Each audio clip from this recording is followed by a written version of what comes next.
Chapter 198. Thales stared blankly at Lampard's half-unsheathed sword. This was not the first time he was in danger. Based on Thales' understanding of this world, it might not be the last either. However, he really did not know what he could do when he was in the same carriage as the murderous Archduke Lampard, and there were countless soldiers outside the carriage. Could he use his so-called mystic energy again? Thales reached out and held little rascal's hand tightly. "You're Nuven's granddaughter, aren't you, little girl?" Lampard flipped his sword over and said flatly. Both of them froze. Thales' palm was ice-cold. For a moment he did not know how to react. He realized it. The Archduke of Black Sand region stared fixedly at the old sword in his hand. His eyes were filled with a strange emotion. "When Nuven went to war against the calamities, he brought you and her, the two most important bargaining chips, with him. This is really unexpected," Lampard said to himself. Little rascal was so frightened that she could not even speak. Thales took a deep breath. What should he do? No, since it was already the end. He had to at least figure out some things. Thales slowly raised his head and stared straight into Lampard's eyes. "I think your actions are probably out of Nuven's expectations as well." The King's Slayer. Asterisk swoosh. Asterisk there was a crisp sound of metal scraping against metal. Little rascal trembled slightly. Thales was also startled. Lampard turned his head. The sword in his hand had already returned to its sheath. "Don't you understand? Whether it's Nuven's death or the current chaotic situation." Archduke Lampard's gaze was very complicated, but Thales could not read much emotion from it. He only heard the Archduke say, "All of this was brought about by you." "Me?" Thales looked up in shock. Lampard's expression fluctuated on the bumpy carriage. It brightened and darkened as the light changed. "If everything went smoothly and according to my and Arun's plan," the Archduke said flatly, "Constellation and the dragon would both welcome a new life. Until you destroy everything." Lampard's gaze became sharp and cold as he directed it at Thales. "In Constellation you turned Arun, who was destined to be king, into a prisoner. In Broken Dragon Fortress, you cut off my final path of retreat. In Extet, you used Nuven's rage to force Black Sand region to the brink of destruction." The Archduke of Black Sand region's words became exceptionally cold, causing Thales to shudder. "It was you who forced me to use the most drastic method." Thales gritted his teeth. A coward's excuse. The prince tried his best not to look at the old scabbard, which had been polished until it was shiny. He did not take a single step back and said, "Why don't you ask yourselves, why did you assassinate Prince Mariah and covet the throne? Even after the plan failed, it wasn't that you didn't have any other way out, but you chose the most extreme one." Thales shot Lampard a cold glance. A regicide Grand Duke. Lampard stared at him without moving. Then a rare sneer appeared on his face. "When I was your age, my mother brought Harold and I back to Dragon Cloud City. At the city gate, I saw a criminal being executed with my own eyes." Lampard's lips were slightly tilted to the side, and his eyes sparkled. "The moment before the execution, my grandfather's warrant arrived. He wanted to pardon the criminal." Thales frowned. He glanced out of the carriage with the corner of his eye. "No, there's still no chance." "In the end," Lampard continued, "before the warrant was read out and the king's order had yet to take effect, the executioner swung his axe and chopped off the criminal's head." Little rascal was still terrified, but as she listened to Lampard's story, she subconsciously put on an attentive expression. The executioner was a valiant warrior. His methods were clean and efficient, without any hesitation. "Even now, I still remember the head that was raised high and the blood that spilled. I also remember the scene of him casually receiving the king's warrant with his bloodied hands." The Archduke paused for a moment. He lowered his head and looked at the sword in his hand. "In the carriage, Harold kept comforting me, who was crying out of fear." Lampard seemed to be in a daze. He said quietly, "That was the first time I understood what death and slaughter meant." He raised his head and turned towards Thales. But this time Lampard did not look at Thales. Instead he looked behind him. At the little girl. Thales' heart clenched. He could not help but tighten his grip on little rascal's hand. "Later, my mother told us that the executioner was her biological brother, our uncle, Prince Nuven Walton." Lampard said expressionlessly, his sharp eyes fixed on little rascal. "Nuven Walton VII, your grandfather, my uncle, was born a murderer. He was ruthless, tenacious and stubborn. He could not tolerate weakness and hesitation, especially after he was crowned." Little rascal only stared at Lampard blankly. She did not even dare to breathe loudly. "He always liked to deal with his enemies in a simple, violent and swift manner," Lampard said flatly. Thale's gaze shifted. The scene of King Nuvan killing Pofrit, poisoning Alex, and banishing Merc without hesitation in the Hall of Heroes was still vivid in his mind. But the scene that left the deepest impression on him was when the old king took out Triumph and placed it in Little Rascal's hand. He did this to the Glacial Orcs, to White Mountain, to the Alliance of Freedom, and to Constellation. Lampard cast his gaze out of the window again. There was a heaviness in his tone that Thales could also sense. It's the same for Black Sand region. The only way to deal with him is to be faster than him. Before he destroys me, destroy him first. Lampard's fingers tightened on the scabbard. His tone suddenly turned cold. At the same time, Thales sighed.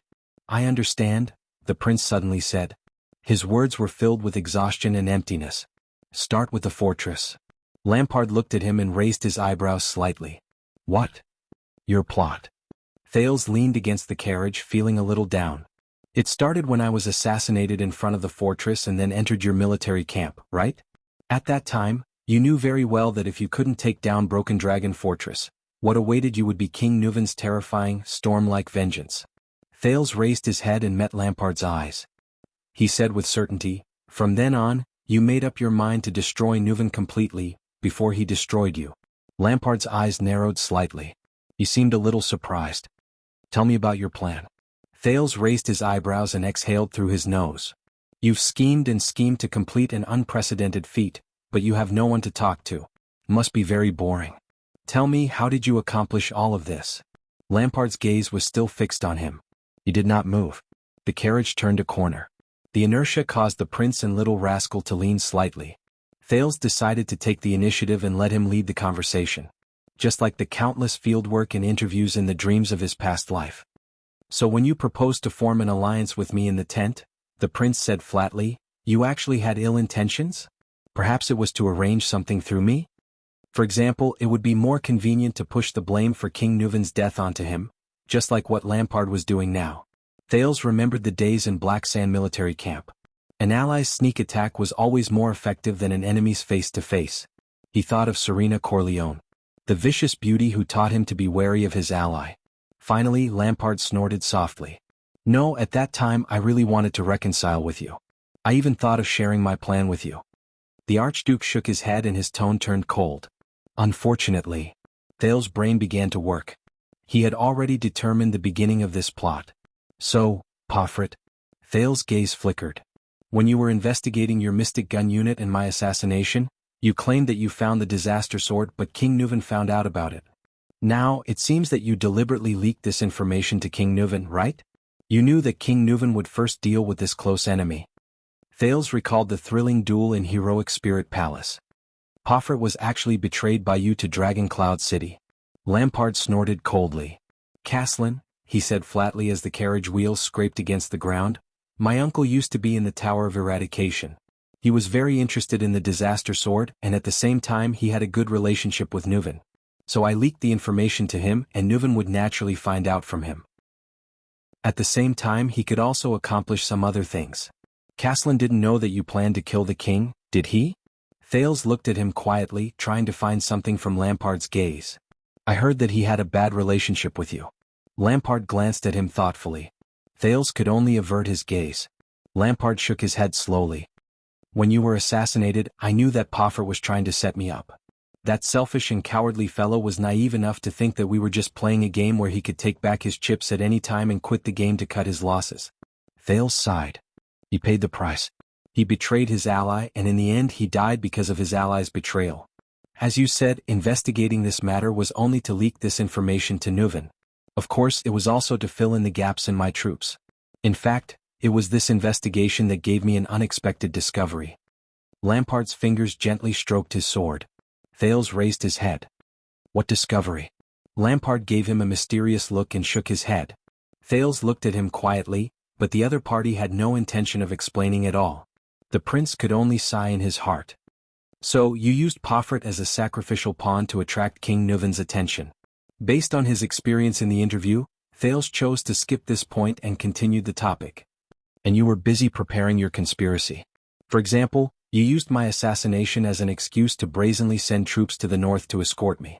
You even contacted an ally like Shiles, right? Lampard stared at his saber. His gaze was cold. This was the last use that coward from Beacon Illumination City could play, the Archduke said slowly. To divert some attention and buy some time, the meeting, the banquet, the duel. I heard that Nuven had a great time in Heroic Spirit Palace. Thale's tone became low. At the same time he lost his vigilance against you. Lampard nodded. His eyes were filled with a piercing glint. In the half a day given to me by Poffert's death, I had to secure victory. Betraying an ally, diverting the enemy, seeking an ally, seizing the opportunity to dispatch troops, preparing a plan and the final thunderous strike. Thales sighed. Unfortunately, it happened to be a chaotic night caused by the calamity. You really are a lunatic. He raised his head and stared at Lampard in disbelief. Do you know that no matter which part of this goes wrong, you will be consigned to eternal damnation? Lampard paused for a moment. The carriage drove over an uneven ground, and the carriage shook violently. Little Rascal, who was already nervous, could not help but scream. Lampard suddenly raised his head. Consigned to eternal damnation? The Archduke of Black Sand Region raised his voice. Lampard's sharp gaze was chilling. Child, you don't know anything. I don't know anything. Thales furrowed his brows. Lampard locked his gaze on him with unprecedented firmness and seriousness. His tone was full of suppressed emotions. In order to complete that grand plan with a rund, we started preparing many years ago. From the communication of intelligence to the mobilization of the territory, from the bribing of connections to the search and cultivation of talents. In order to take down the fortress, I issued a rarely seen draft law in the history of Ekstedt. I used up almost every copper coin, every drop of blood and every man in the territory. The day before the bitter cold winter was imminent. I did not reserve supplies, did not cultivate wastelands and did not transport rations. I bet everything on this plan.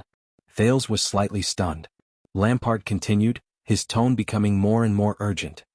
For this plan, Black Sand Region has long been unable to make ends meet, be it in terms of rations or funds. It is impossible to repay the money I borrowed from the Camian merchants. Our finances are about to collapse, and the coming year will only become more and more difficult. I don't have a lot of trustworthy regular soldiers. 2,000 is the limit. There are even fewer who are willing to fight against Dragon Cloud City. After the Great Dragon appeared last night, I secretly executed a group of waivers. Even so, I can't directly order them to surround and kill the king. I can only use vague orders to let them fight against Ekstedt's enemies. And in Dragon Cloud City, the counts in the suburbs can recruit an army that is several times larger than ours. As for the Walton family's own recruits, once they discover us, we will be destroyed in Dragon Cloud City's encirclement at any time. We won't even be able to cause a splash. For last night, I braved the impending day before the bitter cold winter, gnawed on dry rations, and brought the meticulously trained army all the way here. Their gazes when they looked at me were filled with fatigue, dejection, and confusion. They only relied on the instincts left behind from past training to maintain the most basic combat power. My people, from Levon to Kentvita, from Tolja to Bits, all bet their lives and heads to restrain the army to follow me into this bottomless abyss. And we didn't even think about the supplies and warmth on the way back. Lampard tightened his grip on the scabbard in his hand. His expression was terrifying and fierce. Because I know that it is very likely that we won't even have a way back. This is an expedition with no way out. Thales stared at Lampard in a daze. The Archduke of Black Sand Region, who was unsmiling and ate venison in the tent, whose face flickered with the light from the fire, who pushed a wine glass towards Thales, only to be rejected by him in mockery, began to become three-dimensional in front of Thales' eyes. Do you understand now, young prince?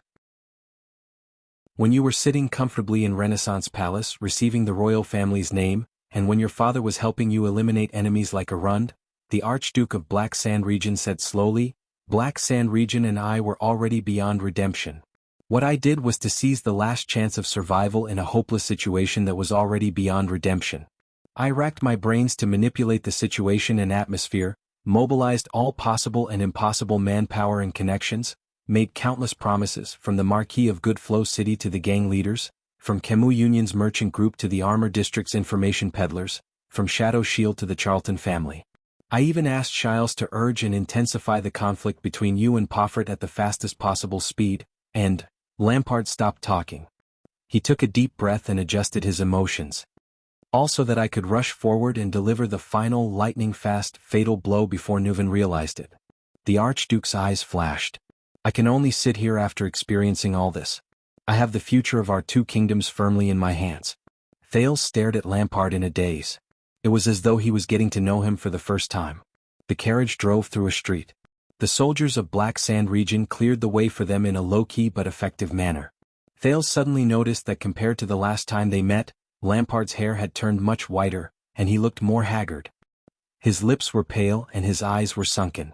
Black Sword's words before the battle with Giza resurfaced in his mind. They seek hope in hopeless situations, seek to turn the tables in the midst of losses, sublimate favorable situations into certain victories, and turn unforeseen and unexpected situations into their own support. Thales exhaled deeply. I understand now. The prince closed his eyes. Powerful people, so that's how it is. Lampard narrowed his eyes. What? Thales opened his eyes. Under Little Rascal's curious gaze he said flatly, in your game in the confrontation between Dragon Cloud City and Black Sand region, you are undoubtedly the weaker party. You are at a complete disadvantage and in imminent danger. The prince sneered softly. Do you know, after Nuven killed Pofrit, he even threatened to send troops to Black Sand region at the beginning of spring in exchange for a satisfactory Archduke of Black Sand region? Lampard lowered his head and snorted. As I expected, my dear uncle. You know your uncle, your king, and your opponent very well. But he doesn't know you, doesn't know his nephew. Thales heaved a long sigh. You gambled everything, not even leaving a way out for yourself. You schemed, plotted, and did everything you could to gather chips. For the sake of survival you risked your life. Lampard did not speak. Thales chuckled softly. His voice was full of sorrow. In comparison, Nuven Walton was the common elected king. He controlled Dragon Cloud City, held supreme authority and great power. Even though you killed his son, he still treated you as a weak vassal. Thales sighed softly. Because of his own strength he was confident. He treated you as someone like Pofrit, as an insignificant existence that he could easily destroy with a flip of his palm. In this game of life and death between Nuven Walton and Chapman Lampard, you were the truly powerful one. The second prince raised his head and stared at Lampard calmly. And King Nuven's failure and death, it was already destined. At that moment, Thales noticed that Lampard's gaze on him was different. Very well. The conversation has begun. Thales took a deep breath. So, there is still one last question that I still can't figure out. Under Lampard's complicated gaze, Thales slowly enunciated each word. Aside from being an assassin, why did you come to Dragon Cloud City personally? And Chapter 199. How are we going to end this? In the moving carriage, Lampard lowered his head and absent-mindedly fiddled with his saber. His expression was subtle, but he did not answer. King Nuven is dead, but Dragon Cloud City is still powerful. There are still 4 important archdukes in Heroic Spirit Palace. I don't think they're fools. Thales observed the archduke's expression and said cautiously, and the Prince of Constellation assassinating the common elected king. This result will definitely not satisfy everyone, especially when the army of Black Sand region suddenly appeared. Thales stared at Lampard's face and said softly, how are you going to explain this to them? Or do you want to kill them all and be done with it? Lampard did not say a word. His expression was wooden. Thales clenched his fist slightly. The carriage was still moving forward. He did not know how far away it was from Heroic Spirit Palace.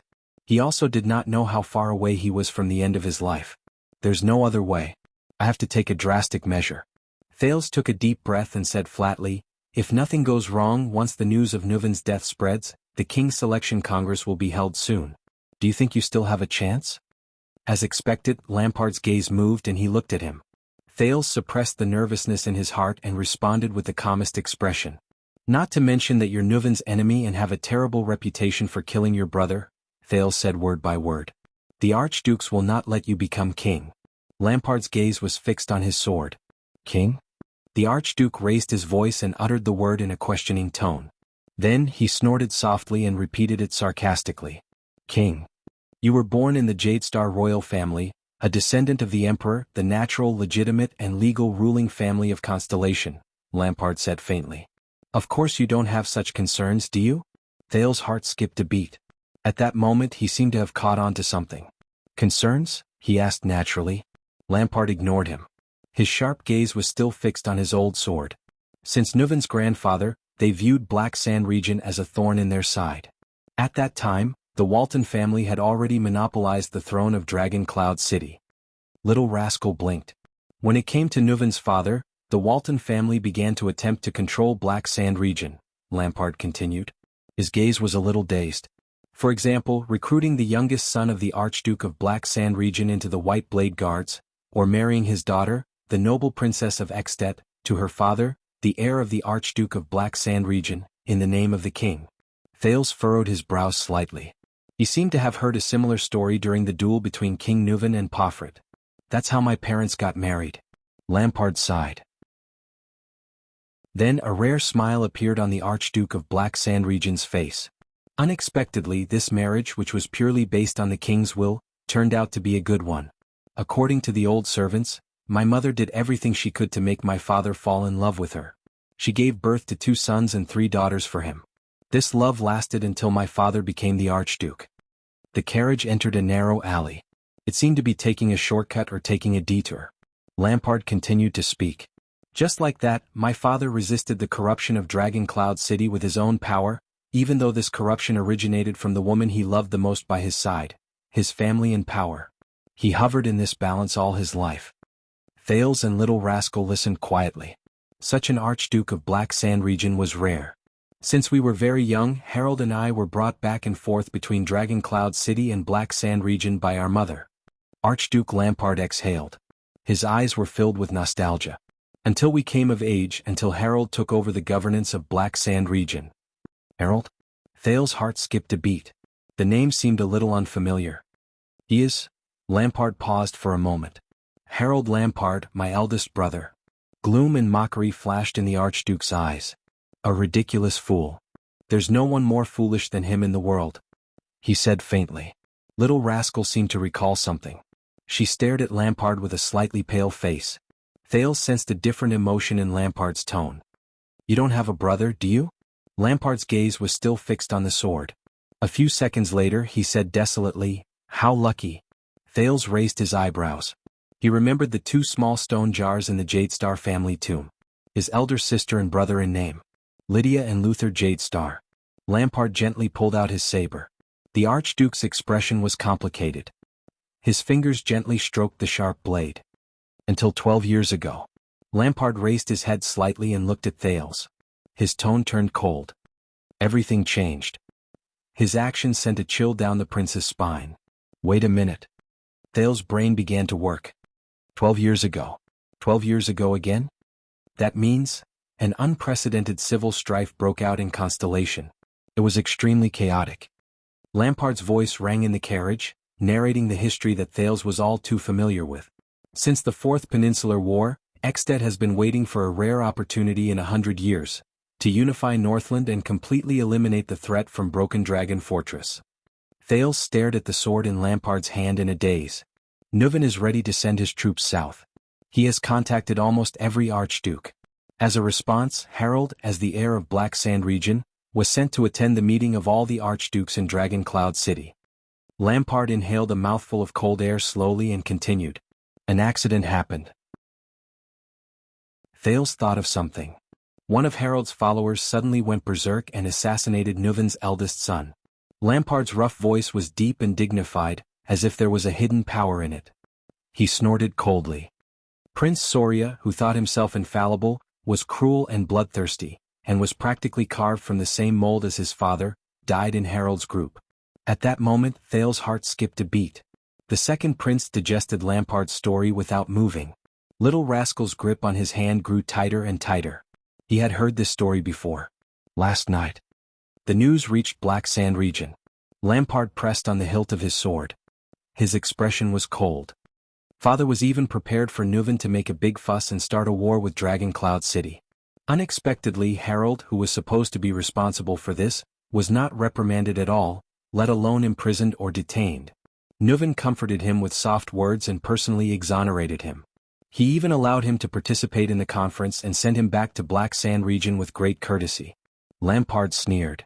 Even though Nuven lost his most important eldest son, Harold was not put in a difficult position. Father felt that something was wrong at that time. Lampard stared at his saber, but his gaze began to lose focus, as if he was looking at something else. I still remember the day Harold returned. He told Nuven's opinion at the dining table and advised father to support Dragon Cloud City.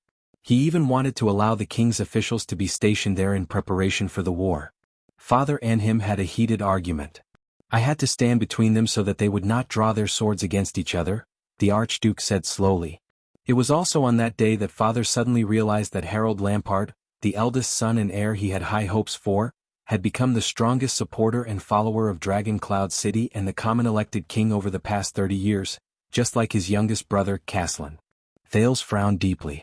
Just like Beacon Illumination City? Poffert's despairing expression appeared before his eyes. Lampard turned to him expressionlessly. Thales' heart clenched. Just like Beacon Illumination City, he calmly confirmed Thales' words. Father could not accept this fact. Father felt that if this continued, when Harold inherited Black Sand region, it would only be a matter of time before we became the king's vassals. Lampard's expression was cold and threatening. Even the position of Archduke of Black Sand region would soon become a vassal matter that Dragon Cloud City could decide with just a word. Sincere talks, threats, scolding, lecturing, and even having me advise him from the side. Father tried everything to change Harold's mind. But it was all in vain. Little rascal shrank behind Thales with a pale face. The terrifying Archduke of Black Sand region lowered his head. His expression was rather gloomy. Finally, father made up his mind to take back Harold's right of inheritance. Things became chaotic at that time. Lampard shook his head slowly. Father briefly mentioned this idea in front of the vassals, and he was immediately met with fierce opposition and admonishment. That's not all. From the day father insisted on stripping Harold of his inheritance rights, the harvest decreased, the finances were in trouble, and the trade routes were blocked. Strangely, the troubles in Black Sand region increased. What happened in Beacon Illumination City is now happening in Black Sand region. Lampard sneered. There was a deep sarcasm in his tone. It was only when the entire Black Sand region was in an uproar that my father realized with a start that in the past 30 years, the Lampard family's bloodline was not the only thing that infiltrated Dragon Cloud City. Nuven did not just rope Harold to his side. Harold refused to yield, father refused to compromise, and the situation in the territory worsened. The forces supporting Harold, both inside and outside the territory, had already exceeded the scope of father's control. He became more and more desperate and haggard. Lampard's tone became deeper, and the emotions in his words became paler. Black Sand region was not Dragon Cloud City's match at all. Finally, on the day the king's messenger came again. Father, who was both mentally and physically exhausted, called me to his room. Thales felt a chill run down his spine. He could not help but think of Chapman Lampard's famous, or rather infamous, or even notorious deeds. Lampard raised his head and looked at the streets of Dragon Cloud City outside the window. I still remember father's eyes. They were filled with determination and darkness. Thales could not help but tighten his grip on little rascal behind him. He talked to me for a very, very long time. The Archduke of Black Sand region's gaze became colder, and his tone became calmer. I hugged his thigh and cried. I begged him with all the words I could think of. I even pulled up my sleeves and showed him the wound I got when I was hunting when I was 14. Harold dragged me out of the mouth of a snow leopard. The Archduke's words became flatter. But Thales' heart became increasingly tense. Archduke Lampard narrated as if nothing had happened. Child, we are Lampard, the bloodline of the rebellion king. Father said, our clan's motto is never yield, whether it's to the outside world or to the inside world. Double quotes. Whether it's to the emperor or to the king. The Archduke exhaled. The darkness in his eyes was incomparably deep. His tone was firm and resolute. We will never yield. Thales listened to Lampard's words in a daze. Little rascal widened her eyes. Lampard snorted. He lowered his head and looked at the weapon in his hand. In the end he gave me this sword. It was an old weapon with a worn scabbard and a worn hilt. It was as if it was his most important treasure. A week later, I challenged Harold to a duel in front of everyone, and my father approved. Thales held his breath. He did not even dare to breathe loudly. Mother knelt in front of the study room and cried for the whole night. Father sat in the study room with the light on for the whole night. Lampard slowly turned his saber around and caressed the emblem of an iron fist on the hilt. Until mother fainted and was sent away by the servants. There was a moment of silence in the carriage. For a time, there was only the sound of wheels scraping against the ground. This is. Thales opened his mouth with difficulty, but was interrupted by Lampard. On the day of the duel, Harold had at least 3 chances to end my life and his brother's life, the Archduke said calmly, but his voice was a little hollow and trembling. At least 3 times. Lampard's hand, which was caressing the hilt, stopped moving. His voice became ethereal, as if he was speaking from a very, very far away place. In the end, when I pierced his heart, I saw his face clearly, the Archduke said flatly. He was smiling. Lampard took a deep breath. With his head lowered, his expression was hard to read. It was the same smile as the day he dragged me out of the snow leopard's mouth. Thales sighed. This is simply... Harold pulled my collar and whispered his last words into my ear. Lampard snorted softly as though he was telling a story from someone else's dinner. Remember Chapman. Lampard shook his head and he looked at Lampard. We will never yield. Lampard chuckled, unable to discern his emotions. Thales raised his head and stared at his sword in a daze. The sword that belonged to the Archduke of Black Sand region, the one that killed his brother. On the second day, Lampard's voice traveled into his ears. Mother jumped down from the highest lookout post in the castle. On the third day, Nuven ordered me to go to Eternal Star City and declare war on all of Constellation. Thales and Little Rascal did not move. A wordless sorrow permeated the carriage. The story of Lampard's family filled him with mixed feelings. A month later, at Raymond Pass, when the kingdom's wrath broke through the encirclement with the last of their courage and arrived in front of my father did not dodge or raise his sword. He allowed Mu to break his neck. Lampard chuckled softly.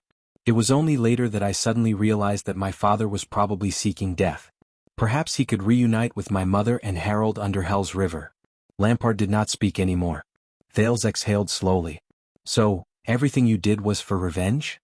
He frowned and asked in surprise and bewilderment, do you want Nuven to pay the price or do you want Dragon Cloud City to be destroyed? Lampard sneered mockingly. He slowly leaned back and revealed his face under the light again. Hatred?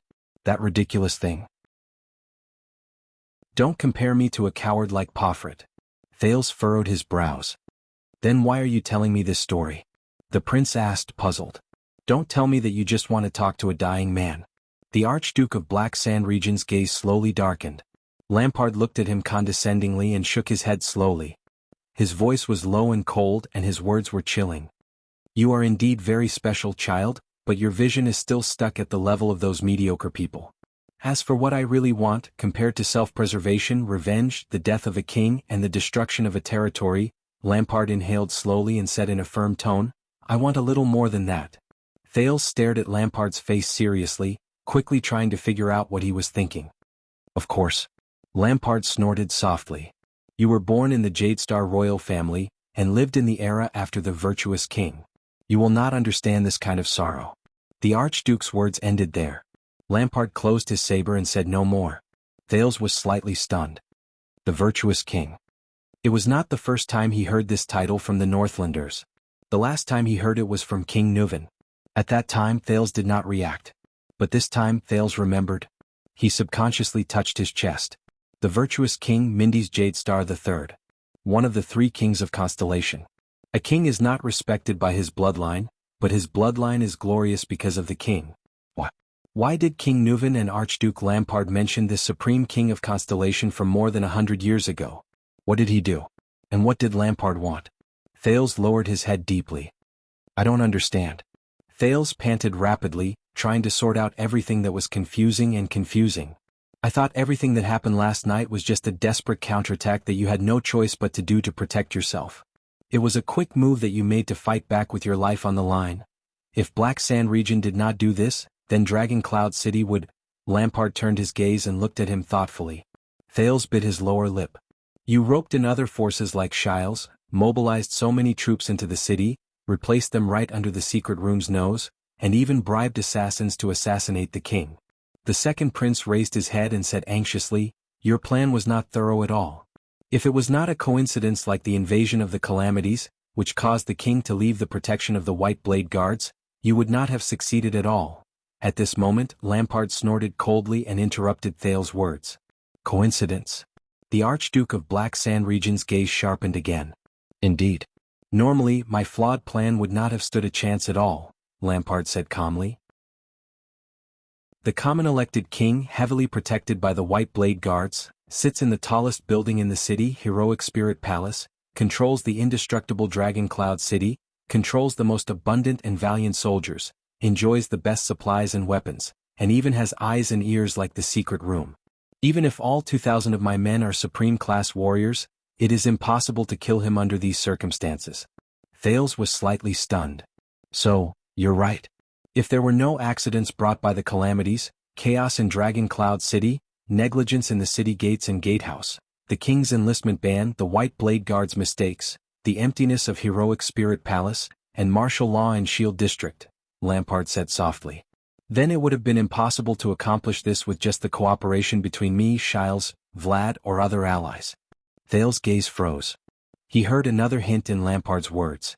Thales' expression slowly changed. What do you mean by this? The second prince asked slowly and with great difficulty, using his most cautious, careful, and light-hearted tone. No, impossible. Lampard sneered faintly. They didn't tell you anything, did they? The Archduke of Black Sand Region's tone was as if he was mocking an ignorant child. Whether it was the arrival of the calamities or the assassination. Calamities? Assassination? Little Rascal instinctively felt that the atmosphere before her was not right. As expected, in the next moment, with an incredulous guess in mind, Thales suddenly leaned forward and instantly raised his voice. Who are they? Who else is working with you?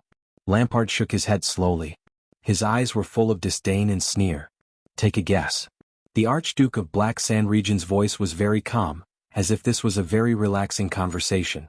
What kind of allies and forces of power could cover up everything for me, make connections, formulate a plan, and even create an almost impossible coincidence, like the calamities for me to support me in accomplishing such a magnificent feat? What kind of existence could stir up such a storm in Dragon Cloud City? Thales was dumbfounded. He did not dare to think about the answer in his heart. It can't be. It can't be. At this moment the carriage stopped. Thales snapped out of his daze and glanced outside the carriage. This isn't Heroic Spirit Palace. The second prince was stunned for a moment. What do you want? Lampard exhaled slowly. One of my collaborators wants you alive. Thales widened his eyes. Why don't we take a look? The Archduke of Black Sand Region opened the carriage door and said coldly, What price can you sell me for? Constellation, Eternal Star City, an unknown underground area. The torches were gradually extinguished. The first ray of sunlight freely passed through the iron window, which was smaller than a palm, and cast a shadow in the shape of a hashtag on the ground. At this moment, a rough voice came from the sealed prison cell. It's sunrise. Outside the prison cell, the strong figure sitting on the chair paused for a moment before he slowly raised his head. Yes, the strong figure wearing the crown said flatly, it's sunrise. I guess you're not the kind of person who can sit across a prison cell door for half a night with a traitor in between you and him?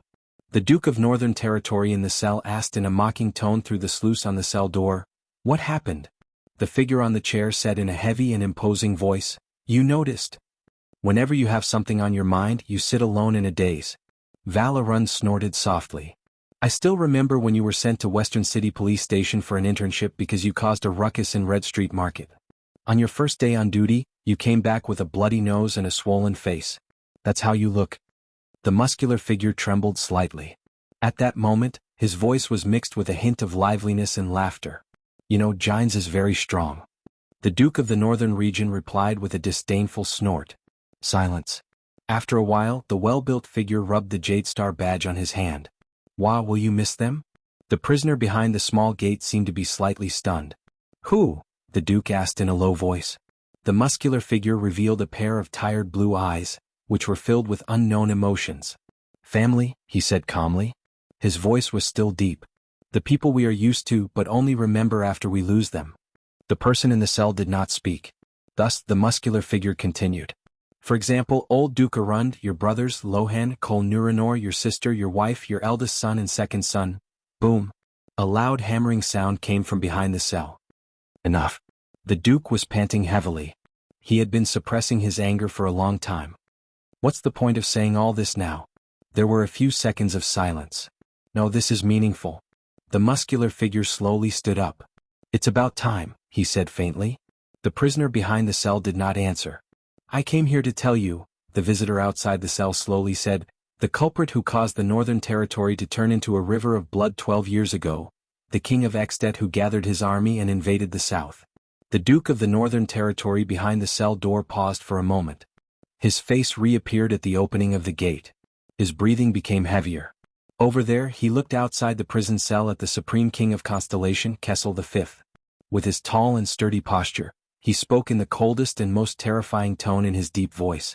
The man who massacred the city for 3 days after breaking through Broken Dragon Fortress, and then marched his army into the Northern Territory after spring. The sinner who hung your father on the city gate, chopped your brothers into meat paste, caused your sister and wife to go missing, your 2 sons to die, and your youngest daughter to be paralyzed. The tyrant who burned, killed, robbed, raped, and plundered your family's land in the Northern Territory. He committed numerous crimes. The hateful enemy who made Constellation's disaster even worse. Boom! The Duke of the Northern Territory's hands grabbed the iron bars beside the gate. His knuckles were pale and his fingertips trembled slightly. What did you say? The Duke's voice trembled. Nuvan Walton VII died a violent death last night, Kessel V said coldly and unquestionably. The so-called born king has already paid the price for his atrocities. There was dead silence. It felt like a century had passed before the Duke's heavy breathing slowed down. What did you do? Val raised his head and cast his most incredulous gaze at his former close friend, the current king. Cal? How did you do it? What did you do? Kessel did not answer. He only stared coldly at the Duke and spoke slowly. Last night, dragon's blood flowed on Northland. Extet's chaos began, and the kingdom of the great dragon will fall from now on. There was a terrifying chill in the king's voice. With a blood-red glow, the long-dimmed stars will rise once again. The light is resplendent. Even better than before. As soon as Kessel finished speaking, he turned around without hesitation and left the compartment. He paid no attention to the Duke of the Northern Territory's hysterical questions. Expressionlessly, the Supreme King pushed open an iron door and walked out of the corridor. There, an old figure dressed in a black cloak and holding a cane bowed slightly to the king. Did everything go smoothly? The king asked coldly. Of course. The Black Prophet Morat, the chief of intelligence of the kingdom and the master of the kingdom's secret intelligence department, smiled. He raised his body and his tone was relaxed and calm. Your Majesty. Chapter 200.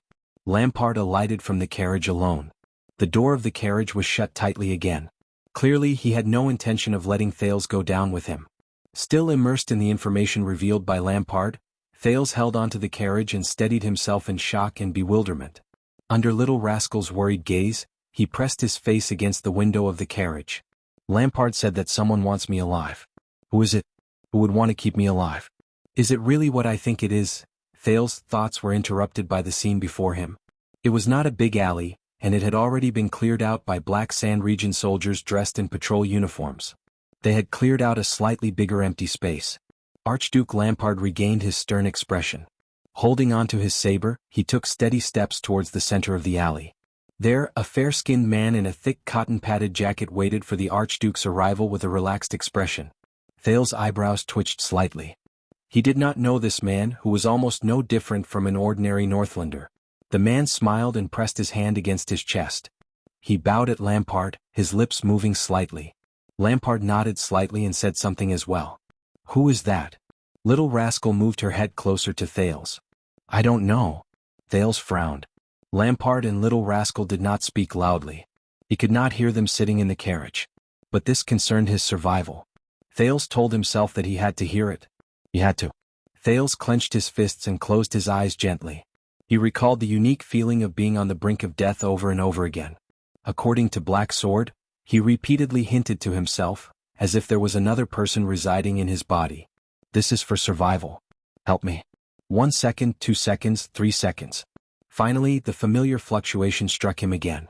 The sin of Hell's river surged to his head as if it had a life of its own. Thales tried his best to focus it near his ears. At that moment he first felt that the other parts of his body were a little heavy and weak. But then he heard sounds that he would not normally hear. The first thing Thales heard was his and Little Rascal's erratic heartbeats, followed by the restless sound of Little Rascal rubbing her hands. But Thales soon got the hang of it. He turned his ear and pressed it against the carriage. Amidst the noise from the entrance of the alley, he could barely make out the conversation between the two men. Yes, he expressed satisfaction and delight at our cooperation. An unfamiliar male voice that Thales had never heard before traveled slowly into his ears. The owner of the voice seemed confident and calm. It seems that things are progressing smoothly? But the person who answered him did not seem to have much patience to talk to him. Let's get straight to the point. Archduke Lampard's gloomy and deep voice rang out. The boy is in the car. Thales shuddered. He opened his eyes and held up a hand to silence little rascal, who was poking him curiously. That boy? The unfamiliar man's voice suddenly rose, as if he had found a treasure that he had lost for a long time. Thales raised his head and looked out of the window. There, the unfamiliar man in the thick coat turned his head and glanced in the direction of the carriage. This gaze seemed to pierce through glass, causing Thales to shudder. It was a pair of eyes filled with greed and lust. Just like a poisonous snake before it hunts its prey. The unfamiliar man's eyes lit up, and he looked back at Lampard. Thales Jadestar? Is that him? Lampard did not say a word. He continued to stare at him coldly. So soon? The man narrowed his eyes. Just 2 seconds later he confirmed the answer. He clasped his hands together and lifted the corners of his mouth. The originally lukewarm and polite smile on his face instantly became amiable. The last gatehouse and heroic spirit palace are clearly still in Dragon Cloud City's hands. Did you sneak in and kidnap him? Thales thought of something. Heroic Spirit Palace is still in the hands of the Walton family. Lampard snorted through his nose. I have my ways. The Archduke of Black Sand Region's emotions remained the same. He did not show the slightest bit of respect to the man in front of him. What do you say? The man stared at Archduke Lampard with a piercing gaze, like a small merchant looking at his biggest customer. Of course it's very good. The man clapped his hands and laughed. We express our utmost gratitude for your help, sir. You will receive our everlasting friendship. But his words were rudely interrupted by Lampard. Cut the crap. Chapman Lampard, who was dressed in martial attire, snorted coldly. He stared at the man in front of him with a cold expression. What do you intend to use in exchange for him? The unfamiliar man froze for a moment, as if he did not quite understand. Exchange? The man clenched his fists lightly. His expression changed slightly as if he was slowly mulling over the word. Then he laughed heartily. Please forgive my long-windedness, but since the beginning, our help to you has already been. Help? Lampard spoke again. He did not give the man any face and choked his words back into his throat. The Archduke of Black Sand Region snorted disdainfully. Aside from contacting a reliable swordsman, you have done nothing. Lampard raised his chin slightly. His gaze was sharp. You want that boy? Then you'd better change the price. Thales, who was eavesdropping, froze slightly. Contacting a reliable swordsman? A reliable swordsman? The man quickly answered Thales' doubts. He frowned slightly and with an aggrieved smile he explained, How is this possible? We are talking about the assassin's flower, and I guarantee that you will not find a better assassin than them in this world, especially when you are aiming at the most difficult target. Lampard did not speak. And with all due respect, due to a mistake in your intelligence, the Flying Locust wasted too much time searching for the target in Heroic Spirit Palace.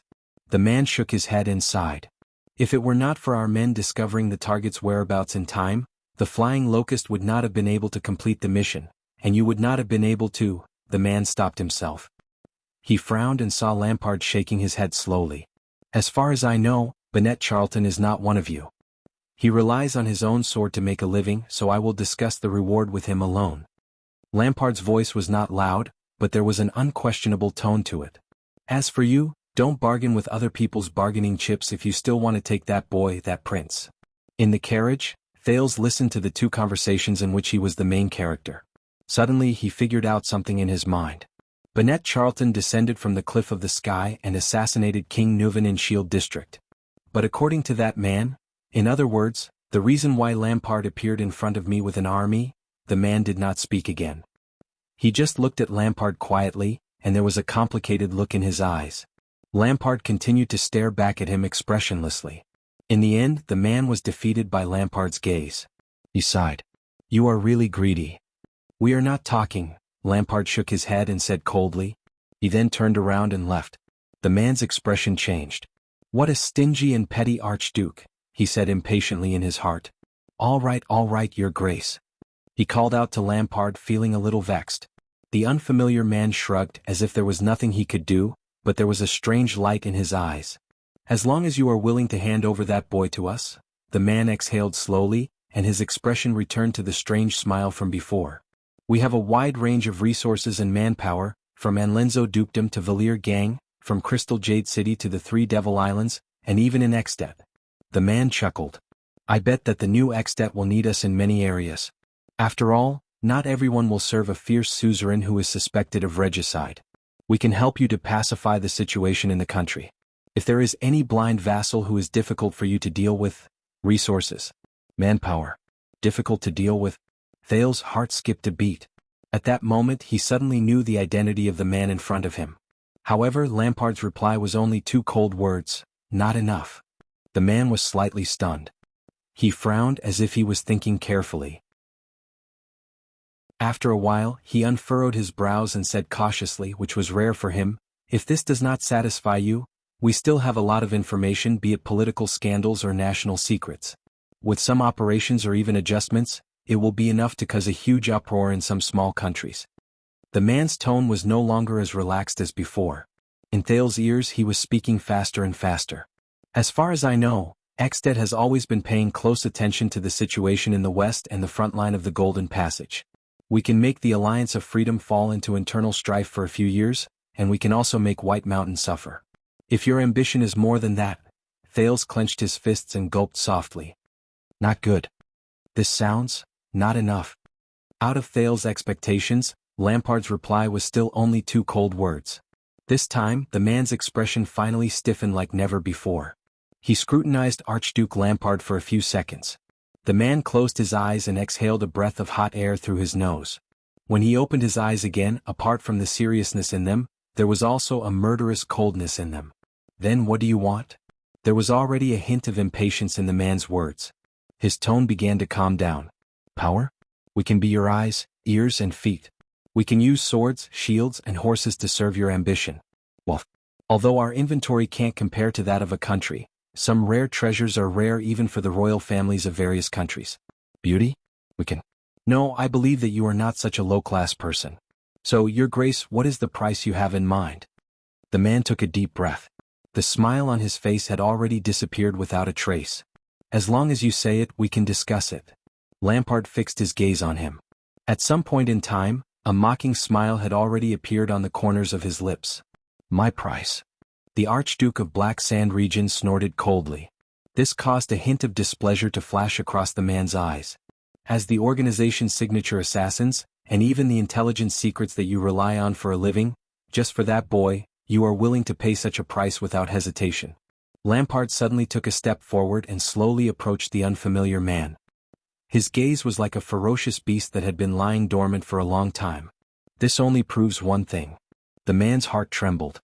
Feeling Lampard's extremely oppressive gaze, he subconsciously took a step back. In the carriage, Thales heard Lampard say word by word, "This boy's value is much more than all of the above combined." With his extraordinary hearing, Thales heard his own breathing speed up. My value. What is that? What does it have to do with us? The man's expression changed again.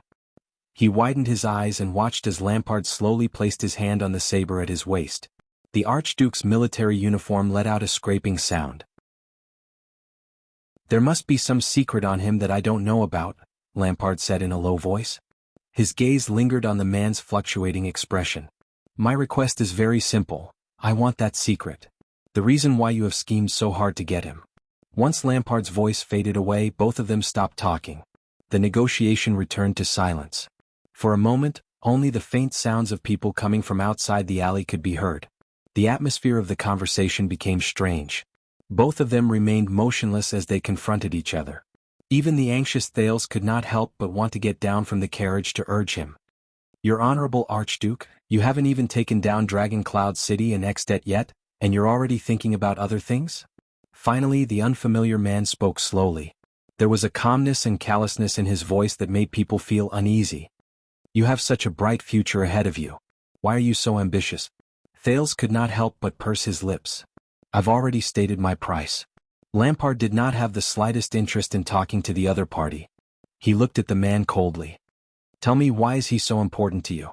The man glanced at the carriage and immediately lowered his eyes. He did not say a word. I'm pressed for time, Lampard added coldly. You have 10 seconds to decide. The man's eyebrows rose and fell continuously. His Adam's apple bobbed. He was hesitating.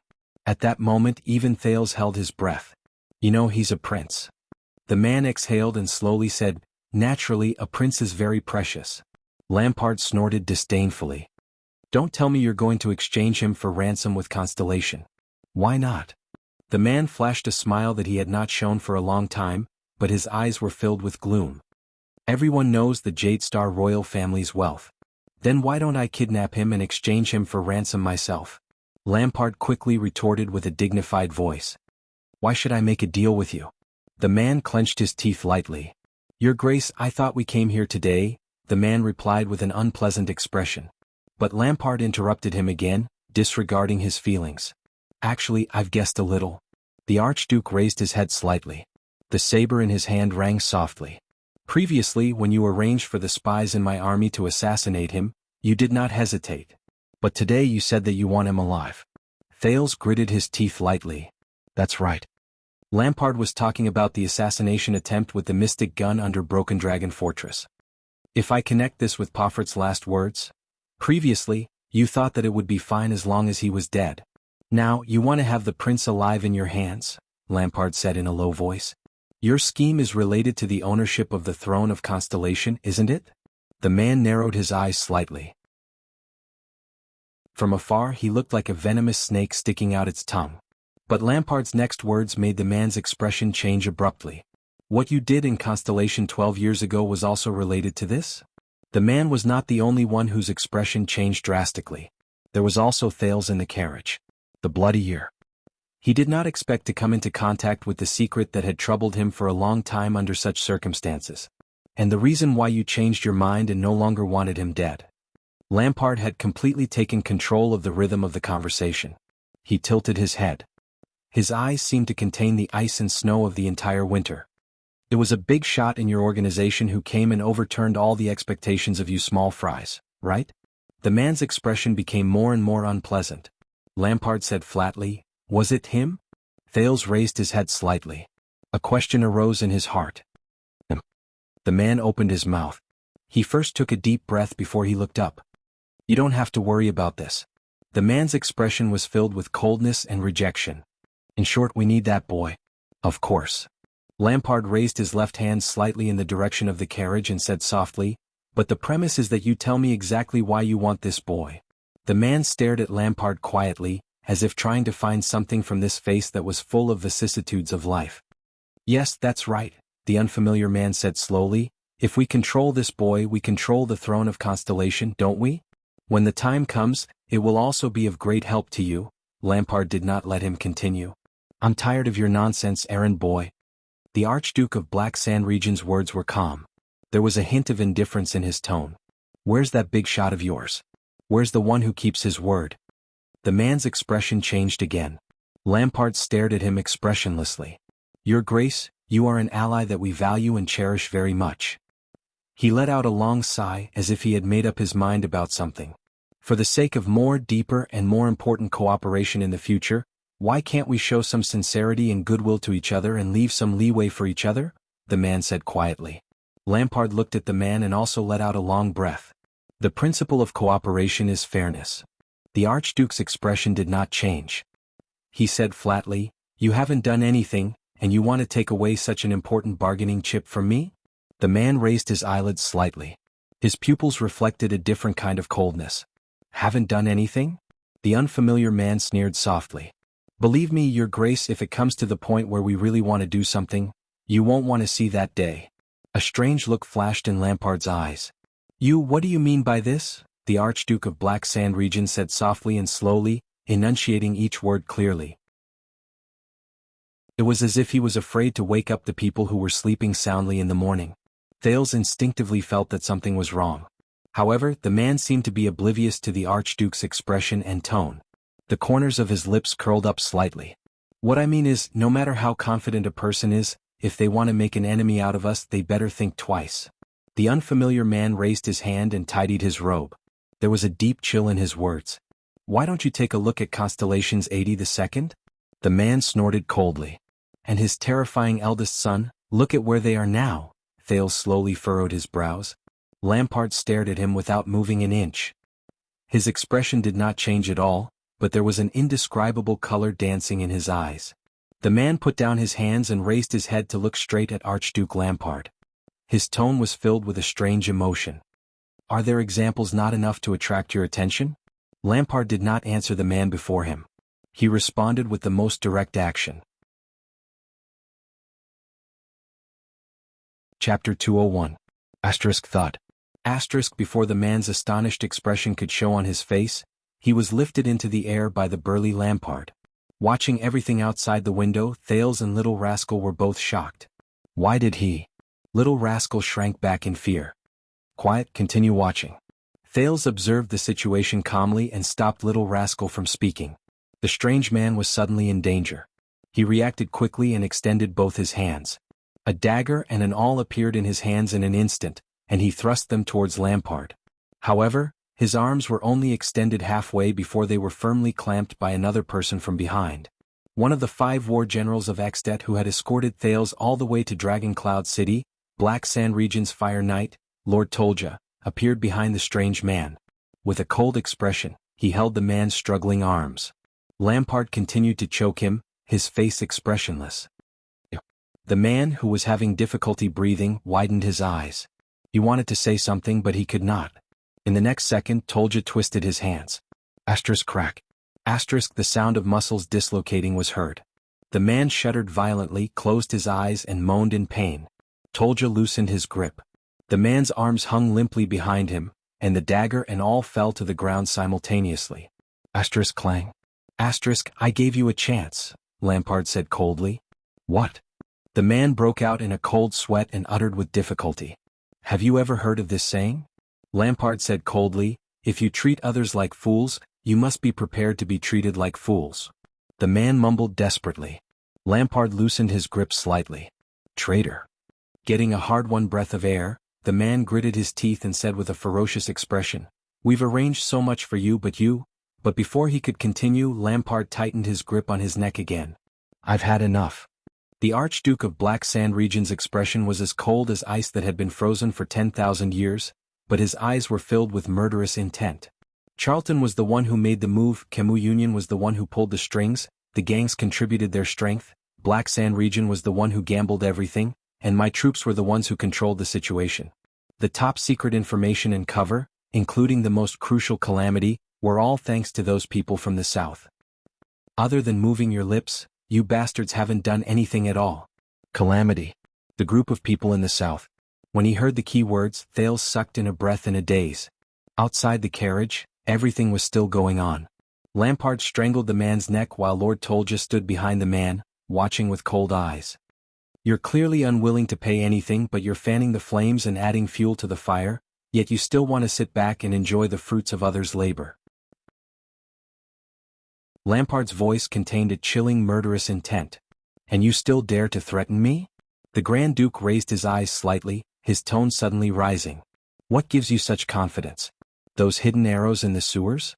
A varmint that cannot be exposed to the light? A scumbag that feeds on garbage? The man struggled with all his might, but he could not say a word. Thales, who was in the carriage, took 2 deep breaths.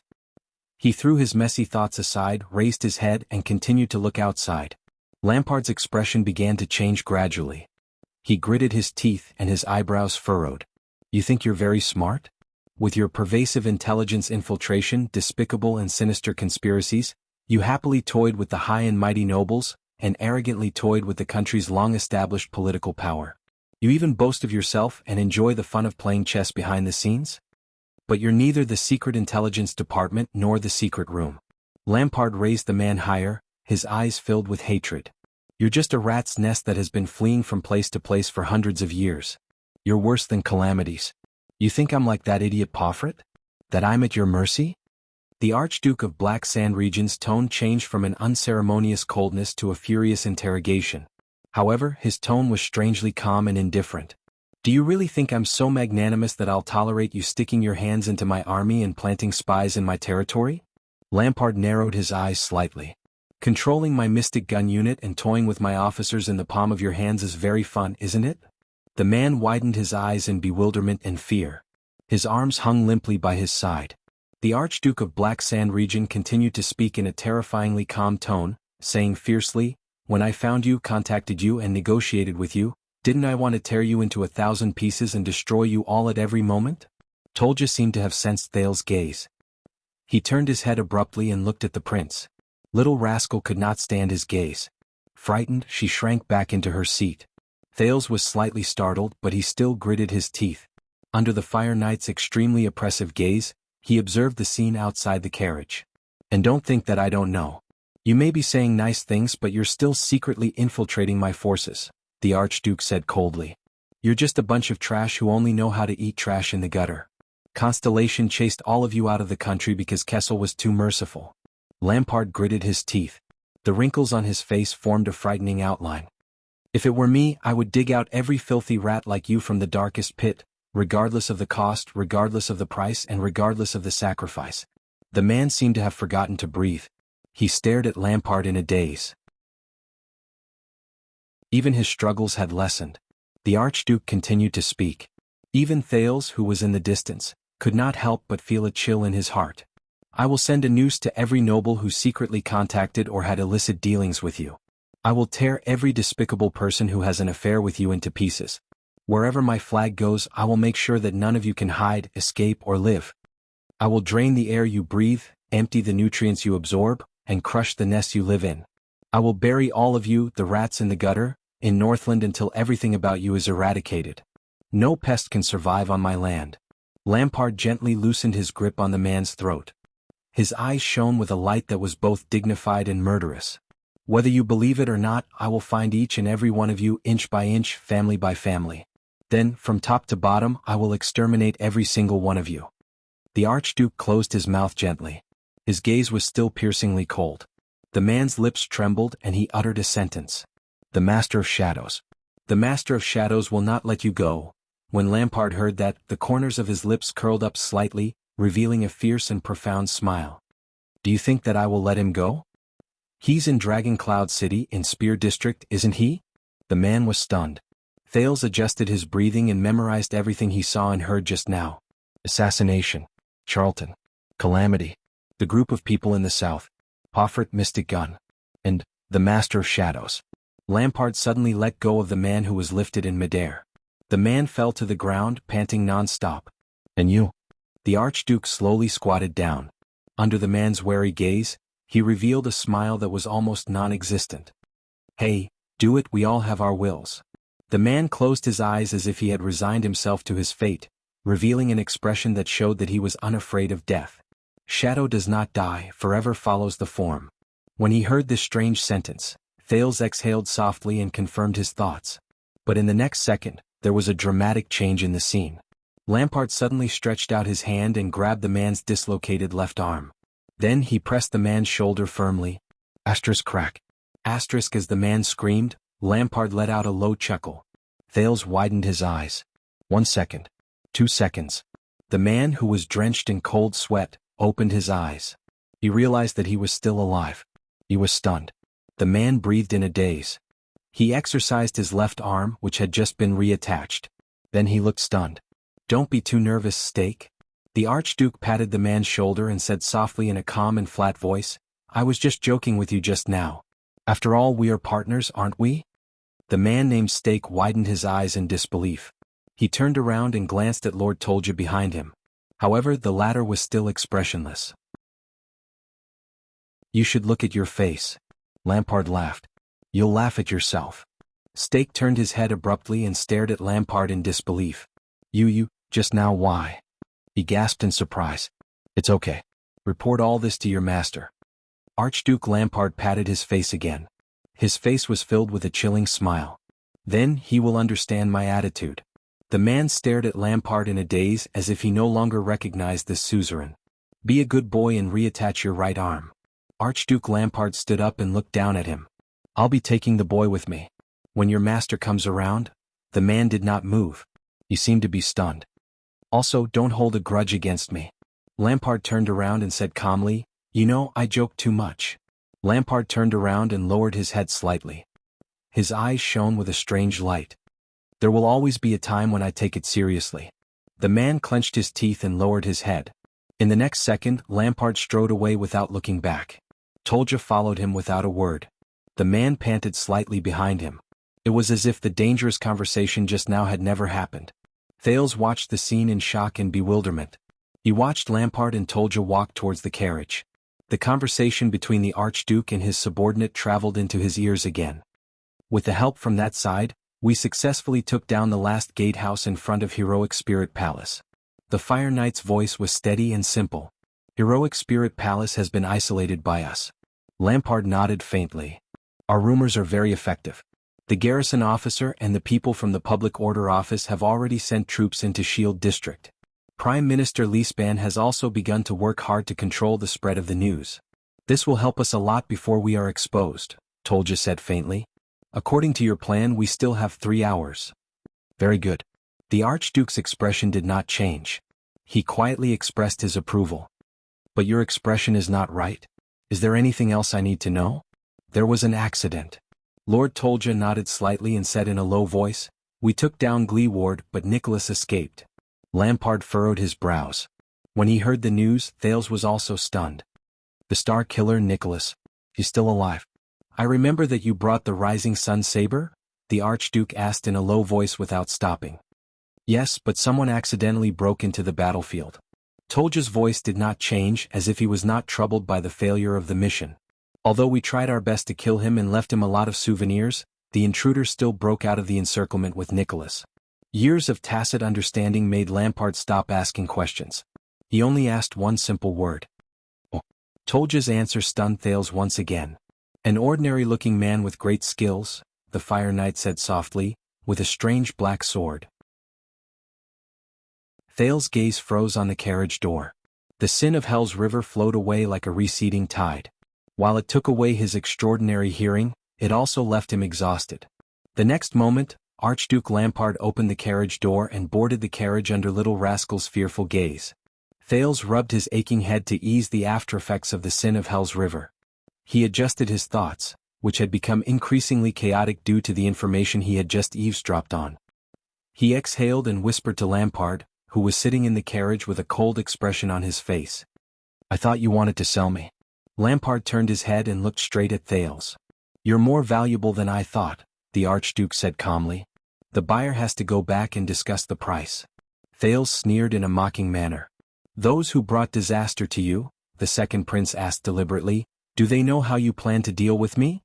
In the face of Thales' probing, Lampard only snorted softly, turned his head back and did not answer. All right. Looking at Lampard, who did not reveal anything, Thales sighed. What are you going to do next? Hearing this, Lampard narrowed his eyes. Next? The Archduke sighed softly. His eyes seemed to be burning. I'm going to save this country. Thales was stunned. The carriage moved again. Chapter 202. The elf stared calmly into Caslin's eyes. Just like the countless times before, she sensed the indistinct presence in the air. Based on her experience, she would first read fragments and images mixed with countless impurities, like a gushing river, muddy and unclear with mud and sand. After a few milliseconds, these irregular fragments would move with a powerful rhythm, depending on the mental state of the person being read, and gather around an obvious and logical clue. They would then be filtered into a discernible consciousness in an orderly manner. Over the endless years, she had read the thoughts of others swiftly and accurately like this. The warrior's strength, the coward's weakness, the king's schemes, the noble's treachery, the merchant's greed, and the priest's depravity. Of course, in a very small number of cases, this time-tested method would fail. Like now.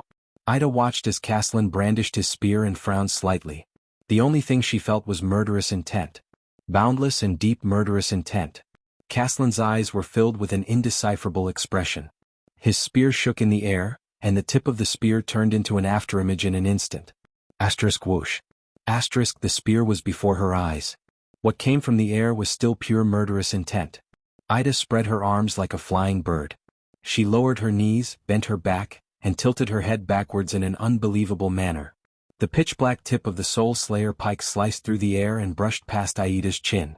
In the next second, the elf's silver pupils contracted slightly. She turned her body to the side and dodged the pike just in time. Like a longbow that had been pulled to its limit, her entire body bounced back to its original position. Her bright white hair fluttered in the air, giving off a breathtaking beauty. Together with her body that had been stretched to its limit, it formed a picture filled with power. Ida somersaulted and put a safe distance between herself and her opponent. Caslin retracted his spear and stared at her coldly. Ida sighed silently in her heart. Even though the Soul Slayer Pike had forced her to the brink of death several times, what Ida received from the beginning to the end was pure murderous intent. Yet there was not a single shred of consciousness, behavior, or attitude in her thoughts. It was completely different from the previous Caslin. Even the simplest birds, beasts, insects, and snakes should have a clear sense of direction and consciousness, right? The elf focused her gaze on the tip of her opponent's spear and decisively cut off the waves of consciousness that were surging towards her. She knew that there would only be pure killing intent and nothing else. This was a fellow who could completely control his own consciousness. In battle, he could discard all thoughts and intentions, completely letting himself go and giving himself over to the instinct to kill. Her ability was rendered completely useless. Ida brandished her knife sternly and adjusted the distance between her feet. There's only one condition that can create such a warrior, Ida thought as she stared at the expressionless Caslin. On the battlefield. It wasn't a quick battle like sneak attacks, surprise attacks, pursuit and annihilation. Instead, it was the kind of bloody battles and hard battles that were accumulated from mountains of corpses and seas of blood. In the boundless battlefield there were battles all the time. Threats were everywhere and danger was everywhere. Wave after wave of blood flowed through the battlefield, and the enemies broke through one layer after another. This kind of horrifying, torturous hell could sharpen a normal person into a beast that only knew how to fight and survive. It could forge the most powerful and unparalleled killing machine after the eyes of the warriors turned red from killing. Over the years she had met such opponents before. Ida closed her eyes gently. It's time. Abandon all unnecessary abilities and burdens, and face the most primitive battle. Just like her ancestors and seniors. When she was young, the teachings of her elder sister on the training field reappeared in her ears as clear as ever. Ida, you must remember that as elves we love beauty and nature. Under the dazzling white sacred tree, her elder sister's words were unusually serious and carried a father's authority. Even though Ida had only sensed her father's consciousness in the 100 years before she was born, she had never heard his voice with her own ears. But elves are never weak and easily bullied. Her elder sister clasped her hands behind her back and faced the trembling Ida. She said flatly, "We are the heretics of the ancient elven kingdom, but we are also their most powerful descendant branch. Among all the remaining elven bloodlines in this world, we are the most warlike and the best at fighting, holy elves." Her elder sister's expression became solemn. She turned around and made way. She made way for the 3 captives behind her who were tied up. They were 3 round-eared, shivering and extremely anxious humans. One of them had his hair shaved in the middle, making him look like a rooster. One had his hair smeared with thick grease, and the last one had a bald head. All 3 of them were babbling at them in the human language. The rooster was ugly, the grease was not so ugly, and the bald one looked. God, it made her feel sick. Ida still remembered her elder sister's words, remembered the expressions of the 3 humans struggling for their lives, and remembered the cold smile on her elder sister's lips. Ida, according to tradition, raise your blade. Cut off their heads. Complete your coming-of-age ceremony. Ida opened her eyes. An elf's extraordinary memory allowed her to recall every single detail in her memories clearly. The battle moves that she had once practiced but gradually became rusty after relying on psionic abilities returned to her body. She gripped the scimitar in her hand tightly and rushed towards Caslin. He was very thirsty. His throat was burning. His dry tongue rubbed against his teeth, giving him a strange chafing sensation, like a coarse cloth rubbing against a log. He panted and lay down on the scorching sand. Using the large sand dune as cover, he avoided the deadly dangers, the sun, the wild sand, and the enemies. He could not help but tighten his grip on the sword hilt in his right hand. Even his family heirloom sword was covered in dust and blood. So tired, so painful. He moved his sore and swollen wrist. Feeling the burning pain in his shoulder, he gritted his teeth and persevered. Damn it, that gray bastard's chain hammer still has barbs on it. Of course, compared to his Captain Walter, whose abilities were above superclass, he was already very lucky. A part of the captain's brain was probably still on the head of the chain hammer. But I pity Captain Walter's sweetheart who was still waiting for him in Wing Fort. I heard that the captain had once risked everything to save her from the bandits. What a pity. He sighed in his heart. The pain came again. He loosened the armor on his body, which was burning hot, and pulled open his sweaty, blood-stained, sticky collar. No matter what, I have to take care of my wounds, he thought. A canteen flew from the air and fell on the sand beside him, creating a dent. He turned his head, puzzled. Use this low-quality Chaka wine that even hyenas don't drink. I bribed the military quartermaster. A veteran with a bandage over his left eye casually leaned against the sand dune. With his unbandaged hand, he struggled to take out a flint and skillfully lit the homemade cigarette in his mouth. As long as you don't drink it in your mouth, it's pretty good to use it on your wounds. Thank you. His mind was blank. He turned over, panted, grabbed the wine canteen and twisted it with difficulty. The veteran finally lit the coarse cigarette in his mouth. Without hesitation, he threw away the flint in his hand. As a puff of smoke wafted out, the veteran took a deep breath and let out a happy moan. Then he stretched out his bloody hand and pinched off the cigarette butt, seeping it into the sand and burying it. To a scout whose eyes were sharper than a vulture's, even the smallest puff of smoke would attract their attention. We don't like to talk about this here. The veteran buried his face in the sand and comfortably exhaled his only puff of smoke. He clenched his teeth and looked at the Shaka wine in the canteen that reflected the sunlight. He rubbed the corners of his dry and cracked lips and resisted the urge to drink. He raised his head and asked, "What?" "We don't say, thank you." The veteran turned over and rudely slapped away the elbow that occupied some of his body space. He then turned his head and said to Thales, "It's too mushy." He looked at the canteen in his hand, then at the hideous wound on his shoulder. He hesitated and sighed. "It'll be over soon. Bear with it." "All right." He opened his mouth and bit the canteen lid into his mouth. He took 3 deep breaths and said softly, "Then, I owe you." In the next second, he closed his eyes and the wine in the canteen poured down. The pain in his shoulder was like an endless flame, surging along with the scorching heat.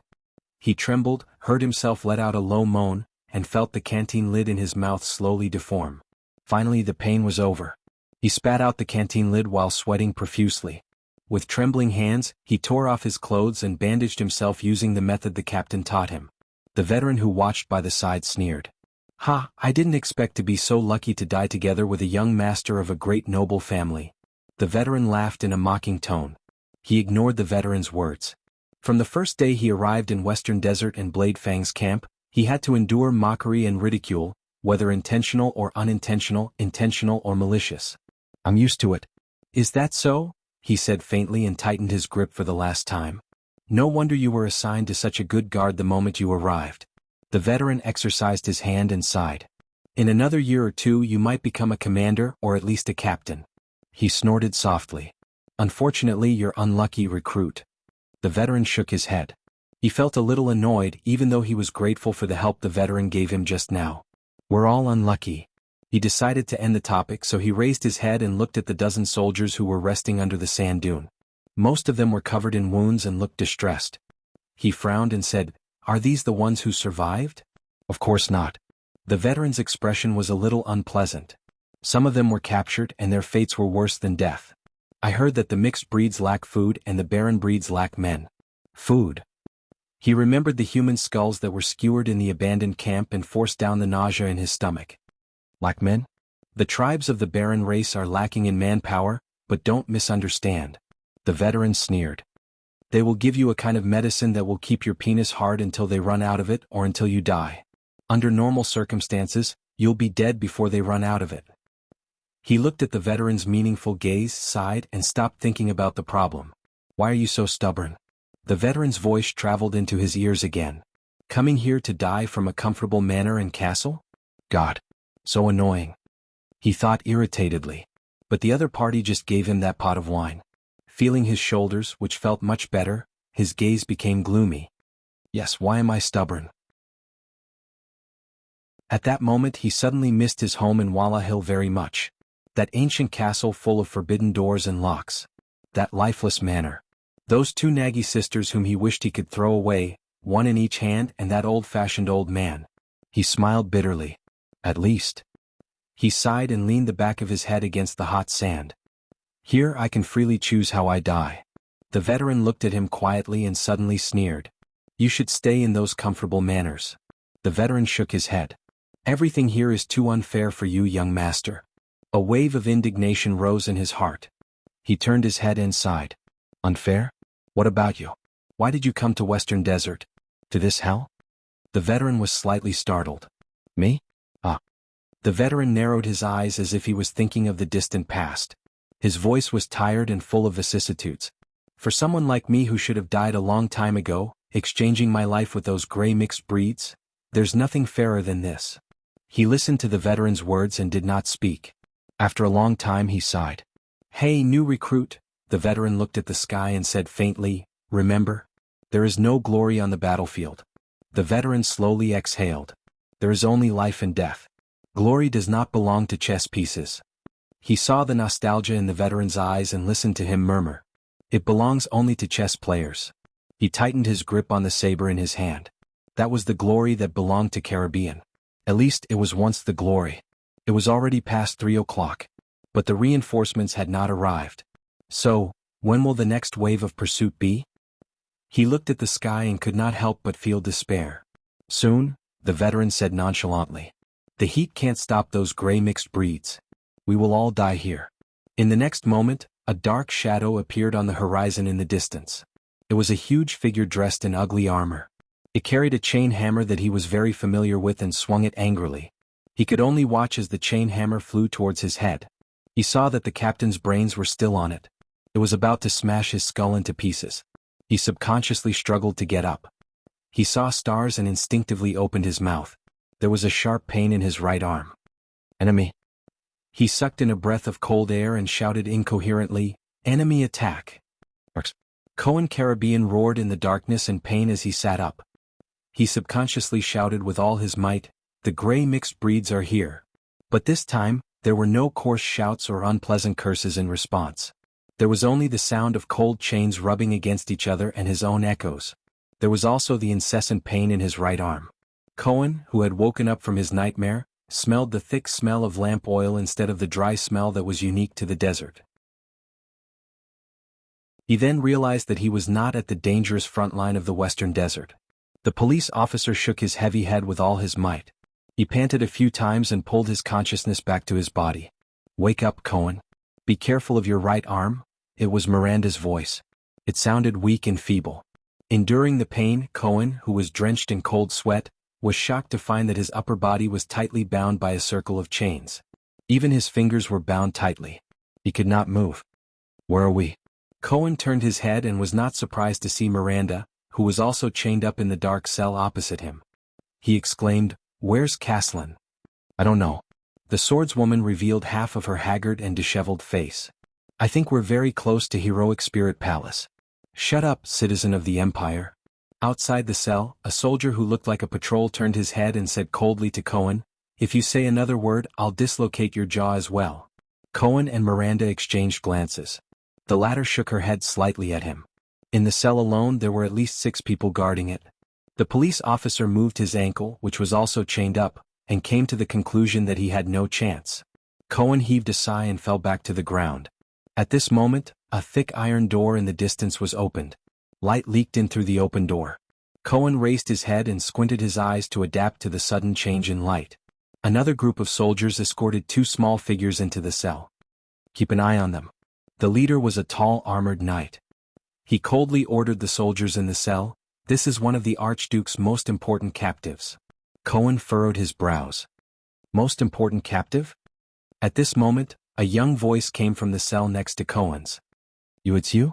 Under Cohen's astonished gaze, the boy who was suspected to be a disaster sword struggled desperately to the cell door. He cried out in agitation and pain at the 2 equally astonished small figures. Prince Thales?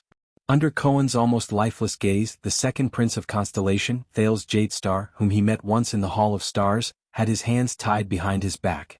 He was being escorted into the cell together with a little girl. The prince looked disheveled and surprised as he raised his head to look at the person who spoke. Chapter 203. Dragon Cloud City. Under the eaves of a secluded house. Nicholas, whose face was covered in blood, lay on his side next to a wooden barrel. He gritted his teeth and stretched out his hand with great difficulty. He broke an arrow that had pierced through his thigh from the tail. Then, he gripped the blood-red arrowhead that had pierced through his hind leg and exerted a little force. Grip. Cold sweat trickled down his forehead, but the Star Killer still gritted his teeth and did not make a sound. He pulled out the arrowhead while trembling. Nicholas exhaled and threw the arrowhead away. He pulled a piece of cloth and prepared to bandage his wound. This is the last arrow. As for the 2 arrowheads left in my body. Nicholas looked at his left arm and left leg. 2 arrow shafts that had been broken off by about an inch were abruptly left there. The Star Killer's gaze was fierce as he clenched his fists. Then, his unique power of eradication rose from his bones. He tightened his muscles and sealed the area around the arrow shafts. This should be able to hold on for some time. Nicholas took a deep breath. He sensed the terrible injuries in his body and frowned.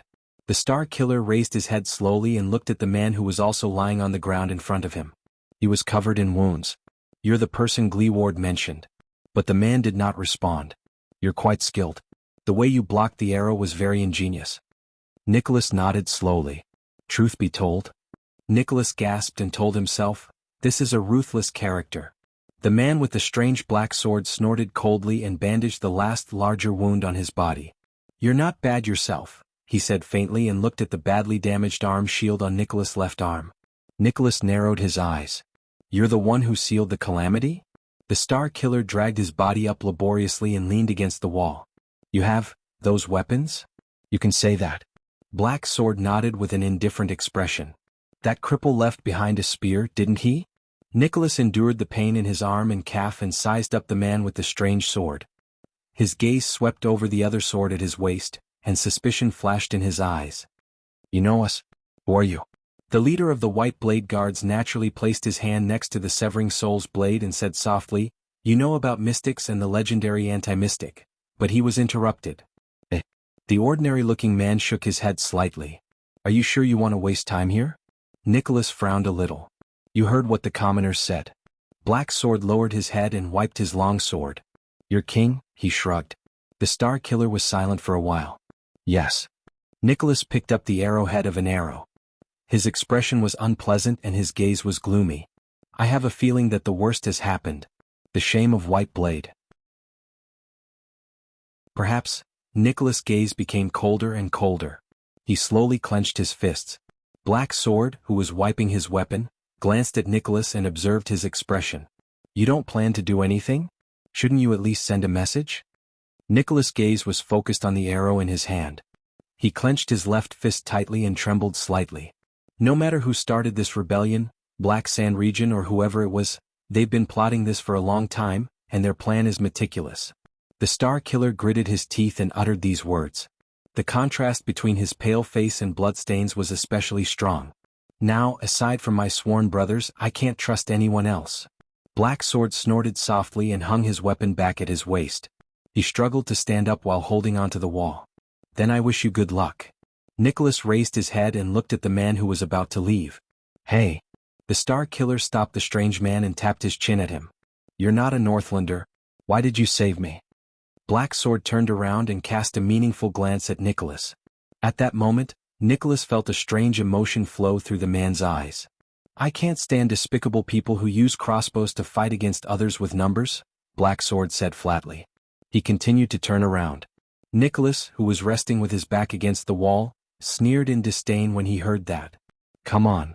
Nicholas shook his head slowly and flashed a sarcastic smile. As a White Blade Guard, the king's sharpest blade, I've fought in many battles. I've been in his reserves, heralds, military judges, executioners, suicide squad, elites at the front lines, palace guards. All the positions you can think of. Black Sword did not turn around, but his voice traveled into Nicholas' ears. So. Nicholas sat up a few inches laboriously and took a deep breath. So, I've interrogated many prisoners of war, spies, traitors, and enemies. I can tell lies from the truth, and I've also seen how different people fight. The Star Killer replied to Black Sword. His eyes were sparkling. I saw how you beat up Tolja, kicking up the snow and dust under your feet. You don't look like those righteous people who see injustice. Black Sword turned his head sideways and glanced at Nicholas, who was panting on the ground. After a long while, Nicholas snorted softly and shook his head. If you're not going to say anything, at that moment, is it this blade? Black Sword asked softly. Nicholas furrowed his brows. What? In the next moment, The Star Killer immediately noticed that the man's gaze fell on the severing soul's blade beside his hand.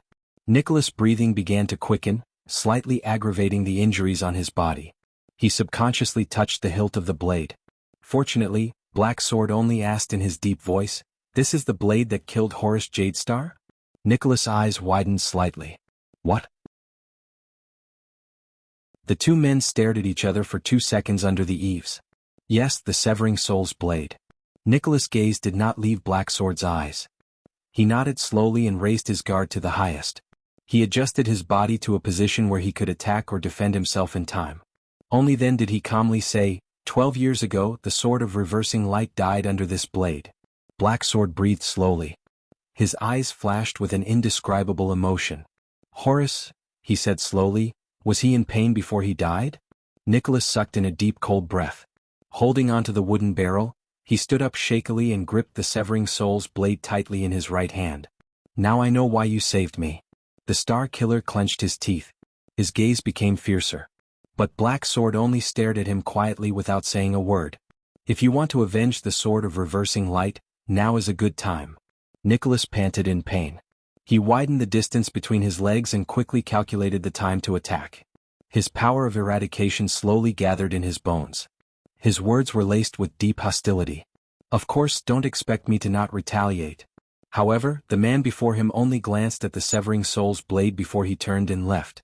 Nicholas furrowed his brows tightly. He watched Black Sword's back as he slowly left. The doubts in his heart only increased. Wait. The Star Killer finally spoke. What is your goal, you unknown fellow? Nicholas said slowly, there's a saying in Khemu, be wary of gifts that ask for nothing in return. Black Sword turned around and gave the Star Killer a profound look. Black Sword shook his head slightly. Compared to interrogating me, I believe you have more important things to do. Nicholas furrowed his brows slightly. Yes, believe me, I'm already doing it. Black Sword twitched the corner of his mouth and shook his head. He turned around and left with unsteady steps due to his injuries. Nicholas stared at him in a daze. He stared at the man's departing figure. 1 second. 2 seconds. 3 seconds. Nicholas' brows moved. He seemed to be hesitating. Until Black Sword's figure disappeared behind the wall at the corner. After an unknown amount of time, the Star Killer sighed. All right. He snorted softly as though he had made up his mind. His footsteps behind the wall stopped. Horus Jadestar's death, he said flatly. In return, if you really want to know, there was no sound behind the wall. Nicholas slowly slid against the wall. He lowered his eyes and his gaze drifted back to the past. That night, that battle, Nicholas mumbled, Horus, that callous butcher, dressed in his black armor with his personal guards. His armor was covered in wounds and shattered pieces. That was a real bloody battle. Everyone went mad. Nicholas' gaze drifted, and he was already looking at another place that was not in front of him. That mountain pass filled with rocks. He spoke in a flat tone, Terend, Jules, Tolja, and the people from Constellation. All of us have forgotten everything in the midst of swords and blood. Other than killing and death, there is nothing else that we can feel. I feel the blood in my veins boiling. Tolja was injured and left. We roared in anger. Jules was at a disadvantage, but he laughed instead. Terend died in battle and we became even crazier. That was the final battle, so the Constellations were the same. The living bled and fell one by one. The dead were carried away one by one. Nicholas lowered his gaze. Everyone went mad. On the battlefield, you know. He snorted inexplicably. His emotions and intentions were unreadable. It was still silent behind the wall. It was as though Nicholas was talking to himself. But the Star Killer knew that someone was naturally listening to his narration. But Horus was different. Nicholas raised his head again. He changed the topic and a subtle change appeared on his face. When all of us went mad like wild beasts, he did not have any expression on his face. It was as though he did not care about the battle in front of him at all. Nicholas lowered his head and said softly, he died peacefully. He died peacefully. As soon as he finished speaking, a second later, a low but messy breathing sound came from behind the wall. Peacefully? Black Sword's trembling voice came. Nicholas nodded and let out a sneer that was either sarcastic or helpless. When he fell into my arms, his expression was as though he was finally freed. Behind the wall, Black Sword did not speak. The sound of his breathing gradually disappeared. Nicholas lowered his head, sighed and said, killing Horus was not satisfying. because it was not like a battle at all. There was still no movement behind the wall. But Nicholas was still talking. His expression was cold and he smiled sadly. That feeling, it's as if he's looking for relief, Nicholas said quietly. His voice was desolate. Have you ever seen a person on the battlefield who is seriously injured beyond cure, but does not die for a while? It was that feeling, that gaze of his that was looking for relief. The sound of fingers rubbing against the hilt of a sword came from behind the wall. Although it was very soft, Nicholas heard it.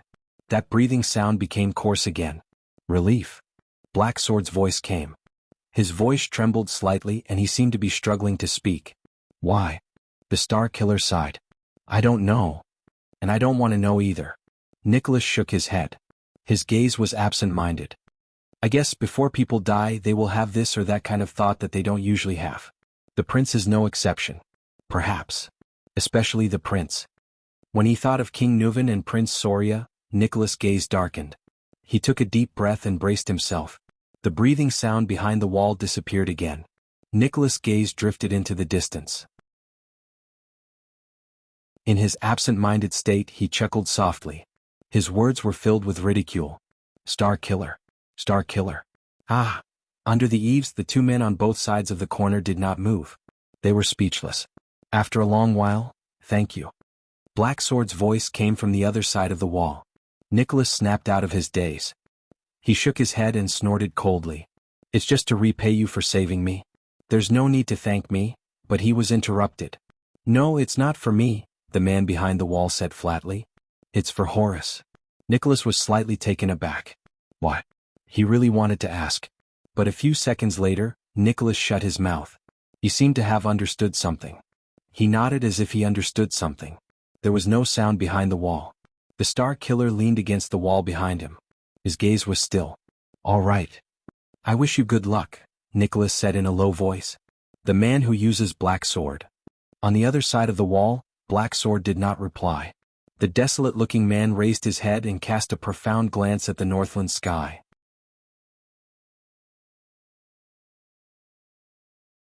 Chapter 204. Ida, brandish your blade. Fight like a holy elf. We are the strongest race. We can even defeat the great dragon. Ida opened her eyes abruptly and her expression turned cold. Countless moves entered her mind in the blink of an eye. From extreme stillness to extreme movement, she imitated the graceful figure of a knight in her memory. In an instant she was only 3 steps away from Caslin. The wind howled and the machete swept out like a gust of wind. In the next second she took advantage of the fact that her opponent's Soul Slayer pike was too long and could not be retrieved. She swung her blade like lightning. Caslin, expressionless and filled with only murderous intent, instinctively wanted to attack like before. But he felt a chill down his neck. Danger. His consciousness blurred, he instinctively reacted. The tavern owner's left hand twitched and the Soul Slayer pike quickly slid back. In an instant, his right hand had already grasped the pike a foot behind the pike and turned the pike into a handgun. Caslin completed his defense in an instant. The pitch-black pike blade faced the machete. Aida's heart trembled. She had held back a portion of her strength from the lightning attack just now so that she could unleash it again at any time. If her opponent were to counterattack like before and neutralize her attack, she would be able to chop off Caslin's head before she was pierced by the Soul Slayer pike. What a pity. Forget it. The elf found a ghostly figure in the vast sea of memories, and found that unique attack. Aida's eyes lit up. She changed the direction of her blade halfway. Asterisk swoosh swoosh. Swoosh swoosh. Asterisk the blade slashed through the air 3 times. The blade turned 3 times in a row and launched 3 feints. Caslin felt chills from his abdomen, left arm and chest. However, to Aida's surprise, Caslin stood still in the face of the dazzling attack. His eyes were red and the pike tip stopped in its original spot. Every slash can turn into a killing move in an instant. But he's so calm? Or is it because he has abandoned his consciousness and is fighting purely based on instinct? Aida clenched her teeth. The last feints turned into a killing move. The blade finally slid strangely towards Caslin's right shoulder. It was about to chop off his right arm. At this moment, Caslin suddenly moved again. His feet and hands moved quickly. The pike tip was positioned in front of the blade. The tip of the spear once again met the scimitar. Aida frowned fiercely and withdrew her machete. Her fear of the Soul Slayer pike forced her to avoid its blade. Aida sighed inwardly. This round of attacks had been completely broken by him, so he could only look for another opportunity. This old man was actually able to accurately grasp the location of her attack. The first sneak attack did not work, and the 3 feints of the hidden killer moves also did not work. Instead, he had forcefully used his body and the spear's edge to neutralize her attack. The 4th time. This was the 4th time her killer move was broken. In her long life, she had seen countless battles and countless Supreme-class warriors. Even though most of the battles between Supreme-class warriors ended in an instant, in Aida's memory, there were still a few Supreme-class elites who left a deep impression on her. Her elder sister's terrifying aura and oppressive force during battle could practically drive her opponent crazy. Chara, who always smiled, was a mysterious existence whose movements were so exquisite that he could carve flowers with an axe. The taciturn meteor was known for his continuous and terrifying killer moves that did not care about sacrificing himself. Old Scarback liked to use faintly discernible lurking and stalking to torture his enemy's mind. The fickle and frivolous Kira was best at turning the tide of a battle between life and death. The pedantic Stokian excelled at maintaining a steady rhythm and an impregnable iron wall defense.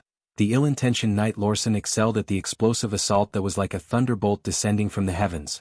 The vampire Parail was used to endless feints that were difficult to distinguish between real and fake, elusive and hidden. Heart of the Rain's twin swords could launch an attack that was faster than the speed of sound in the blink of an eye. Lazybones Zacriel, on the other hand, was an all-round genius knight. He was skilled in probing and observing the enemy's every flaw. However, this earth-shaker, Caslin in front of her, was able to neutralize her attacks at the very last moment. Every time, it was a miracle, as if he had escaped from death's door. Her attacks, which were perfectly imitated from the legendary elites, seemed to be instantly seen through by the old man, whether it was Lorson's thunderous surprise attack or Parail's endless feints. And this was under the condition that he had sealed off his consciousness and was purely relying on his instincts on the battlefield. The undefeated legend of the battlefield, Ida, who had repeatedly failed in her attacks, sighed. How did Zacriel face this monster all those years ago? But the battle was not over yet. Ida, who was about to continue attacking with the advantage of her weapon's agility, was shocked to find that the enemy's counterattack came earlier than she expected. Asterisk clang. Asterisk the spearhead spun rapidly. Caslin's eyes were bloodshot. The Soul Slayer pike in his hand shot out again. It twisted and spun in a strange manner, bypassing Aida's previous block, and went straight for her chest. The image of Stokian's impenetrable iron wall defense appeared in Aida's mind. In the next second, in the face of the fatal thrust, Ida, who was good at dexterity, did not dodge. Instead, she unexpectedly met the attack with her scimitar. The elven scimitar struck the Soul Slayer pike's ferocious spearhead. Asterisk clang. Asterisk an ear-piercing metallic sound was heard. For the first time since the start of the battle, Aida's exquisite scimitar and Caslin's pike collided violently. The force of the collision was so great that there was nothing fancy about it. Almost instinctively, Caslin swept the pike with force. Aida's body trembled slightly. Boundless force surged from the pike. At that moment, all the bones in her body trembled. The joints in her arms even let out a groan, followed by numbness and intense pain. The elf was shocked. This force. Is he really more than 60 years old? Her legs swayed. She was about to be swept down. The outcome of a battle between supreme-class fighters was usually decided in an instant. Falling down in such a battle meant death. Aida's eyes dimmed. This is the end. When she was young, her elder sister's teachings reappeared before her eyes. Yes, those memories that have been sealed away for a long time have returned. Those battle skills that I accumulated through sweat and hard work before I awakened my psychic psionic ability. Those were once beautiful, carefree days. She learned how to fight against the duplicitous and cunning armed dwarves. She learned how to deal with the extremely hypocritical and immoral desert orcs. She learned how to deal with the similarly nimble but vicious and narrow-minded elven distant relatives from Late Dusk Kingdom. She learned how to deal with the pretentious but actually barbaric vampires in Grand Banquet Hill. She learned how to deal with the stupid, dull, and ridiculous humans who possessed the power of eradication. The above adjectives came from her elder sister, whom she respected, feared, loved, and adored. And the enemy before me, a flawless warrior. I've really seen it. At this moment, the image of a timid boy suddenly appeared in her mind. It's him. That boy. Ida smiled bitterly. She still remembered how she watched him grow into a dashing and elegant teenager year by year. She watched him become a hardy and handsome young man. She watched him be refined into the most terrifying warrior. She watched him leave when everything was within his grasp. And his unique battle posture. Wait. His battle. In less than a millisecond, Aida's gaze refocused. In the next second, just as she was about to fall to the ground, Aida's wrist suddenly twisted. Aida's blade cleverly stuck to the Soul Slayer pike's shaft. She did not exert force to resist. Instead, her legs left the ground and she allowed the force to push her so that she regained her balance in midair. She floated horizontally along the pike. In the next second, her legs touched the ground alternately. But every time she touched the ground, she rose up like a dragonfly skimming the surface of the water. Her figure continued to advance towards Caslin. Immersed in his battle instincts, Caslin shook his pike expressionlessly, wanting to shake Aida off. But the elf was like a spider that could not be shaken off. She stuck to the pike and approached Caslin at high speed. Caslin once again sensed danger from his instincts. Kiss. Aida's gaze was firm. Her blade rubbed against the pike's shaft. As she advanced, she slashed at Caslin's spear-wielding hand. Her blade, which was pressed against the pike, firmly controlled the direction of the Soul Slayer pike, not giving the enemy any chance to block or counterattack. Everything happened in the blink of an eye. The moment the blade was about to touch his hands, Caslin let go of the Soul Slayer pike without hesitation. Caslin's left leg retreated in an instant. He twisted his waist, pulled his left shoulder back, arched his right shoulder and clenched his right fist. Aida's scimitar slashed at his chest. But Caslin was faster than Aida. His right fist punched out like a thunderbolt. Thud. There was a deafening thud. Caslin's heavy punch landed on Aida's right shoulder. Crack. The chilling sound of bones cracking came from Aida's shoulder inch by inch. Aida's face contorted in pain. She gritted her teeth and moaned in pain. At that moment, the elf lost her balance and fell to the ground. Her scimitar left her hand. But the sense of danger in Caslin's heart only increased. He raised his head like a startled beast, searching for a threat. In the next second, Caslin felt a chill run down his spine. Caslin lowered his head subconsciously and reached for his left chest with his left hand. Clang. There was another clear metallic sound. At some point in time, Aida's scimitar, which should have fallen along with its owner, appeared in front of Caslin's chest. The blade stabbed into the tavern owner's left chest. Blood gushed out. Aida fell to the ground powerlessly. Clang. At that moment, the Soul Slayer pike fell to the ground with a clang.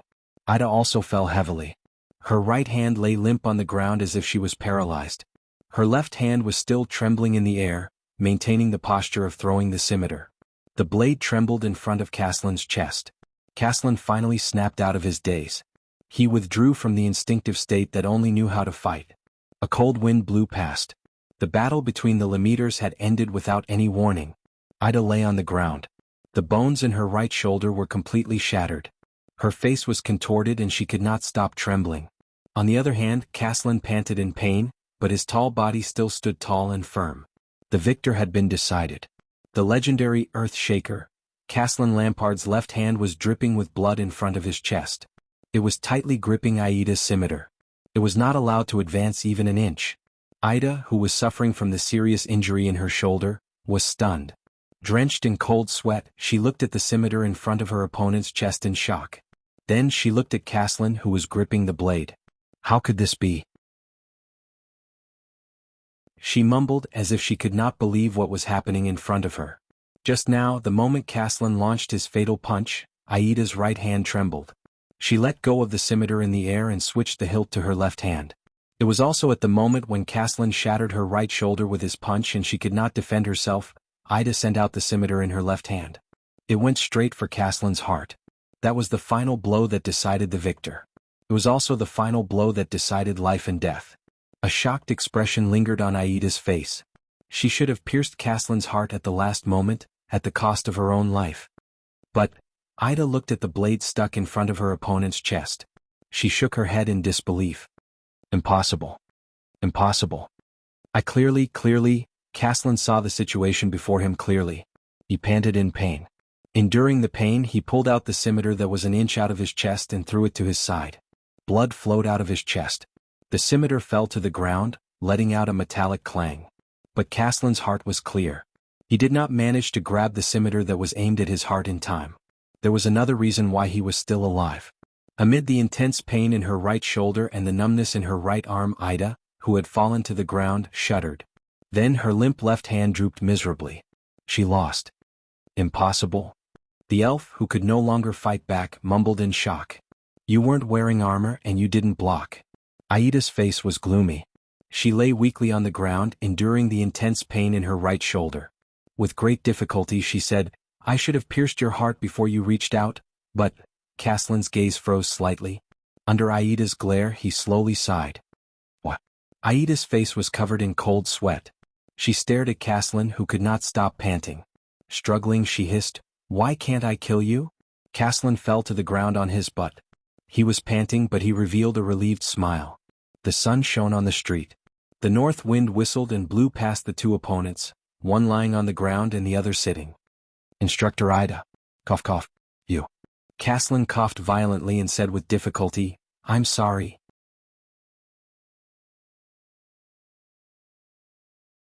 Chapter 205. Ida shook her head. Her eyes were fixed on Caslin as if she was looking for an answer. She did not understand. Caslin did not make her wait for long. Many years ago, the white-haired old man said slowly, answering Aida's doubts. I killed Sira Dark Thunder at the 38th Century ground, but he punched me in the left side of my chest. Caslin stroked his left chest. With a complicated gaze, he looked at the machete beside him, then at the Soul Slayer pike. He sighed and said, I don't know how many ribs were broken. At that time I was already wailing and waiting for death. Aida's expression changed.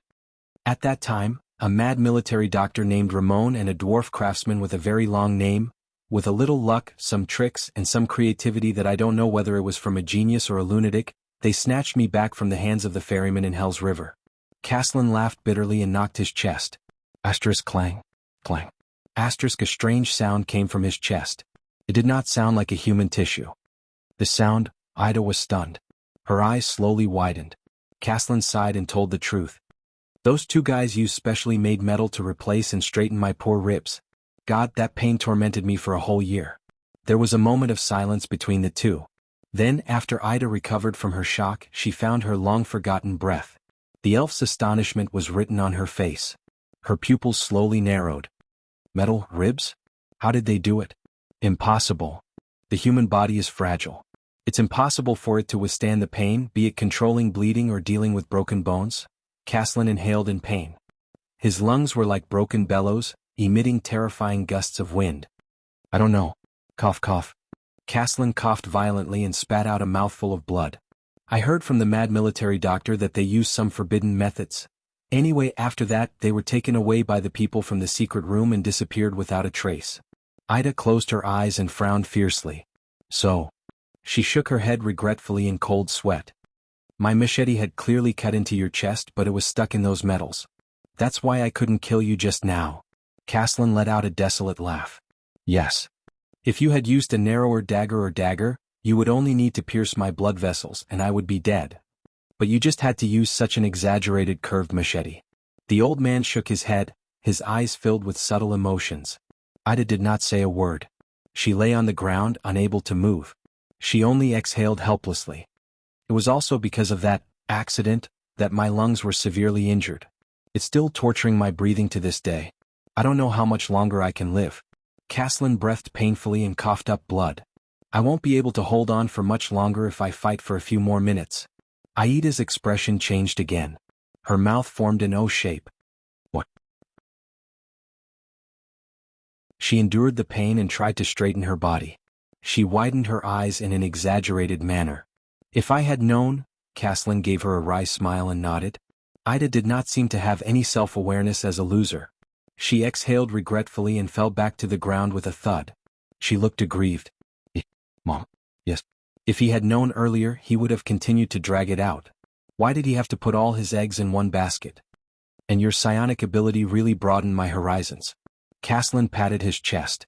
After coughing for a while, he sneered. Fortunately, when we met just now, I didn't think about this past. Otherwise, you would definitely be prepared. Ida looked as if she had nothing left to live for. She shook her head subconsciously. You're also very smart, little brat, she said listlessly. You only left two thoughts in your mind, live and kill him. Then you left everything to your instincts, so that my telepathy, could not read anything. Caslin's smile froze. He lowered his head, his white hair fluttering behind his head. That's not smart, he said flatly. His eyes were dim and his tone was downcast. Caslin closed his eyes and said slowly, in the cruelest battlefield, you will only have these two thoughts. Ida raised her eyebrows. Is that so? The elf seemed to be looking for something to ignore the sharp pain in her shoulder. She puffed up one side of her cheeks and exhaled out of boredom. Then she said quietly, although you're young, only in your 60s, but you seem to have a lot of battlefield experience. Battlefield? This time, Caslin's voice was firm. That's hell. It's a boundless hell that turns normal people into monsters. There are only two types of people there. Dead people and people who are about to die. On the ground, Ida rolled her eyes. Caslin seemed to have improved a lot. He said in a low voice, thank you. Even though I don't remember it very clearly, that feeling just now was like returning to those hells. I had to face 4 to 5 different and terrifying opponents in the blink of an eye. It forced out all of my potential once again. Ida snorted softly. 4 to 5 opponents? He could even sense all of this. Ida looked at the sky and asked weakly, Wrath of the Sea, right? Caslin's eyebrows twitched. He seemed a little surprised. A few seconds later, the old man smiled faintly. You've noticed? I always thought that my power of eradication was very hidden. When I was serving in the army, everyone thought that it was the thawing of glaciers. Ida nodded listlessly. Wrath of the Sea, a rare power of eradication. It increases your strength and speed very little, but it can give you extraordinary reflexes and allow you to deal with any unforeseen circumstances in an instant. Just like the sea. Caslin sighed and said affirmatively, no matter how terrifying the waves are, the sea will always be the same. It will not sway for 10,000 years. Ida shrugged. But this movement affected the heavy injury on her right shoulder, causing her to grimace again. Although it's a little different, that brat Kira also has the same power of eradication. Ida panted and gritted her teeth. I only remembered it when you swept that spear. Caslin's expression changed again. Prince Kira? There was a hint of agitation and excitement in Caslin's tone. To be mentioned in the same breath as the legendary enemy of the wolves, what an honor. But Ida only pulled a long face. Like a child who refused to admit defeat, she lay on the ground and shook her head desperately. Damn it. If I didn't recognize it, I wouldn't have decided to take the risk and cut him. She stopped shaking her head. With a pitiful expression, she said mournfully, exchanging injuries for lives and breaking out of a deadlock. This is the best way to face Kira and the Wrath of the Sea. Caslin smiled faintly and nodded slowly. As expected, the sacred elves who rose to power through war and slaughter are different from the conservative white elves. Even if you give up your psionic abilities, you're still a terrifying warrior.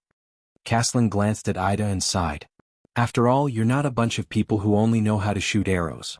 I'll accept your compliment, brat. Ida exhaled in boredom. The two of them were silent for a few seconds.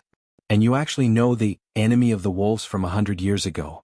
The so-called immortals' experiences of hundreds and thousands of years are indeed no joke, Caslin said slowly. Instructor Ida, may I be so bold as to ask your age? Aida's eyes widened. Her eyeballs darted around. Wait, let me do the conversion. In that instant, Aida's gaze suddenly became profound. Age, she said flatly.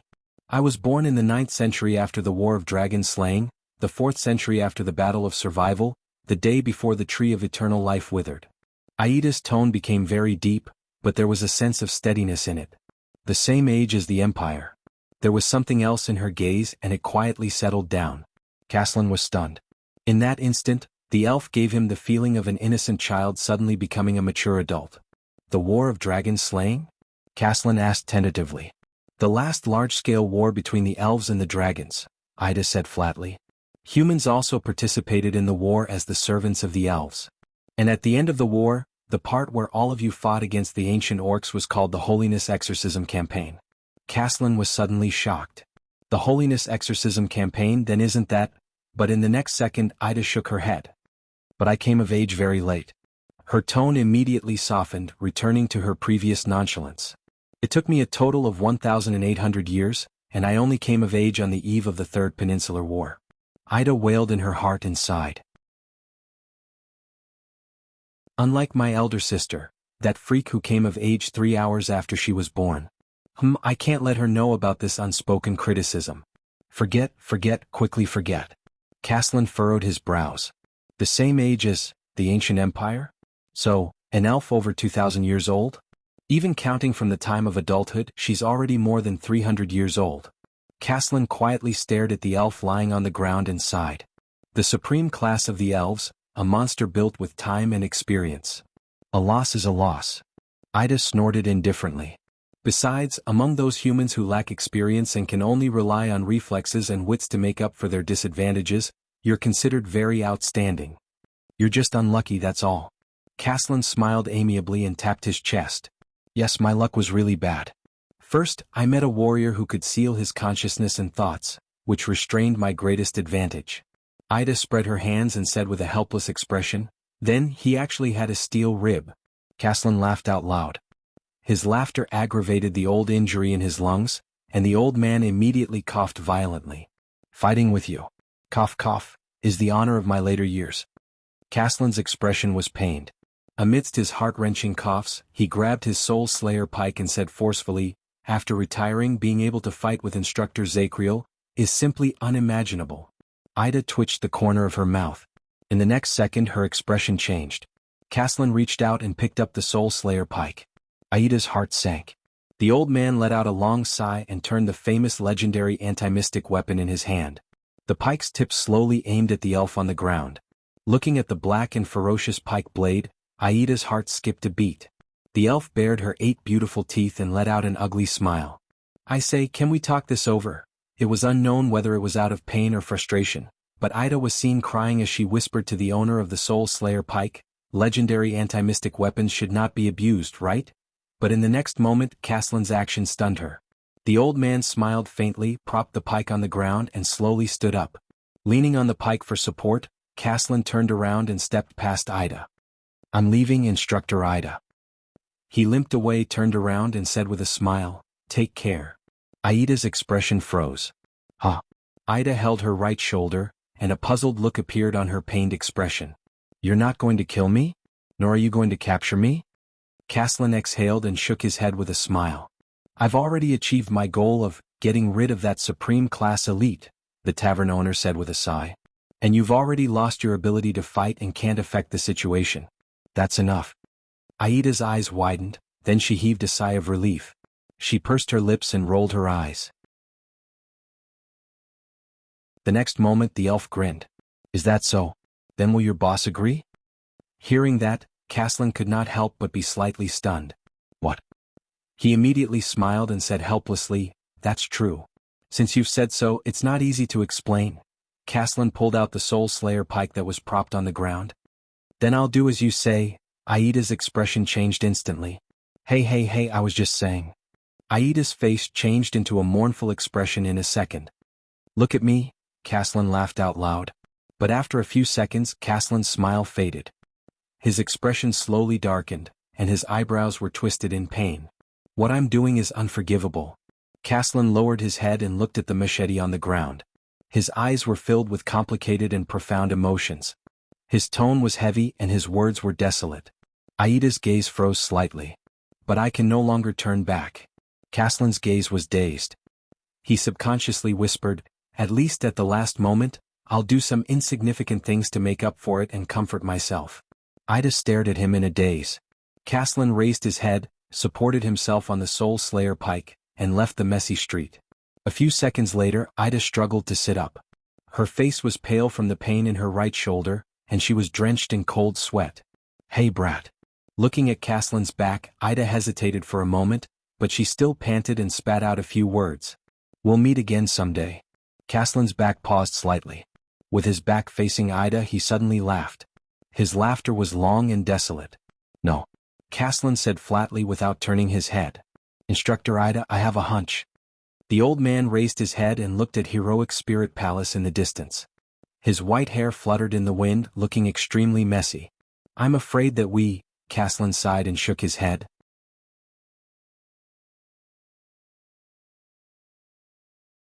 Chapter 206. Under the dim illumination of the everlasting lamp, the soldiers roughly escorted Thales and Little Rascal, whose hands were tied behind their backs, into the cell next to Cohen's. Hearing the sound of the thick iron door being locked, Thales comforted the distraught little rascal in a low voice. He then turned his head and looked at his surroundings through the bars. Prison. Why do I feel like I have a special affinity with this place? There were only 3 bound prisoners, Wuxia and a man and a woman hidden in the dark.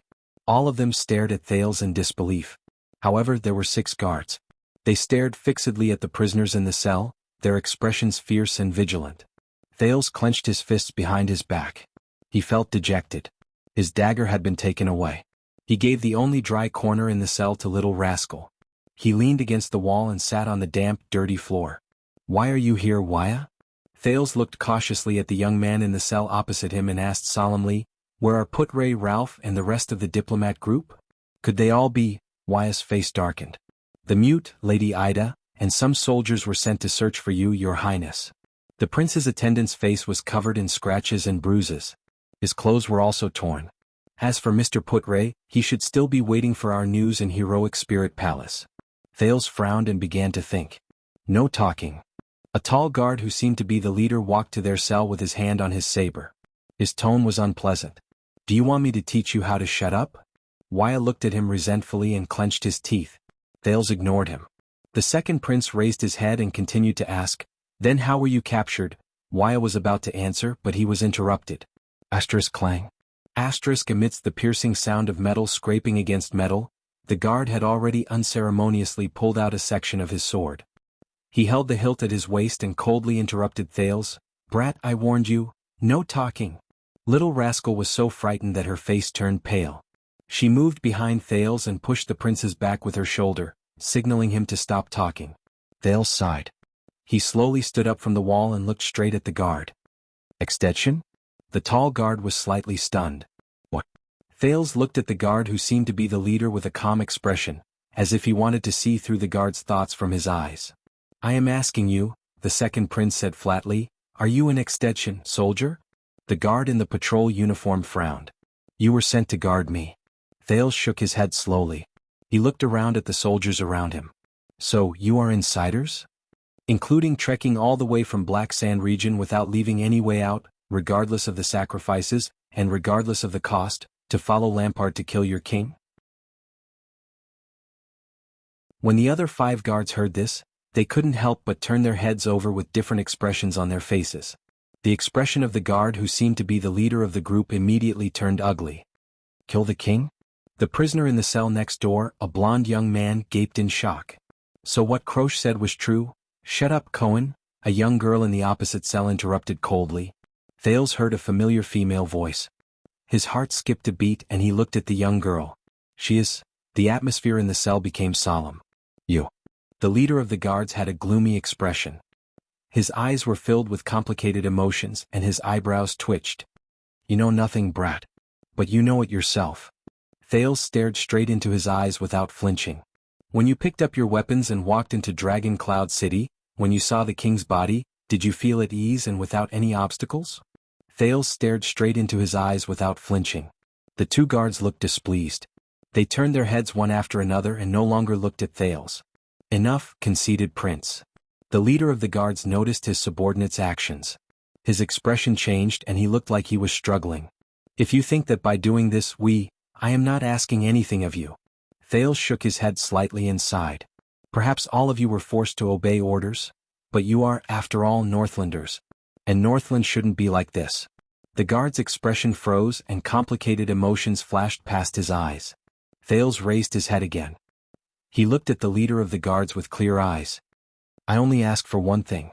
The leader of the guards pursed his lips and stared at Thales with a slight frown. Before I am executed as a murderer. Thales sighed. His expression was gloomy. Let me talk to them for a while. The leader of the guard's gaze froze in the air. His hand pressed and pressed on his sword, which was half unsheathed. A few seconds later, as if he had snapped out of his daze, he turned his head to look at his colleagues and subordinates.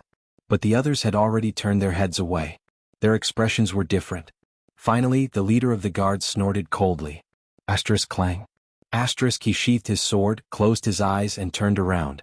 Like his colleagues, he no longer paid attention to Thales. Thales exhaled deeply. Thank you, Northlander, the second prince said sincerely with a weary expression. Aching all over his body, he wanted to slowly sit down along the wall. But the prince caught a glimpse of little rascal, who was absent-minded. The poor girl shrank back into the corner and stared at the empty ground in a daze. Thale's heart sank. Thinking of the predicament he was in, Thale shook his head, forced himself to stay awake and moved to the fence.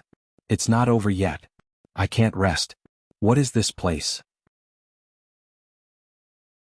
Thales leaned against the thick wooden fence and observed everything around him. Compared to the dungeon in Vine Manor, this prison seemed to be simpler.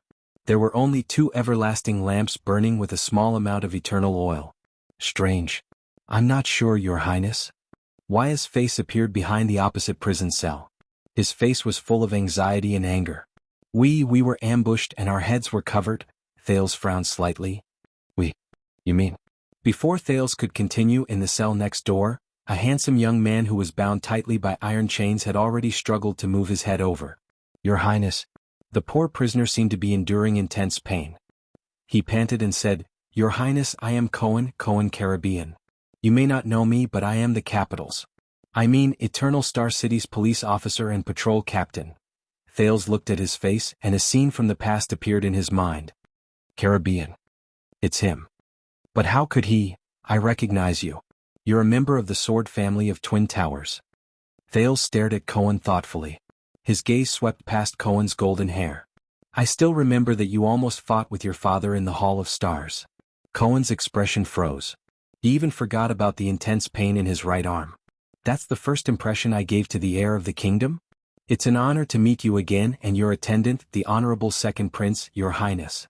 With a gloomy expression, Cohen glanced at Waya, who snorted in disdain. Then he looked at the little girl behind Thales listlessly. And this young lady must be, Cohen frowned. He sized up Thales' age, then looked at the girl's age. Puzzled, he said, Your Highness? The girl opposite Cohen raised an eyebrow and snickered. Thales' face twitched. Little rascal put on a long face and looked at Thales nervously. Looking at his companion's laughter, Cohen reacted awkwardly. That's right, you're not that old yet, ahem? Thales frowned. Thank you for your concern, Your Highness Caribbean. With his face covered in dirt, Cohen struggled to raise his head and flashed a friendly smile at the prince. As for you, Lady Arund of Broken Dragon Fortress. Thales turned his head and looked at the black-haired woman in light armor diagonally opposite him. He could not help but sigh. I guess you're not here for sightseeing, are you? The disheveled Miranda Arund still looked unpretentious. She turned her head and said coldly amid the clanking of the chains, Just like you, Your Highness. Thales stared at Miranda in a daze, then at Cohen. The heir of the Arund family in the Northern Territory, both of you? He took a deep breath and started to think again. Do you know what kind of trouble you've gotten yourself into? I've heard a little about it. Miranda's cold voice rang. The king of Extet was assassinated? Not only was he assassinated. Thales nodded and exhaled. His expression was unpleasant. The king has passed away. A few guards in the prison subconsciously glanced at them, but their leader glared at them with a fierce gaze. Miranda furrowed her brows. Waya widened his eyes. Cohen closed his eyes and put his head back on the ground. His tone was remorseful. I knew it. In the corner of the prison cell, little rascal recalled the scene of King Nuvan's death and shuddered slightly. So, the swordswoman's voice continued to ring through the bars. What exactly happened? Thales glanced at little rascal and sighed softly. He then turned to the 3 people who were staring at him with burning gazes. I only know part of the truth. Thales frowned. And now? He raised his head and looked at the 3 of them. His expression was solemn. I need you to tell me exactly what happened to you, be it the cause or the consequences. I'll start with why you appeared in Northland. 10 minutes later. Caslin Lampard? Thales could not hide the astonishment on his face, nor could he suppress the volume of his exclamation. Even the 6 guards glanced at him. The prince's hesitant gaze moved back and forth between the ashen-faced Cohen and the extremely solemn Miranda. That old man in the tavern. He looked so reassuring. And his character, the compassion and open-mindedness he exuded did not seem like something a hypocritical and vile person would do. Waya widened his eyes. That old man in the tavern? Isn't he the former commander of the White Blade Guards? He's very famous. It's surprising, isn't it? Miranda's voice was still calm, but there was a hint of suppressed emotions in it. Rumor has it that his relationship with Chapman Lampard is very bad. I thought he had always been loyal to the Walton family. That old man with a human face but a beast's heart. Cohen struggled to get up angrily and grimaced in pain. He didn't even fix my right arm properly. I knew he was up to no good. You're the closest to him. When you saw him, you even put your arm around his shoulder. Miranda's cold words immediately exposed Cohen's lie, causing him to look embarrassed. Thales stared at the ground in a daze. Some of the things in his memory began to become clear. Oh. Thales breathed slowly, his eyes grew brighter. Caslin, this explains a lot of mysteries. Nicholas told me that he learned from an old friend of his from the White Blade Guards that the ones who tried to assassinate me at the fortress were disaster swords. Thales focused his gaze, and the journey before he entered Dragon Cloud City appeared before his eyes. However, before King Nuvan broke Archduke Poffert's neck, he told me that the ones who tried to assassinate me were Shadow Shield. The old friend Nicholas mentioned was probably Caslin. Cohen and Miranda were both shocked. Shadow Shield? Cohen frowned. So they're back? Thales shook his head and did not answer the police officer's question. He had to get to the point. Wyatt glanced at Cohen in annoyance. The disaster sword, no matter what they are, is a lie and a cover created by Caslin and Chapman Lampard to lure all of you here in the name of the Tower of Eradication. While Cohen awkwardly realized that no one answered, Thales muttered, "To be precise, they lured you, Miss Arund, the heir of the Guardian Duke of the Northern Territory here." Miranda sighed. "That's right. Croce only sent the news back. She has no right to decide who the Tower of Eradication will send." Cohen was stunned for a moment before he reacted. But Caslin can. He's Master Shao's close friend. He can totally suggest and even specify who he wants. The nobles of Constellation's northern territory secretly entered Dragon Cloud City. If it were any other time it would be fine, Wyatt muttered and continued, but when the king was being assassinated, they caught a suspicious Constellatiate and the heir of the Duke of the Northern Territory who secretly sneaked into Dragon Cloud City. The nature of the matter is a perfect scapegoat, Miranda whispered. Compared to a weak young prince plotting to assassinate the king, this is much more convincing. Not only that. Thales took a deep breath. The picture in his eyes became clearer. Wyatt is right. You are also the heir of the Northern Territory. The second prince narrowed his eyes and recalled Val Arund's hysteria in Renaissance Palace. South of Broken Dragon Fortress, the northern territory of Constellation that Lampard dreamed of. When Lampard conspired with Duke Val, he was determined to get the northern territory of Constellation. The few of them fell silent. Cohen blinked as if he was still trying to sort out the clues. Miranda stared at the chains on her body in a daze. Wyatt bit his lip tightly. Chapman Lampard never gave up on his desire for the Northern Territory. I am the scapegoat, but you, Miss Arund. Thales sighed slowly. As the rightful heir of the Northern Territory after Duke Val was imprisoned, you are not just the scapegoat. You might not even be the scapegoat. Not the scapegoat. Cohen was horrified. He struggled to get up amidst the pain. What do you mean? Thales raised his head. The picture in his mind became clearer. Think about it. The highly respected Duke Val Arund was framed and imprisoned by Constellation's fatuous King Kessel, the prince said softly. And his daughter went to Ekstedt to ask for help in an attempt to uphold justice and take back everything that belonged to Arund. Coincidentally, the Prince of Constellation assassinated the King of Ekstedt. Chapman Lampard really kept his promise. Thales sighed slowly. His face was full of resignation. It seems that the cooperation agreement between him and Val Arund, it is still valid. And you, Miss Arund. Thales sighed. You are the one who will affect the ownership of the Northern Territory in the upcoming negotiation or war between Constellation and the Dragon.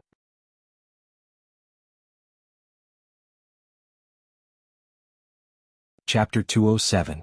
In his long-awaited dream, he felt as if he had returned to that strange and dazzling world. Anti-theft, anti-theft. It will be switched over in a while. Everyone please come and support the original. Anti-theft, anti-theft. It will be switched over in a while. Everyone please come and support the original. There, the girl with a blurry face but a gentle voice hugged him from behind, which was a rare sight. She said softly, "Why? Are you sad?" He closed the laptop and smiled bitterly. No, this result was expected. Maybe I'm not good enough. He lowered his head, feeling a little dejected. You know, they have high expectations. It's okay. The gentle voice breathed into his ear. I have a way to make this less sad. He raised his eyebrows and shrugged. Because there's something even sadder waiting for you. He blinked, feeling a little confused. She said gently, let's break up. He shuddered. The girl behind him did not say anything. He turned his head stiffly. What? Yes, you heard me right. Because you're a failure now, she said flatly, so I want to break up with you. His brain stopped working. He just stared blankly at her blurry face, feeling lost. What? The voice behind him sighed. Okay, it's a deal. He breathed in a daze. He could not accept it. He wanted to explain, but he felt that it was unnecessary. At this moment, okay. The voice snickered and rang happily. Now, 10 seconds after we broke up, I announced that we're back together. Tada. Let me introduce you to my new boyfriend, Wuxia. He could not think straight. What? But a few seconds later, his heart started beating again. He panted and looked at her in surprise. How is it? Compared to the pain of being dumped just now, is it less sad now? When you encounter setbacks, you have to cherish your crotch. The voice giggled and blew into his ear, making him feel a little itchy. My name is Lei Feng. You don't have to thank me. He was a little speechless. The voice said happily, very good. If you have another tragedy in the future, I will continue to comfort you like this. He took a deep breath and shouted angrily, damn woman. Can you not break up and get back together in such a serious manner? Break up and get back together as a joke. I'll take it seriously, okay? He felt as if someone's chin was smashing into his back. Oh, this is nothing. The owner of the voice poked Zhang Heng's back with his chin and said loudly, you don't know this, but there's a serial author on the internet. Every time the plot reaches its climax, he would write the book is over, and say that he's done with the book. Then he would update the next chapter without saying a word, insisting that he's writing a new book. That's the peak of perfection. Then don't learn from him, okay? In his memory, that voice laughed happily. His voice was full of exasperation and relief. Finally, the noise stopped. She lay lazily on his back and wrapped her arms around his chest. Hey, Chirin, don't be afraid, she said in a low voice, no matter what happens. I'm here to protect you. He lowered his head and closed his eyes. I know. You're here to protect me. The voice did not speak. She only wrapped her arms around him a little tighter.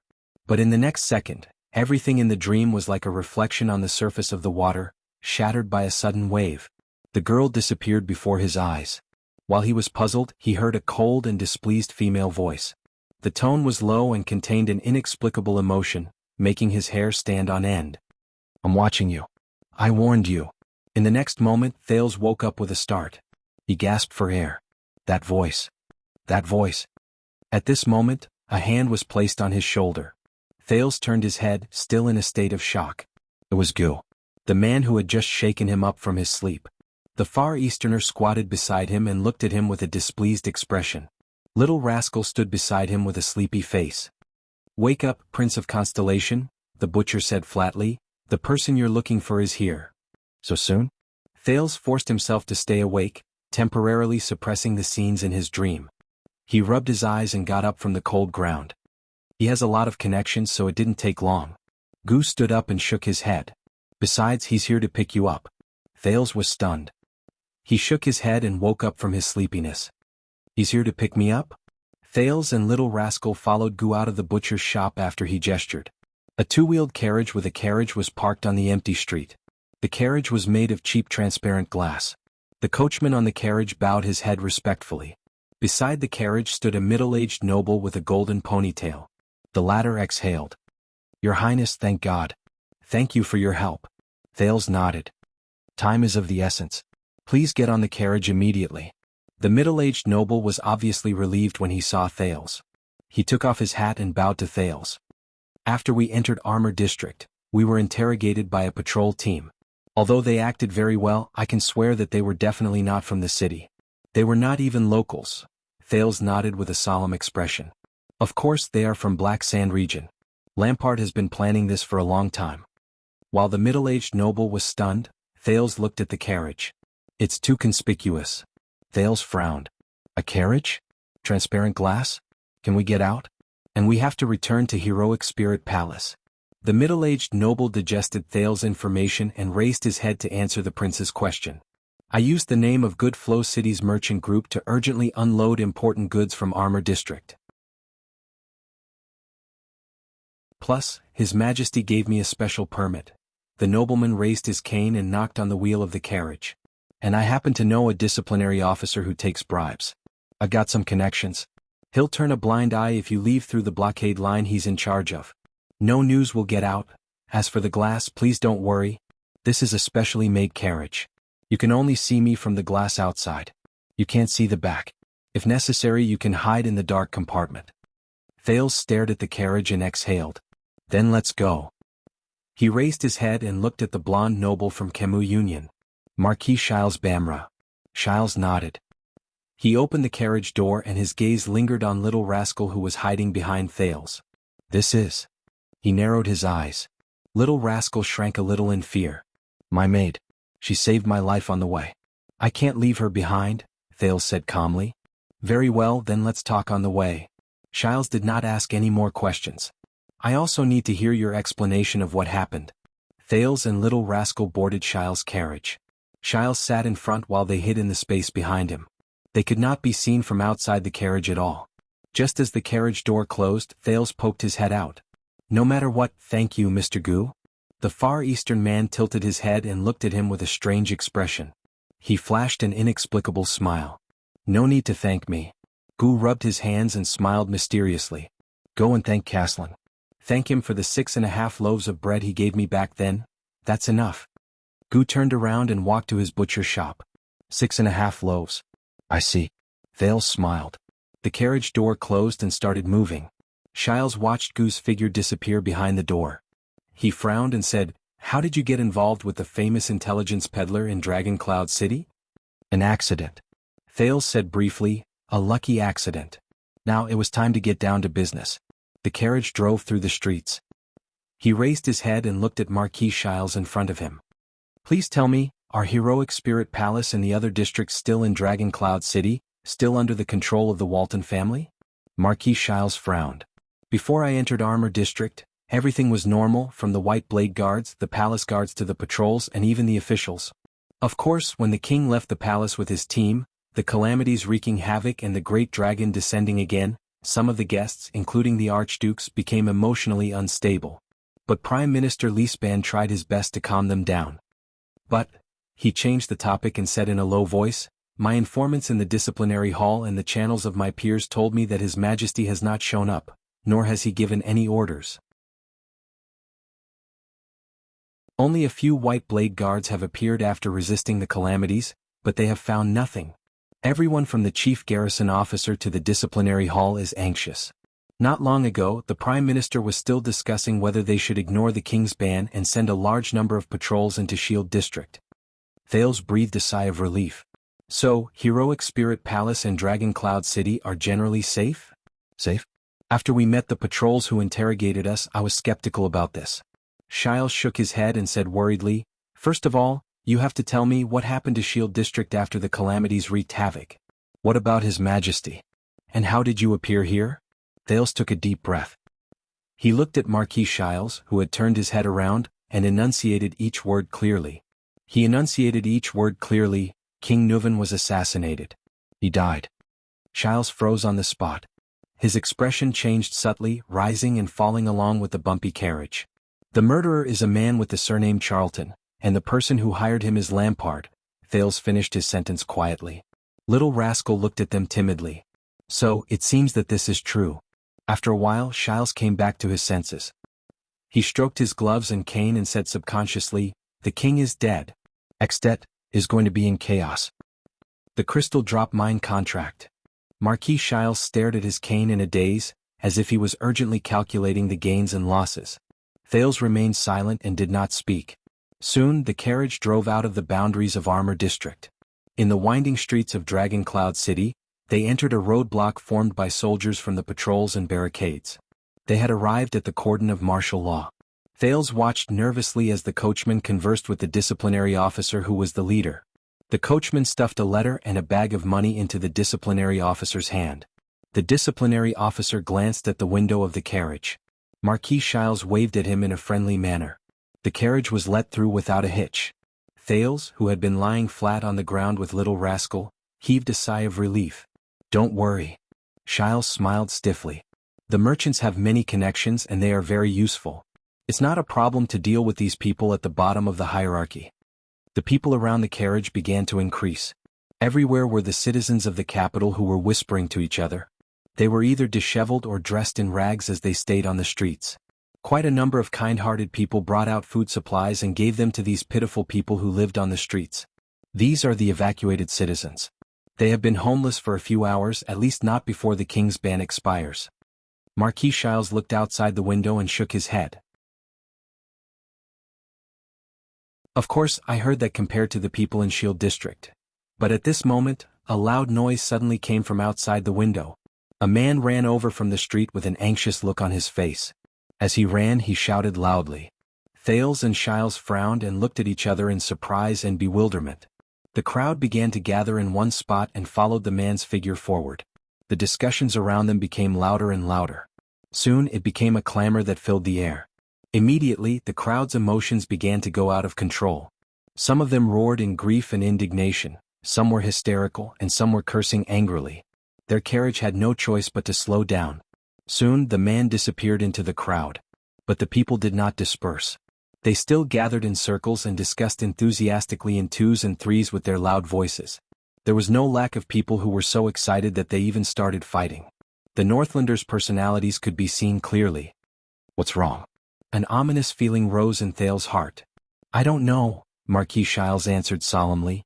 But we will find out. Hence, at the next street corner, Marquis Shiles deliberately stopped the carriage. Under his signal, a patrol soldier who was maintaining order but was arguing with his colleagues in an agitated manner, was invited by the coachman to the side of the carriage. Marquis Shiles opened the carriage door halfway and stuck his head out. I am from Kemu Union, King Nuven's partner. The blonde, ponytailed noble handed over a silver coin and flashed a friendly smile. May I ask what happened just now? The soldier seemed to have just gone through an intense argument. Panting, he stared at the silver coin in his hand and was slightly stunned.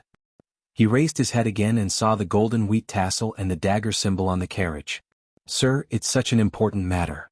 The soldier calmed down his agitated emotions. After he came back to his senses, he seemed to be a little reserved and stuttered.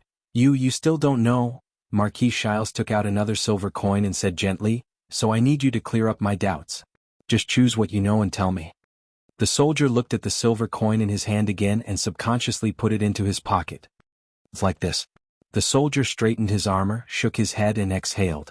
His expression became a little unpleasant. His Majesty King Nuven was assassinated.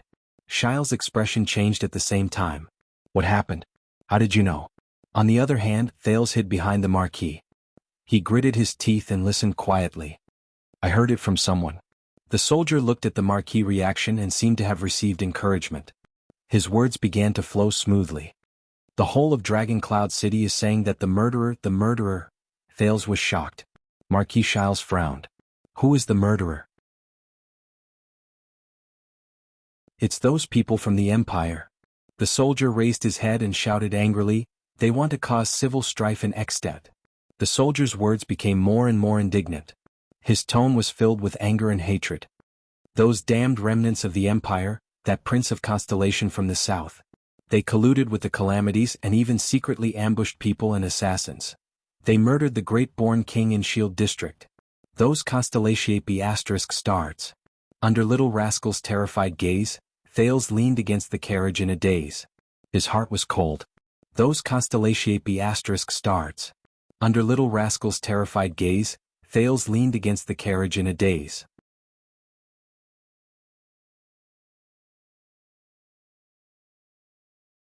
Chapter 208. In the alley of Armor District in Dragon Cloud City, the three old friends finally drew their swords and started fighting. Theft. Please respect the author's hard work. If there's no trade, there's no theft. Under the moonlight, Cohen covered his innocent nose in pain as he looked at the man and woman in front of him who started fighting at the slightest disagreement. He knew that in this special battle, there was no room for him to intervene. Miranda probably wouldn't allow him to intervene either. His nose was the proof.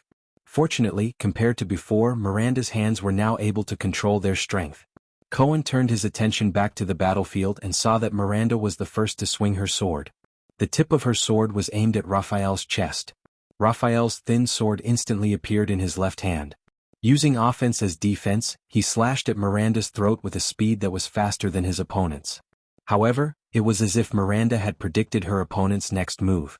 The blade of her sword naturally changed direction, and as it spun, it slashed at Raphael's left hand. From afar, it looked as if Raphael had taken the initiative to extend his left hand to meet her blade. Cohen was amazed. This was Miranda's instinct after years of practicing the Pegasus music. She actively listened to and even controlled the rhythm of the battle, manipulating her opponent's every move. Raphael frowned. He quickly pulled his sword back and was forced to retreat. He knew how terrifying his former lover was and tried to quickly break away from her rhythm. But Miranda's gaze was as cold as ice. She followed up with a timely slash. When Raphael retracted his right leg, she slashed at his left leg, which was his center of gravity. Raphael was forced into a difficult position by this slash. He was forced to stop retreating and face the sword. Just like before, Miranda seemed to have predicted Raphael's movements. She pulled her forearm and the wind howled. Cohen's pupils shrank as he watched the battle. In the 10 seconds, the swords of both parties did not touch, exchange, or clash. They only moved back and forth in the air, causing ripples in the air. But Cohen knew that this was an extremely dangerous battle. His teacher, Zadie Tafner, once told Cohen, who was not yet a police officer at that time, that this kind of silent and rapid battle was more often seen in battles between supreme-class fighters. The next moment, Cohen saw Miranda's blade instantly swing at Raphael's head at the most appropriate time, avoiding her opponent's block, dodge, and counterattack. Hiss! The sound of a sword tearing through the air could be heard. In that instant, Raphael's dark red eyes flashed with a different expression. His left arm trembled visibly. Then, the thin sword danced in the moonlight, leaving an afterimage. Ding! The blades of the two finally clashed for the first time, and the air vibrated with a sharp sound that tortured the ears. Cohen frowned and resisted the urge to cover his ears. Raphael gritted his teeth and quickly took 3 steps back. Miranda, on the other hand, stood in place and swayed. For a moment, the entire area fell silent. Miranda expressionlessly flicked her wrist, and a few strands of hair floated down from her blade. Raphael panted slightly and touched the right side of his forehead. A bloody scar had already appeared on his temple. As expected, Cohen sighed. True enough, Miranda was still the strongest. Raphael rubbed off the blood on his hands. With a resigned smile, he shook his head and sighed. When it comes to sharp observation, seizing the timing and rhythm of battle, you're still as good as ever, Miranda. Cohen coughed and carefully observed Miranda's expression. So, Raphael, let's call it a day. It's been a long time. Miranda still did not know about Raphael's power of eradication. However, if they continued to fight, the observant Miranda, they had to stop the fight. But at this moment, a voice that made the two men tremble came from the field. Raphael, where's your sword of death? Cohen was slightly startled. Raphael lowered his head. Miranda's voice trembled slightly in disbelief. That power of eradication that replaces defense with offense and counterattacks in a desperate situation. For more than 10 years, you're the only one who has awakened the power of eradication. The kind of power of eradication that can break the rhythm of Pegasus music. Why is it gone? Cohen closed his eyes in pain. *T. She found out. Miranda raised her head suddenly. Under the moonlight, her cold expression was tinged with disbelief and panic. This is not the rhythm of Sword of Death. It's not even the rhythm of your swordsmanship. The swordswoman said slowly, although my hands. I can feel that cold temperature. It was hidden in your hands just now. It's another force. What is that, Raphael Lindbergh? Miranda's gaze was like 2 blades that pierced Raphael, who did not say a word. Cohen slapped himself on the forehead in frustration. The 3 of them were silent for a few seconds, until Raphael spoke in a gentle and relaxed manner. This is Prayer of the Dead. To be honest, it's not much different from Sword of Death. The young man in white sneered. His voice was still light. Fighting for a chance of survival in a hair's breadth, seeking victory in a dangerous situation to the limit. The style is very similar.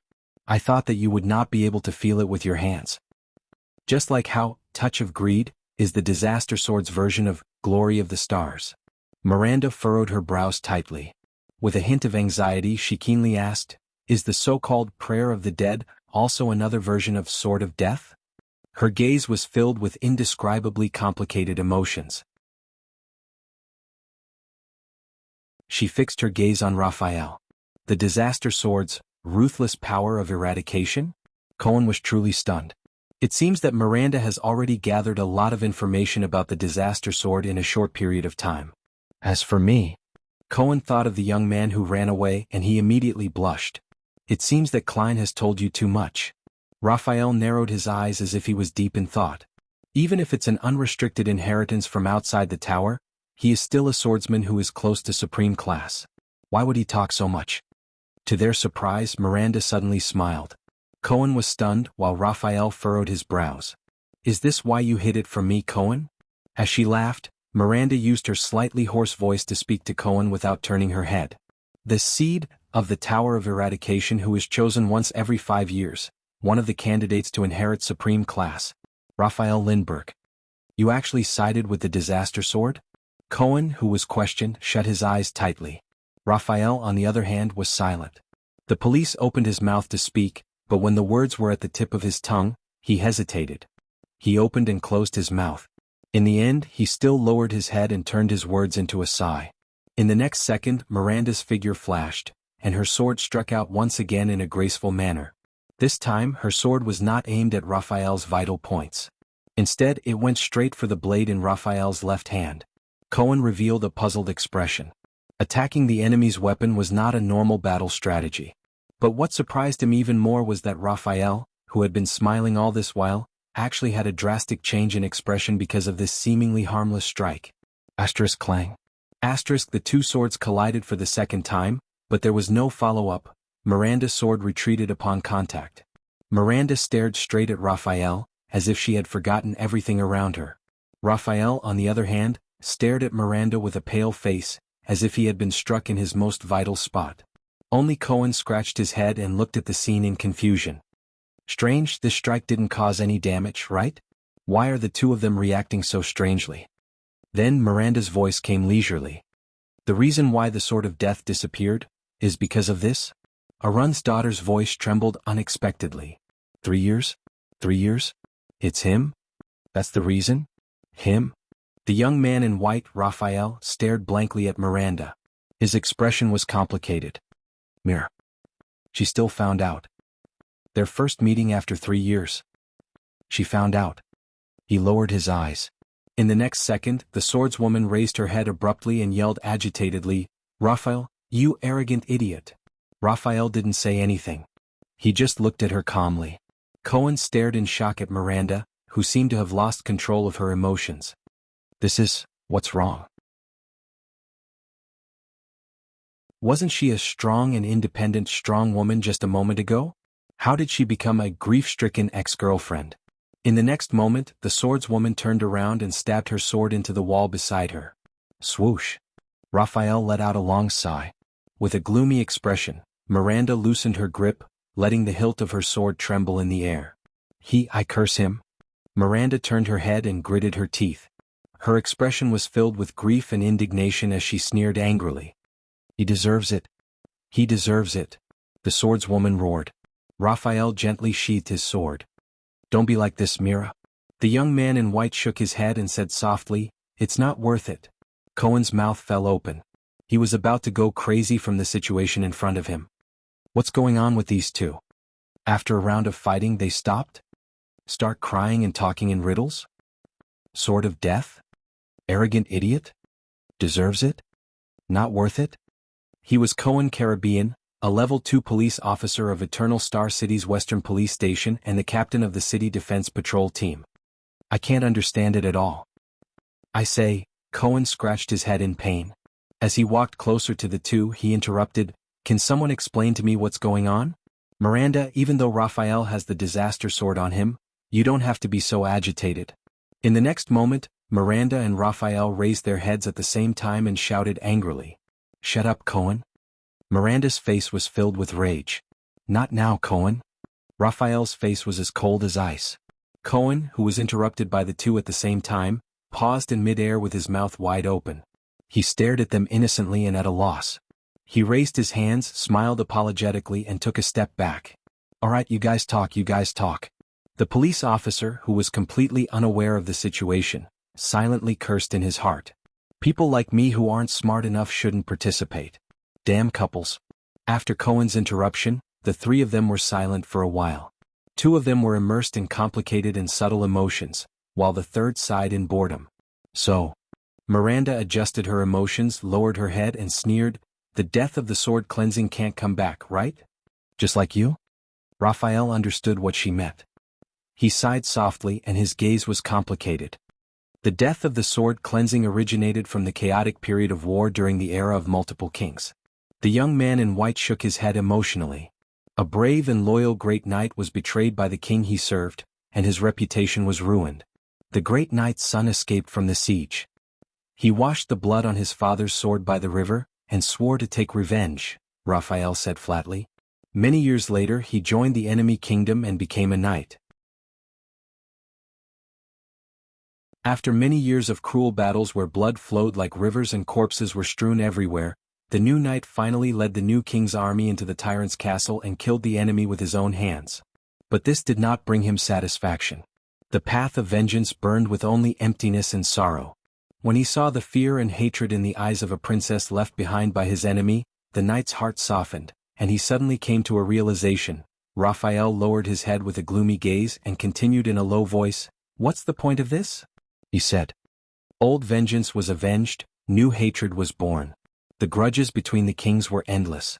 Death and hatred were intertwined, and the tragedy never disappeared, and the emptiness was bottomless. Miranda listened quietly to Raphael's story, while Cohen scratched his head in pain. He had had enough of these too. So, the knight carried the princess out of the castle that was covered in blood, corpses, hatred, and madness. The knight stood under the sun, and wiped away the princess' tears of fear. There, the knight swore that he would end this chaotic world that bred hatred and death. From then on, his extraordinary power was called the death of the sword cleansing. Raphael's story was finished. Miranda stood where she was in silence. Cohen laughed dryly, wanting to push the progress of the mission. It sounds like a third-rate knight's novel. A tragic life, a noble birth, a powerful enemy, slowly becoming stronger, and when he sees a woman his legs go weak. Then he swore to dominate this chaotic world. "Shut up, Cohen." This time the man and the woman interrupted Cohen. Surprisingly, they were of the same caliber and speed. Once again Cohen shut up, feeling wronged. Raphael turned to Miranda, and with an obscure smile on his face he said, "Compared to a greater goal, these things are not worth caring about. Do you understand?" Miranda looked at Raphael, her eyes full of hatred and sorrow. "So, the Secret Intelligence Department?" Raphael twitched the corner of his mouth and nodded. The two stared at each other in silence. It seemed that only the other could understand each other. Until Miranda looked away with a pained expression. "I wasn't joking just now. This concerns the future of the two kingdoms. Dragon Cloud City will not be peaceful tonight." Raphael straightened his clothes, raised his head, and looked at Heroic Spirit Palace in the distance under the moonlight. He put on a smile again.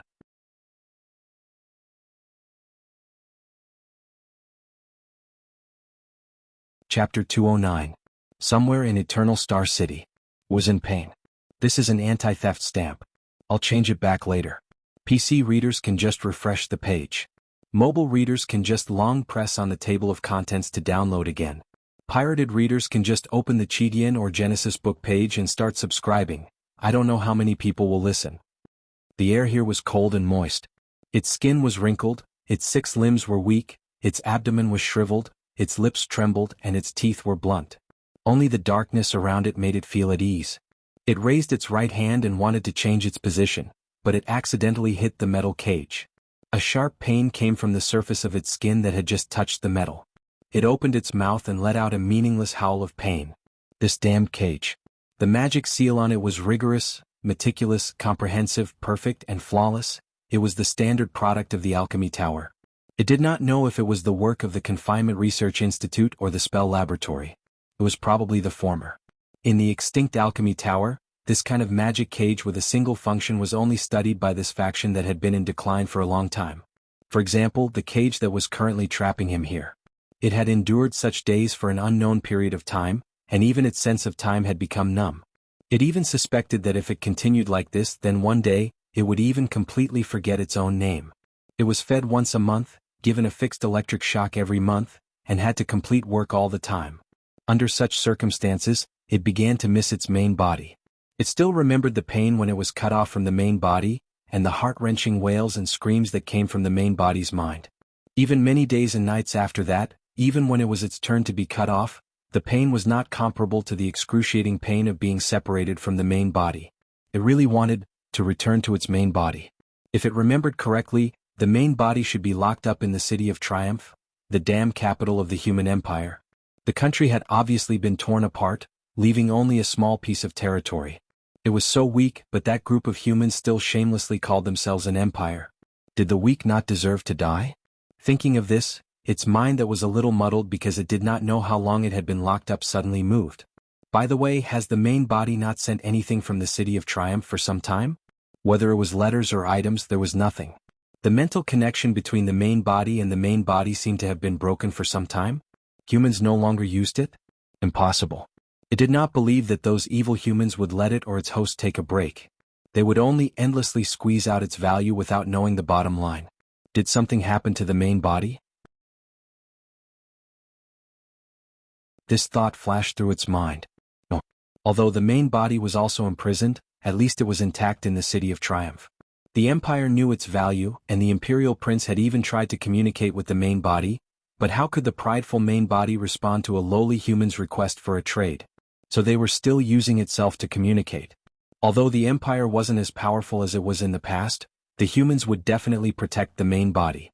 As long as Victorious Return wasn't destroyed overnight, the main body would be safe. One day, it would definitely return to its main body. At that time, it would once again be as powerful as it was in the past. Then, it had to carefully hide itself and strengthen itself. Most importantly, it had to find a way to restrain those mystics. It did not want to experience the humiliation of being captured and imprisoned as a slave a second time. Especially that damn mystic. He's a Streelman. If the human outside the cage had not mentioned this name recently, it would have almost forgotten about it. It gritted its teeth with hatred. In front of that mystic, the feeling of its flesh boiling and blood exploding, the feeling of groveling at the other person's feet was something it would never forget. At this moment, a familiar swelling sensation came from its abdomen. It's here, it thought. The humiliation of being a slave and being forced to work as a slave surged into its heart once again. It did not know which severed limb it would be this time. At the top of the metal cage, the bell rang violently and urgently. Asterisk clack. Asterisk the metal cage door opened. It used all its strength to roar at the cage door, trying to express its hatred and malice. The sharp pain of being pricked attacked it again. It knew that it had to leave the cage to complete the task, or else the pain would only become more intense. Just like hundreds and thousands of times in the past, it reluctantly climbed out of the cage with great difficulty. The sharp pain slowly subsided. Its abdomen wriggled, and the contents inside surged up its throat and reached its oral cavity. The swelling sensation gradually disappeared. It opened its mouth full of fangs and spat out a piece of paper in the darkness. Another piece of paper. It thought in annoyance. These stupid humans, can't they send something interesting over next time? The piece of paper was grabbed by a young man in a white robe and violently pulled out of its oral cavity. Rude humans. The sharp pain appeared again. It howled in pain, and at the same time, it knew that it should return to the cage. With a heart full of humiliation and pain, it climbed back into the cage. The pain disappeared. The young man lit a lamp. The dazzling light made it grimace, and it raised its claws to cover its 8 pairs of eyes. What? The thing it hated the most.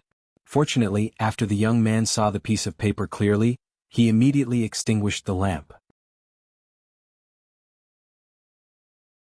In the darkness, in its field of vision, the young man in a white robe put down the piece of paper in his hand and spoke in a much more solemn voice than usual. Things are somewhat beyond our imagination.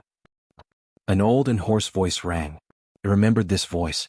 During the years when it was brought away from the city of Triumph, many humans were in charge of managing its cage, but this old voice seemed to have been in charge for a longer time. First, the prince was intercepted by Lampard at the border, but it seemed to be a daunting experience without any real danger. Now, the diplomat group is heading to Dragon Cloud City under Lampard's escort. You know that I don't care about this, the old and hoarse voice said faintly. What about that homicidal maniac? Giza Streelman did not follow our plan to surround Ramon with Blood Bottle Gang, even though we used various channels and hinted to them countless times about Ramon's importance to the Brotherhood, the young man said quietly. Giza Streelman. The nerves all over its body were stimulated by that familiar name again. My enemy. The mystic. The enemy of life that rampaged through flesh and blood. What happened?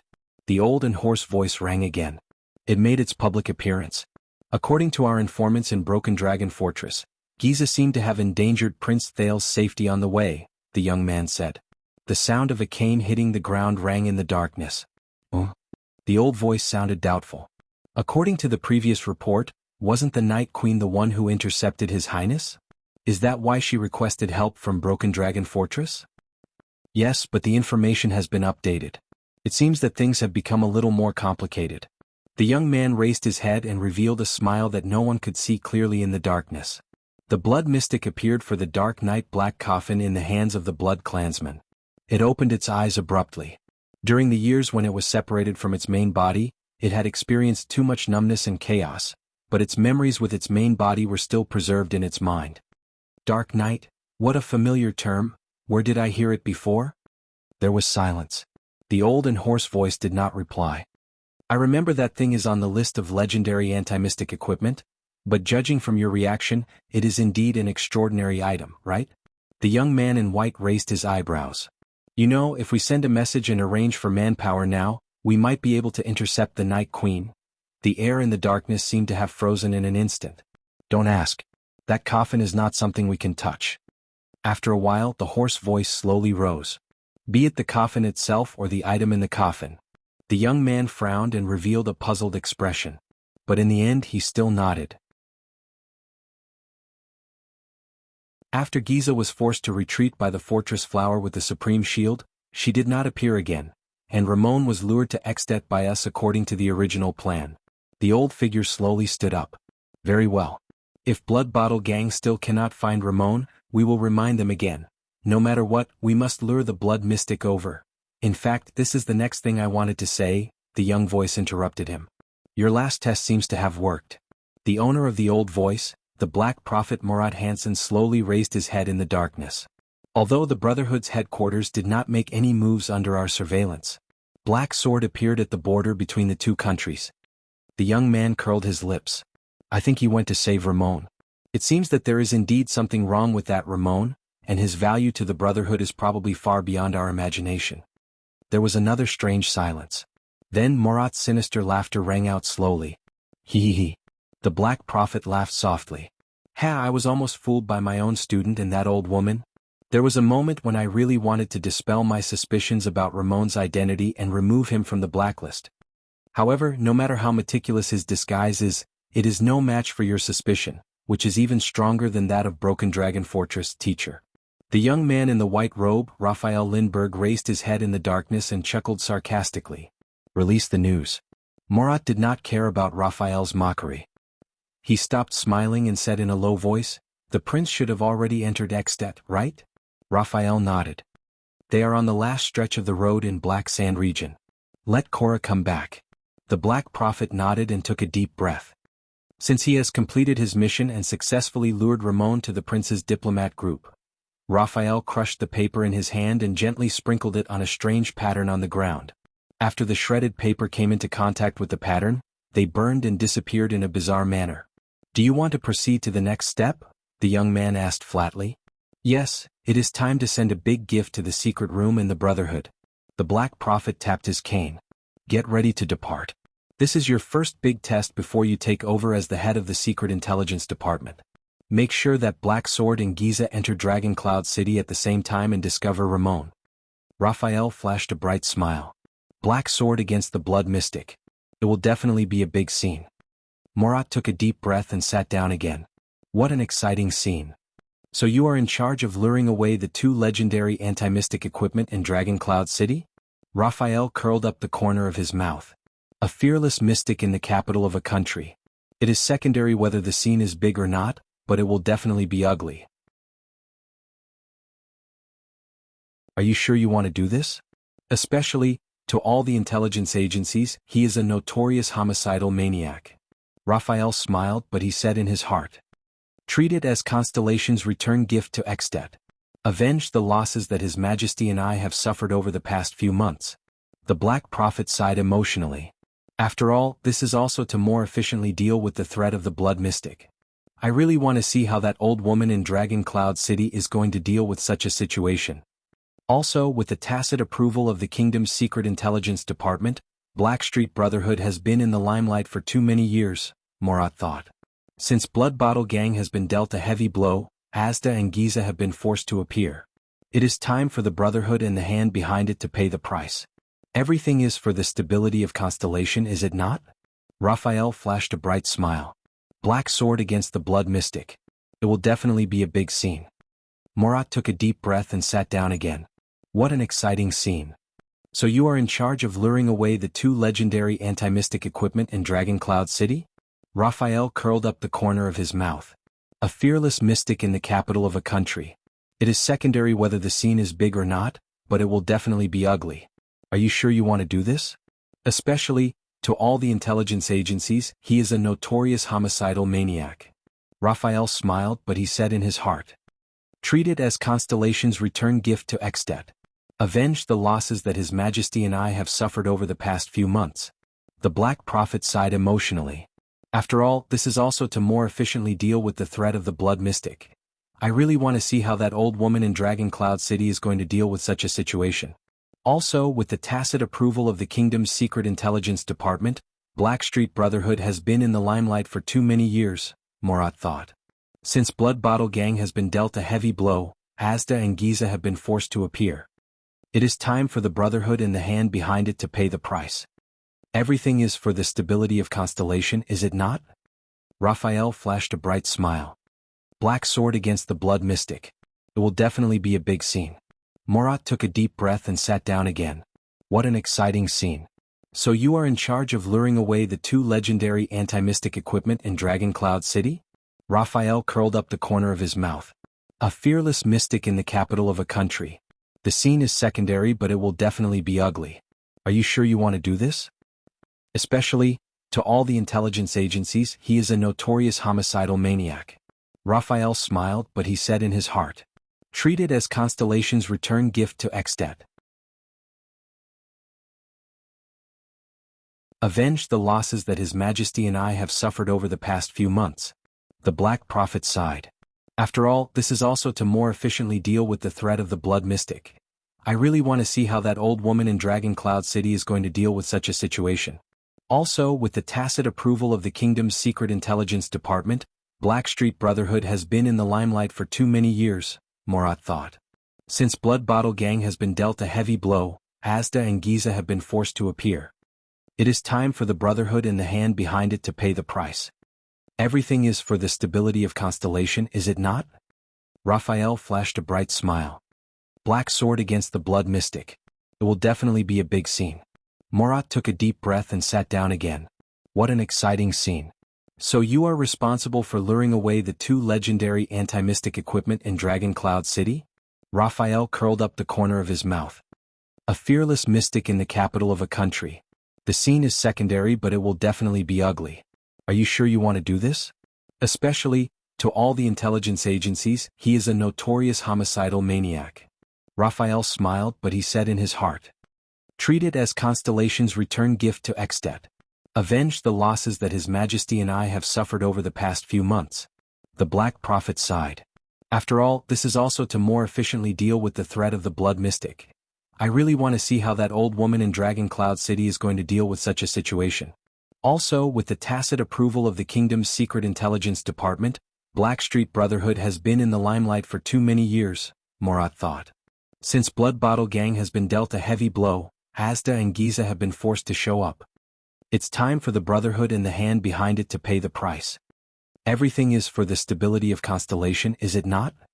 Raphael flashed a bright smile. Black sword against the Blood Mystic. It will definitely be a big scene. Morat took a deep breath and sat down again. What an exciting scene. So you are responsible for luring away the two legendary anti-mystic equipment in Dragon Cloud City? Raphael curled up the corner of his mouth. A fearless mystic in the capital of a country. The scene is secondary, but it will definitely be ugly. Are you sure you want to do this? Especially, to all the intelligence agencies, he is a notorious homicidal maniac. Raphael smiled, but he said in his heart. Treat it as Constellation's return gift to Extet. Avenge the losses that His Majesty and I have suffered over the past few months. The Black Prophet sighed. After all, this is also to more efficiently deal with the threat of the Blood Mystic. I really want to see how that old woman in Dragon Cloud City is going to deal with such a situation. Also, with the tacit approval of the kingdom's secret intelligence department, Blackstreet Brotherhood has been in the limelight for too many years, Morat thought. Since Blood Bottle Gang has been dealt a heavy blow, Asda and Giza have been forced to show up. It's time for the Brotherhood and the hand behind it to pay the price.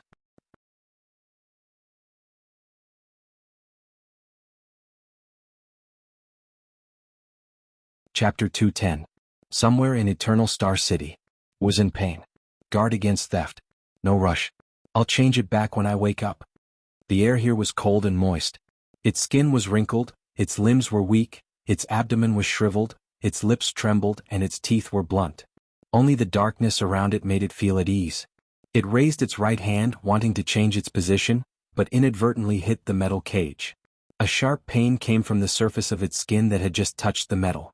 It opened its mouth and let out a meaningless howl of pain. This damned cage. The magic seal on it was rigorous, meticulous, comprehensive, perfect, and flawless. It was the standard product of the Alchemy Tower. It did not know if it was the work of the Confinement Research Institute or the Spell Laboratory. It was probably the former. In the extinct Alchemy Tower, only this faction that had been in decline for a long time would study this kind of magic cage with a single function. For example, the cage that was currently trapping him here. It did not know how long it had endured such days, and even its sense of time had become numb. It even suspected that if it went on like this, one day, it would even forget its own name. It was fed once a month, given a fixed electric shock every month, and had to complete work all the time. Under such circumstances, it began to miss its main body. It still remembered the pain when it was cut off from the main body, and the heart-wrenching wails and screams from the main body's mind. Even many days and nights after that, even when it was its turn to be cut off, the pain was not comparable to the excruciating pain of being separated from the main body. It really wanted to return to its main body. If it remembered correctly, the main body should be locked up in the City of Triumph, the damn capital of the human empire. The country had obviously been torn apart, leaving only a small piece of territory. It was so weak, but that group of humans still shamelessly called themselves an empire. Didn't the weak deserve to die? Thinking of this, its mind, which was a little muddled because it did not know how long it had been locked up, suddenly moved. That's right, hasn't it been a while since the main body sent anything over from Victoria City? Whether it was letters or items, there was nothing. The mental connection between the main body and the main body seemed to have been broken for some time. Humans no longer used it? Impossible. It did not believe that those evil humans would let it or the main body take a break. They would only endlessly squeeze its value without knowing the bottom line. Did something happen to the main body? This thought flashed through its mind. No. Although the main body was also imprisoned, at least it was intact in the City of Triumph. The Empire knew its value, and the Imperial Prince had even tried to communicate with the main body, but how could the prideful main body respond to a lowly human's request for a trade? So they were still using itself to communicate. Although the Empire wasn't as powerful as it was in the past, the humans would definitely protect the main body. As long as Victoria's Return wasn't destroyed overnight, the main body would be safe. One day, it would definitely return to its main body. At that time, it would once again be as powerful as it was in the past. Then, it had to carefully hide itself and strengthen itself. Most importantly, it had to find a way to restrain those mystics. It did not want to experience the humiliation of being captured and imprisoned as a slave a second time. Especially that damn mystic. Giza Streelman. If the human outside the cage door had not mentioned this name recently, it would have almost forgotten about it. It gritted its teeth with a heart full of hatred. It would never forget the feeling of its flesh boiling and exploding in front of the mystic, the feeling of groveling at the mystic's feet. At this moment, a familiar swelling sensation came from its abdomen. It's here, it thought. The humiliation of being a slave and being forced to work and be driven away again surged into its heart. It did not know which limb it was this time. The bell at the top of the metal cage rang violently in a timely manner. Asterisk clack. Asterisk the metal cage door opened. It used all its strength to roar at the cage door, trying to express its hatred and malice. The sharp pain came again as if it was being pricked. It knew that it had to get out of the cage to complete the task or else the pain would only get worse. Just like hundreds and thousands of times in the past, It reluctantly climbed out of the cage with great difficulty. The sharp pain slowly subsided. Its abdomen squirmed, and the contents inside surged up its throat and reached its mouth. The swelling sensation gradually disappeared. It opened its mouth full of sharp teeth and spat out a piece of paper in the darkness. Another piece of paper. It thought in annoyance. These stupid humans, can't they send something interesting next time? A young man in a white robe grabbed the piece of paper and pulled it out of its mouth roughly. Rude humans. The sharp pain came again and it howled in pain. At the same time, it knew that it should return to the cage. With a heart full of humiliation and pain, it climbed back into the cage. The pain disappeared. The young man lit a lamp and the dazzling light made it grimace. It raised its claws to cover its 8 pairs of eyes. Light. It hated the most. Fortunately, after the young man saw the piece of paper clearly, he immediately extinguished the lamp. In the darkness, in its field of vision, the young man in a white robe put down the piece of paper in his hand. He spoke in a much more solemn voice than usual. Things are somewhat beyond our imagination. An old and hoarse voice rang. I remembered this voice. During the years when it was brought away from the City of Triumph, many humans were in charge of managing its cage, but this old voice seemed to have been in charge for a longer time. First, the prince was intercepted by Lampard at the border, but it seemed to be a daunting experience, and now the diplomat group is heading to Dragon Cloud City under Lampard's escort. You know I don't care about this, the old and hoarse voice said faintly. What about that homicidal maniac? Giza Streelman did not go with Blood Bottle Gang to besiege Ramon according to our plan, even though we used various channels and hinted to them countless times about Ramon's importance to the Brotherhood, the young man said quietly. Giza Streelman. All the nerves in its body were stimulated by that familiar name again. My enemy. The mystic. The enemy of life that runs amok in flesh and blood. What happened? The old and hoarse voice rang again. She made a public appearance. According to our informants in Broken Dragon Fortress, Giza seemed to have endangered His Highness' safety on the way, the young man said. The sound of a cane hitting the ground rang in the darkness. Oh? The old voice sounded doubtful. According to the previous report, wasn't the Night Queen the one who intercepted His Highness? Is that why she requested help from Broken Dragon Fortress? Yes, but the information has been updated. It seems that things have become a little more complicated. The young man raised his head and revealed a smile that no one could see clearly in the darkness. The blood mystic appeared for the dark night black coffin in the hands of the blood clansman. It opened its eyes abruptly. Even though it had experienced too much numbness and chaos during the years when it was separated from its main body, its memories with its main body still remained in its mind. Dark night? What a familiar term. Where have I heard it before? There was silence. The old and hoarse voice did not reply. I remember that thing is on the list of legendary anti-mystic equipment, but judging from your reaction, it is indeed an extraordinary item, right? The young man in white raised his eyebrows. You know, if we send a message and arrange for manpower now, we might be able to intercept the Night Queen. The air in the darkness seemed to have frozen in an instant. Don't ask. That coffin is not something we can touch. After a while, the hoarse voice slowly rang. Be it the coffin itself or the item in it. The young man frowned and revealed a puzzled expression. But in the end he still nodded. After Giza was forced to retreat by the fortress flower with the supreme shield, she did not appear again, and according to the original plan, Ramon was lured to Extet by us. The old figure slowly stood up. Very well. If Blood Bottle Gang still cannot find Ramon, we will remind them again. No matter what, we must lure the blood mystic over. In fact, this is the next thing I wanted to say, the young voice interrupted him. Your last test seems to have worked. The owner of the old voice, the Black Prophet, Morat Hansen slowly raised his head in the darkness. Even though the Brotherhood's headquarters did not make any moves under our surveillance. But Black Sword appeared at the border between the two countries. The young man curled his lips. I think he went to save Ramon. It seems that there is indeed something wrong with that Ramon. And his value to the Brotherhood is probably far beyond our imagination. There was another strange silence. Then Morat's sinister laughter slowly rang out. Hee hee hee. The Black Prophet laughed softly. Ha! I was almost deceived by my own student and that old woman. There was a moment when I really wanted to dispel my suspicions about Ramon's identity and remove him from the blacklist.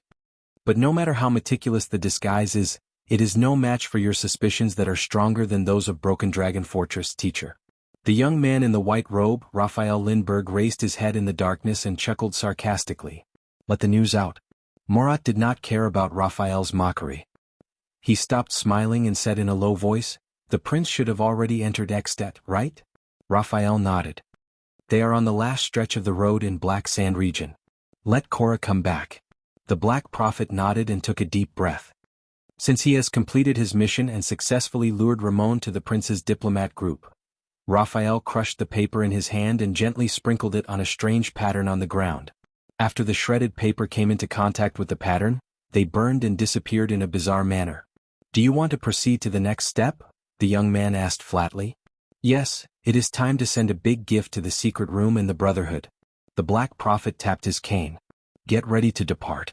This is your first big test before you take over as the head of the Secret Intelligence Department. Make sure that Black Sword and Giza enter Dragon Cloud City at the same time and find Ramon." Raphael flashed a bright smile. "Black Sword against the Blood Mystic. I'm sure it will be a big scene." Murat took a deep breath and sat down again. "What an exciting scene.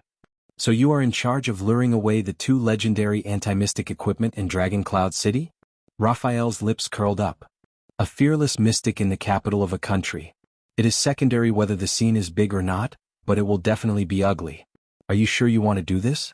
Especially, to all the intelligence agencies, he is a notorious homicidal maniac." Raphael had a smile on his face, but he said in his heart, "Treat it as Constellation's return gift to Ekstedt.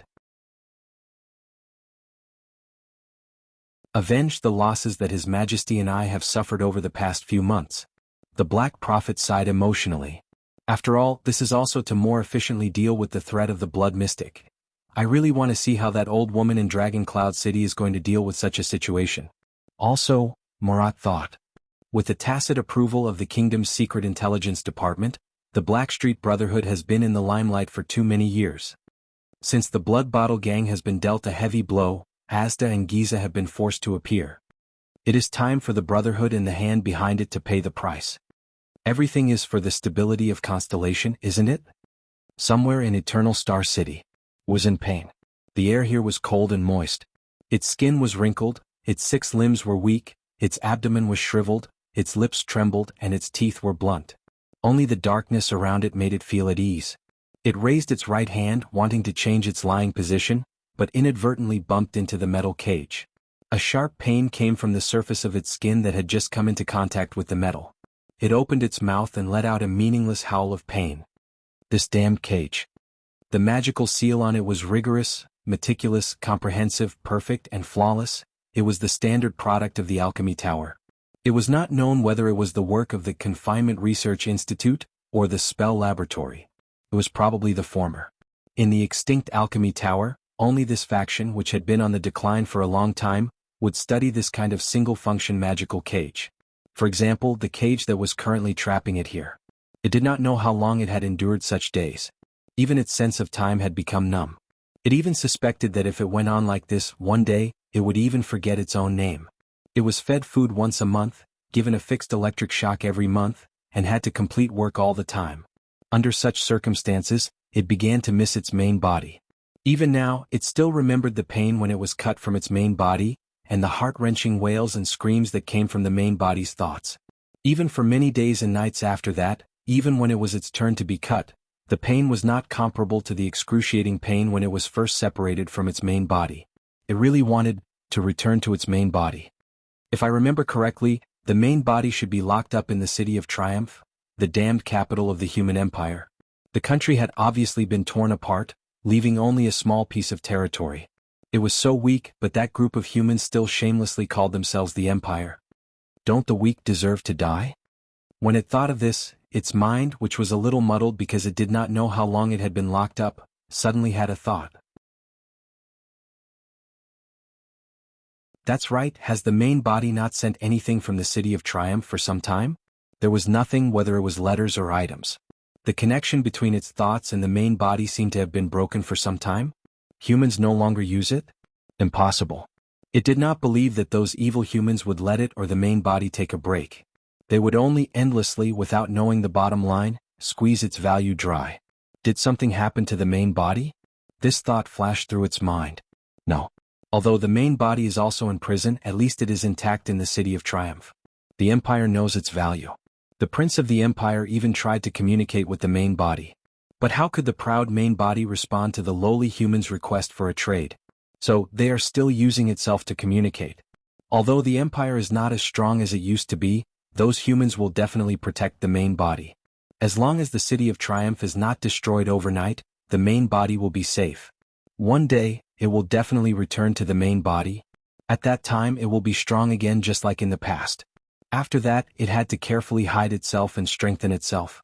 Most importantly, it had to find a way to restrain those mystics. It did not want to experience the humiliation of being captured and imprisoned as a slave a second time. Especially that damn mystic. Giza Streelman. If the human outside the cage had not mentioned this name recently, it would have almost forgotten about it. It gritted its teeth with hatred. In front of that mystic, the feeling of its flesh and blood boiling and exploding, the feeling of groveling at the other person's feet was something it would never forget for the rest of its life. At this moment, a familiar swelling sensation came from its abdomen. It's here, it thought. The humiliation of being a slave and being forced to work as a slave surged into its heart again. It did not know which limb it was this time. At the top of the metal cage, the bell rang violently at the right time. Asterisk clack. Asterisk the metal cage door opened. It used all its strength to roar at the cage door, trying to express its hatred and malice. The sharp pain of being pricked came again. It knew that it had to get out of the cage to complete the task or else the pain would only get worse. Just like hundreds and thousands of times in the past, it reluctantly climbed out of the cage with great difficulty. The sharp pain slowly subsided. Its abdomen squirmed and the thing inside surged up its throat and reached its mouth. The swelling sensation gradually disappeared. It opened its mouth full of sharp teeth and spat out a piece of paper in the darkness. Another piece of paper. It thought in annoyance. These stupid humans, can't they send something interesting over next time? A young man in a white robe grabbed the piece of paper and pulled it out of its mouth roughly. Rude humans. The sharp pain appeared again. It howled in pain and at the same time, it knew that it should return to the cage. With a heart full of humiliation and pain, it climbed back into the cage. The pain disappeared. The young man lit a lamp and the glaring light made it grimace. It raised its claws to cover its 8 pairs of eyes. What? It hated it the most. Fortunately, after the young man saw the piece of paper clearly, he immediately extinguished the lamp. In the darkness, the young man in a white robe put down the piece of paper in his hand and spoke in a much more solemn voice than usual. Latest information from the fortress. Things are somewhat beyond our imagination. An old and hoarse voice rose. It remembered this voice. During the years when it was brought away from the City of Triumph, many humans were in charge of managing its cage, but this old voice seemed to have been in charge for a longer time. First, the prince was intercepted by Lampard at the border, but it seemed to be a daunting experience without any real danger. Now, the diplomat group is heading to Dragon Cloud City under Lampard's escort. You know that I don't care about this, the old and hoarse voice said faintly. What about that homicidal maniac? Giza Streelman did not follow our plan to surround Ramon with Blood Bottle Gang, even though we used various channels and hinted to them countless times about Ramon's importance to the Brotherhood, the young man said quietly. Giza Streelman. The nerves all over its body were stimulated by that familiar name again. My enemy. The mystic. The enemy of life that rampaged through flesh and blood. What happened? The old and hoarse voice rose again. It made its public appearance.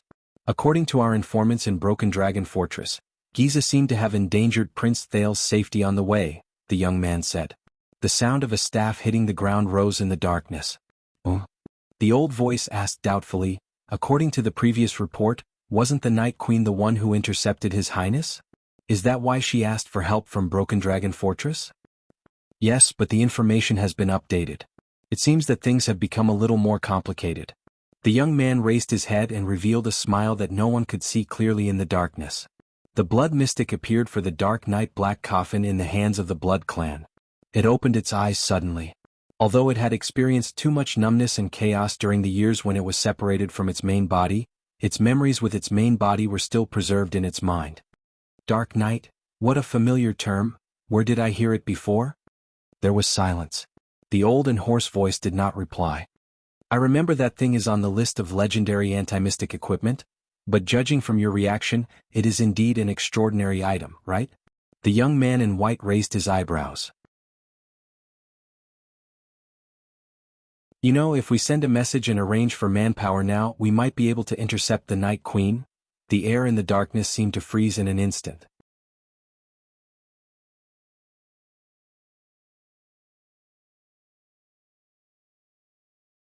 Chapter 211.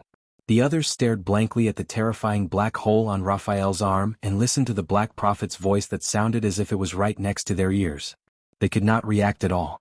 Thales's thoughts stopped at the brand on Raphael's arm and the unknown thing beneath it.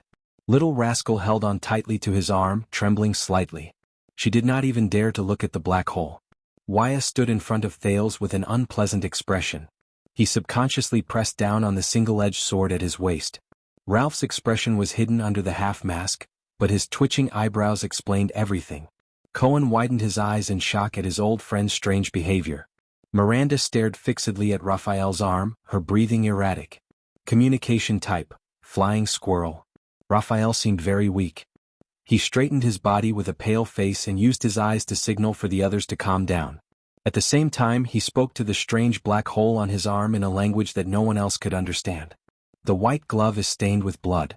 The double-edged spear is broken. Thales frowned slightly. Is this a secret signal? As soon as Raphael's voice fell, the cell instantly fell silent. Suddenly, the sharp teeth around the black hole wriggled. Almost everyone held their breaths. Waya was so nervous that he even unsheathed his sword. In the next moment, the distant but clear voice once again came from Raphael's arm as the black hole moved. Who's there? The Black Prophet's voice was cold. Raphael raised his head. The second prince and his entourage.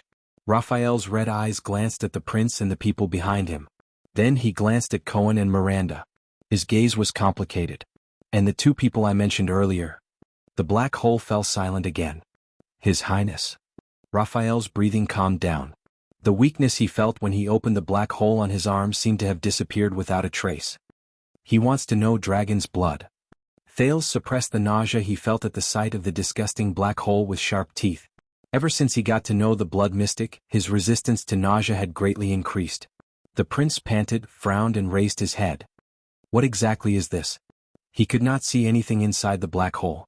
There was only a bottomless darkness, but Thales knew that it was definitely not Raphael's arm or flesh. Under the dim light, the prince stared at the black hole in disbelief and asked the question on everyone's mind, is that Murat's voice? Raphael gave him a deep look but did not speak. What answered him was the wriggling black hole. Your Highness, do you know who I am? A hoarse voice traveled into his ears, but the person he was talking to was someone else. Everyone turned to look at the second prince. Raphael nodded at him and aimed the black hole on his arm at Thales.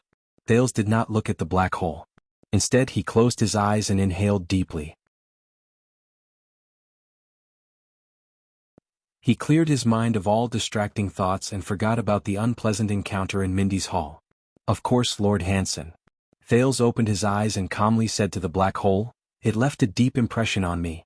I dare not forget it. The others looked at this scene with different expressions. The black hole wriggled again. Murat's hoarse and aged laughter came from inside.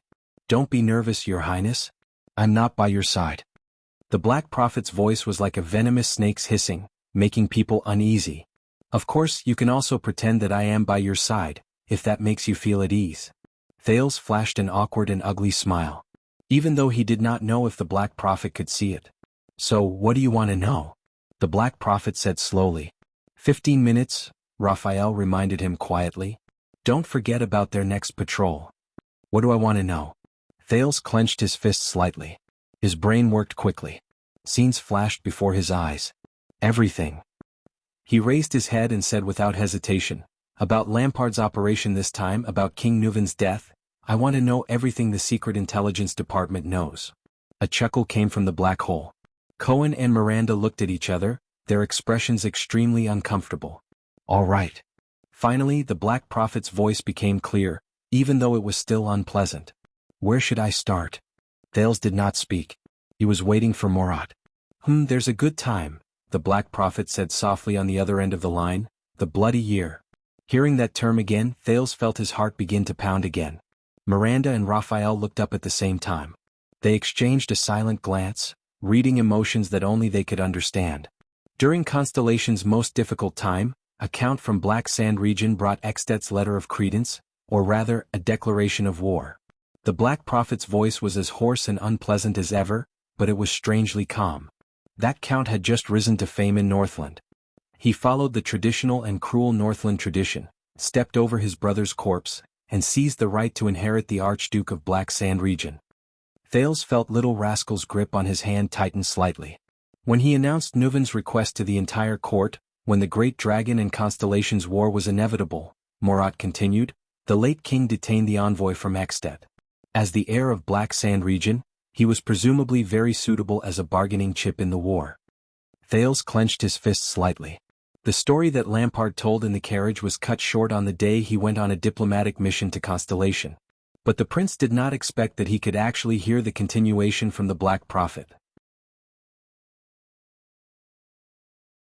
The Black Prophet continued, however, a wise prince, after combining it with the Secret Intelligence Department's investigation, concluded that Dragon Cloud City's goal was to use us to execute Chapman Lampard. King Nuven probably hated his nephew who killed his brother. Thales' eyebrows twitched. A wise prince? So, after a secret conversation, Chapman Lampard successfully escaped with his subordinate's rescue. The Black Prophet let out a terrifying laugh as though he was enjoying this memory. Prince Midir told me that he saw something unusual in the young Count Lampard's eyes. Midir Jadestar. Thales extracted this name from his memory, the late king's eldest son and crown prince, his uncle. Unusual? Thales frowned slightly. You mean Lampard's hatred towards Nuven VII, the Walton family and Dragon Cloud City? Morat's emotionless snort came from the black hole. It seemed to be mocking but also sarcastic. Since ancient times, every archduke in Extet has hated the person sitting on the common elected throne. It's not necessarily the Walton family, nor is it necessarily Lampard, the Black Prophet said hoarsely. But why Chapman? I think Prince Midir has his own reasons. A seed was planted and grew in the dark for 12 years. Morat seemed to be lamenting, even though Midir can no longer see it. Thales tensed up. Wait, the Secret Intelligence Department and Lampard have been in contact since 12 years ago? The second prince looked up in shock. Then why didn't you stop his plot to assassinate Mariah and prevent the war crisis between the two countries in the beginning? And Broken Dragon Fortress. He was interrupted by the Black Prophet. Contact. You've misunderstood. The hoarse voice in the black hole snorted. Lampard has always been independent and free. The Secret Intelligence Department neither bribed nor controlled him. That was the least effective method. This is a tacit understanding. We didn't contact each other for as long as 12 years. We turned a blind eye to each other. But when the time came, we opened our eyes together from our hibernation and saw each other in the boundless darkness. The Black Prophet's words became colder and colder. At that moment, Thales even felt that the other side of the black hole was a ferocious beast hunting for food. No, it's a venomous snake. In the dark cell, Thales stared blankly at the black hole in Raphael's hand. He did not say a word. Opposite him, Cohen let out a long sigh. There was a look of displeasure on his face. Damned conspiracy, the police officer muttered in a low voice. No one paid attention to him. Everyone was listening to the Black Prophet. Your Highness, ever since your identity was established, especially after you were assassinated under Broken Dragon Fortress, Lampard and Poffert's plot to break Wall's monopoly on the throne has been exposed.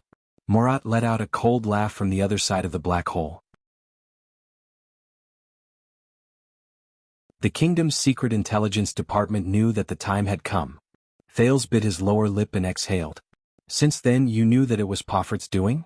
You also knew about Lampard's plan? The Black Prophet sneered but did not answer. The one who answered him was Raphael. No, we don't care about the truth or the details.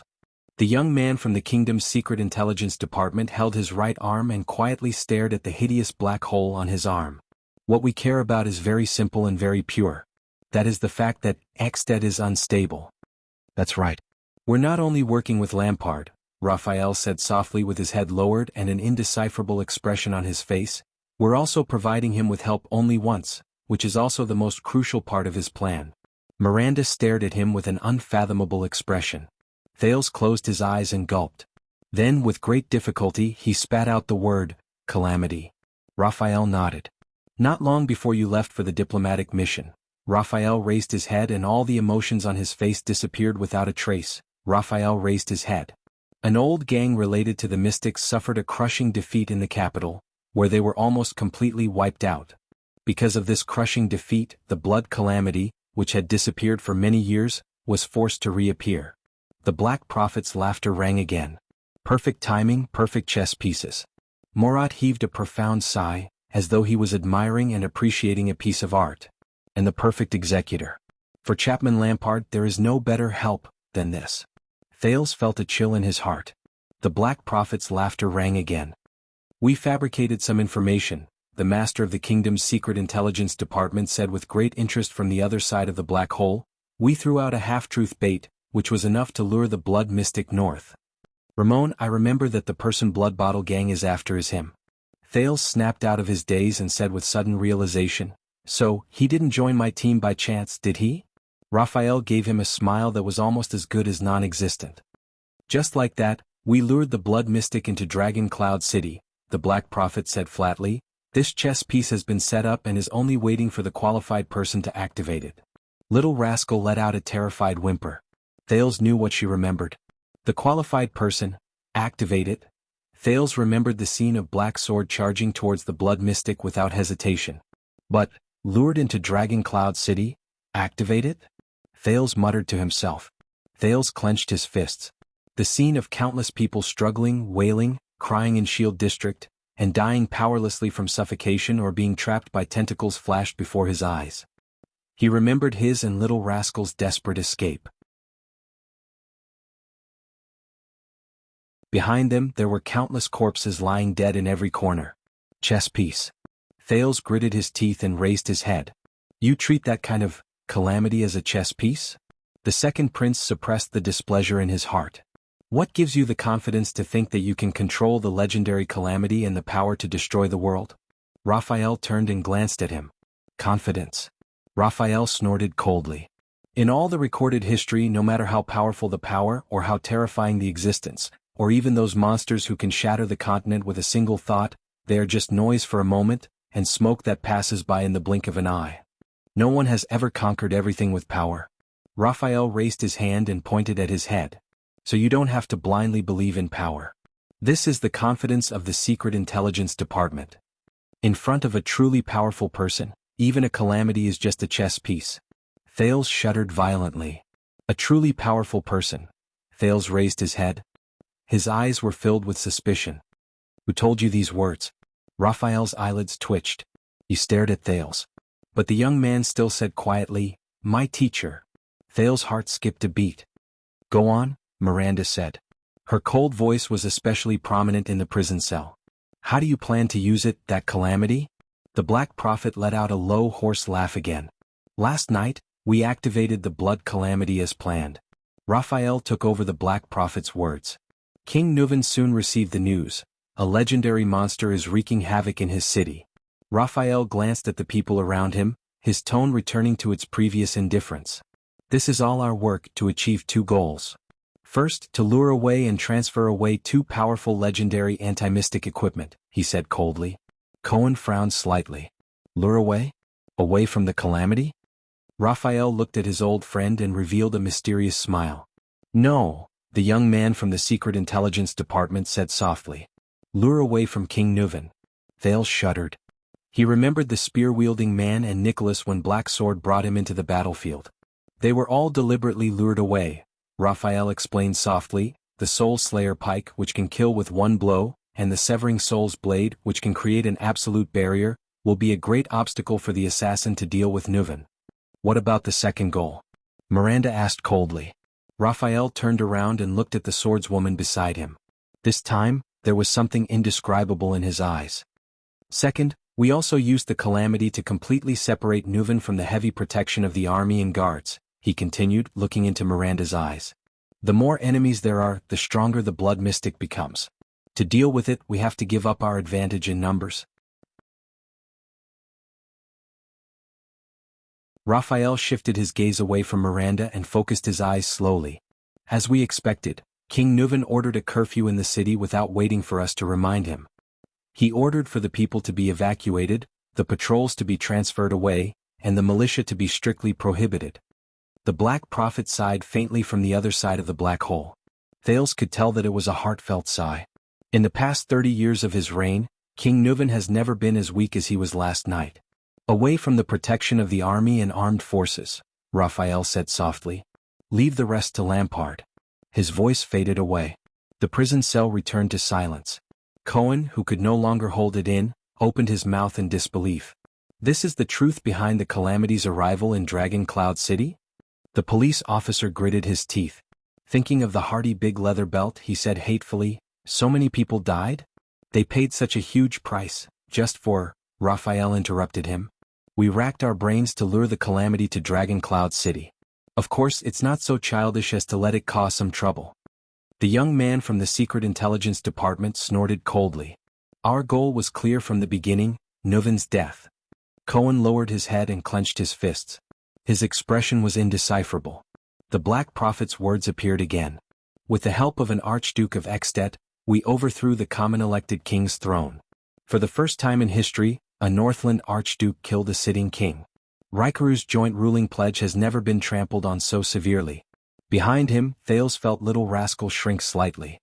He did not know whether it was out of fear or pain. From now on, Extet will be plunged into endless chaos. The blood of the mighty great dragon spilled over Northland, dying. The dragon's wings that soared through the sky fell to the ground, never to rise again. Morat sighed softly as if he was recalling the glorious years of the past. This is the top-secret plan that the Secret Intelligence Department has been working on for the past 12 years, starting from Prince Meteor's idea during the Bloody Year.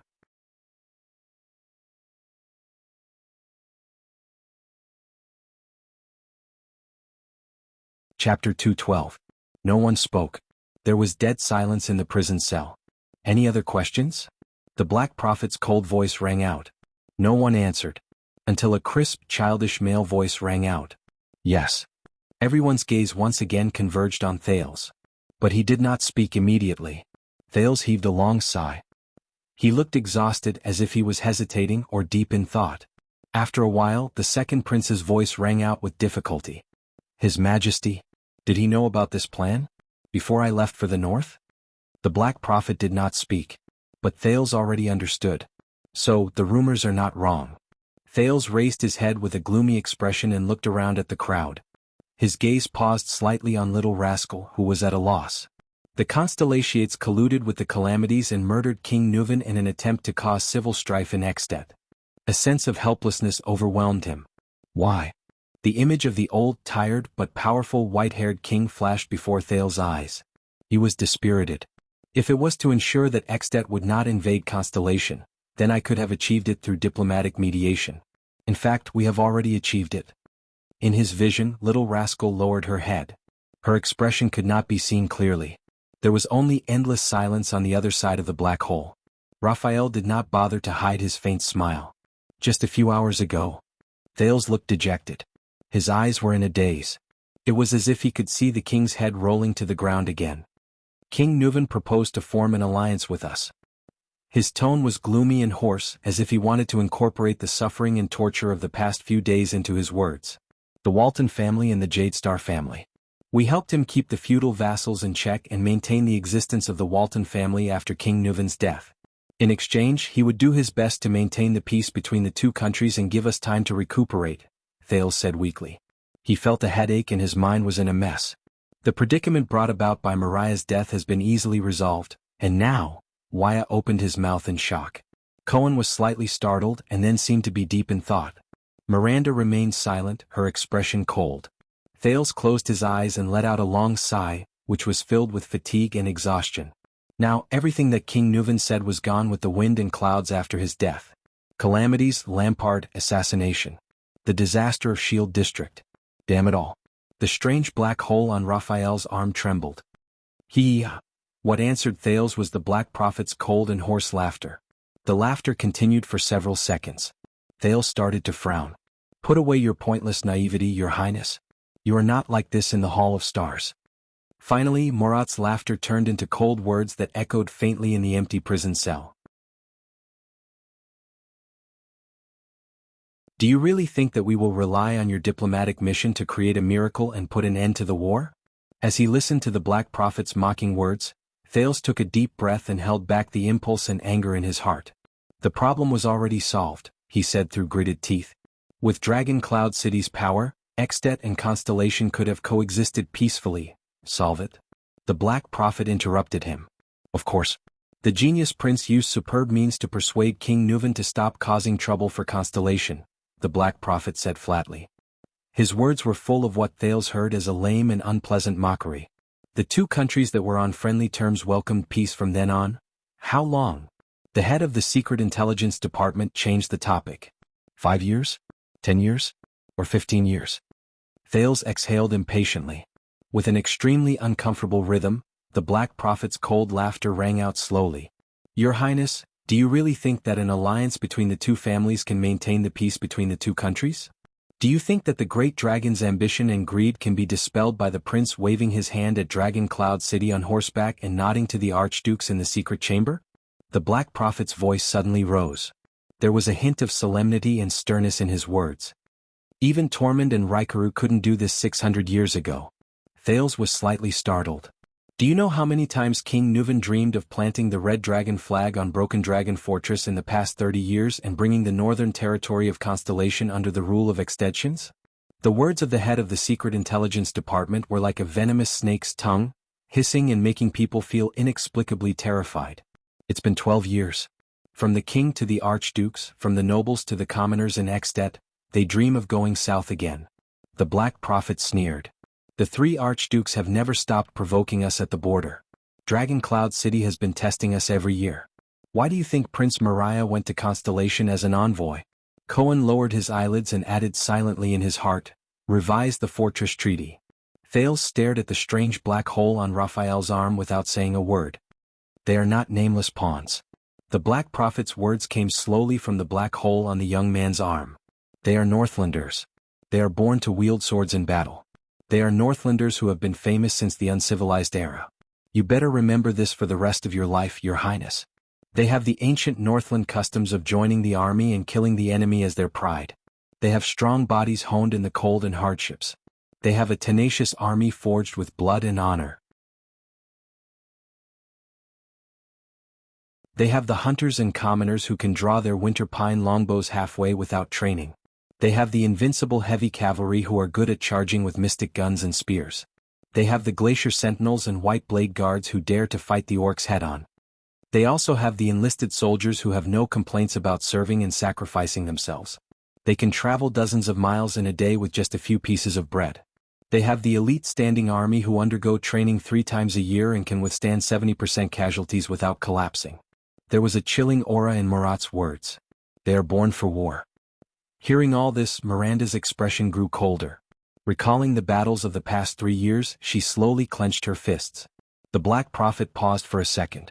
The lights in the prison seemed to have dimmed, casting everyone's faces in shadow. Thales pursed his lips. But the Black Prophet did not let him continue. Little Prince, have you seen the war 12 years ago? The Black Prophet's words made Miranda, who was supporting Raphael, stiffen. The swordswoman could not help but frown. Have you ever seen the Northland heavy cavaliers charging at us, the heavy swordsmen and axemen swarming up the city walls in an overwhelming manner? Have you heard the sound of siege awls hammering on the city gates and catapults bombarding the city walls? Have you seen corpses strewn all over the fields and starving people everywhere? Have you ever seen the eyes of the starving people who have lost all hope as they wander in a daze? Do you know how long the Northern Territory has been desolate? Thales clenched his fists, but he felt that he had nowhere to vent the strength in his hands. The scar on his palm began to ache again. Before his eyes, the light infantry under Broken Dragon Fortress who swore to besiege them and did not flinch even when facing the ferocious beast like Araka Murch, those Northlanders. At the same time, Miranda's face became extremely pale. She seemed to see the past again. A nightmarish past. It was a vast expanse of white snow. Raphael pursed his lips slightly. Intentionally or unintentionally, he grabbed the swordswoman's hand and exerted a little force. Cohen, who saw all of this, sighed in his heart. Miranda and Raphael. The two of them were the ones who experienced those disasters most directly. Thales stared at the squirming black hole. His mind in a mess, he gulped and sighed. We have reached a consensus. Nuvan is old. He needs to be concerned about the king's death, the survival of the Walton family and Cloud Dragon Spear, the game between Dragon Cloud City and the Archdukes, not Constellation. The one who answered him this time was the red-eyed young man. "You've hit the nail on the head, Your Highness." Raphael raised his head slightly. His red eyes shone under the everlasting lamp. "The biggest problem is that Nuven is old." "Yes, he may still be able to restrain Extet and the 9 archdukes with his skills and remaining power, allowing Broken Dragon Fortress and the Northern Territory to be peaceful for a few years," the young man from the kingdom's secret intelligence department said coldly. "But what happens after that?" Thales's breathing suddenly stopped. The foul air in the prison, which was already unpleasant to begin with, seemed to have become even heavier. A long sigh came from the other end of the black hole. "In Extet after King Nuven's death, it does not matter who ascends the throne." The Black Prophet's voice seemed to carry a hint of exhaustion. "But what do you think the new king will rely on to reap the greatest benefits and reputation with the smallest cost, in order to prove, accumulate and consolidate his position and prestige as the successor king? And what methods will he use to appease the archdukes who lost in the king's selection? What bargaining chips will he use to reward the archdukes who supported him?" Thales closed his eyes and exhaled a breath that had been gloomy for a long time. He knew what the Black Prophet was going to say. "Isn't it Constellation in the south, which has yet to recover its strength and whose royal family is unstable because of the disaster 12 years ago?" Morat's voice became extremely cold. "Isn't it Cold Castle, Overwatch City, Lonely Old Tower and Broken Dragon Fortress that Extet has been eyeing for 300 or 400 years? Isn't it the supreme glory of reuniting the great Northland where their ancestors lived for generations?" Thales's heart trembled slightly. He subconsciously looked at Little Rascal, and a terrifying thought emerged in his mind. King Nuven wanted him to marry his granddaughter. Under the premise that Jadestar and Walton took care of each other, one of their children would inherit the Jadestar surname, while the other would inherit the Walton family name. From then on, Constellation would have an excuse to meddle in Dragon Cloud City's internal affairs and restrain Extet. It could ensure the survival of the Walton family, and increase Constellation's prestige and bargaining chips. But, what about the other way around? If something happened to him, Thales, would Extet and Dragon Cloud City also have a bargaining chip to interfere with the Jadestar royal family and demand from Constellation? As he thought of this, Thales felt a chill in his heart. He suddenly remembered the saying of the one-eyed dragon Duke of Constellation, the Koester Nanchester family: "There is a price for every battle and there is a reward for victory." Raphael quietly let go of Miranda's wrist and calmly continued his superior's words. "Defeat Constellation, take down the fortress and unify Northland. No matter which of these 3 goals is achieved, it will be enough to add color to the new king's crown and lay the foundation for the throne of the king." The Black Prophet's cold snort rang in the air. Even the black hole in Raphael's hand trembled.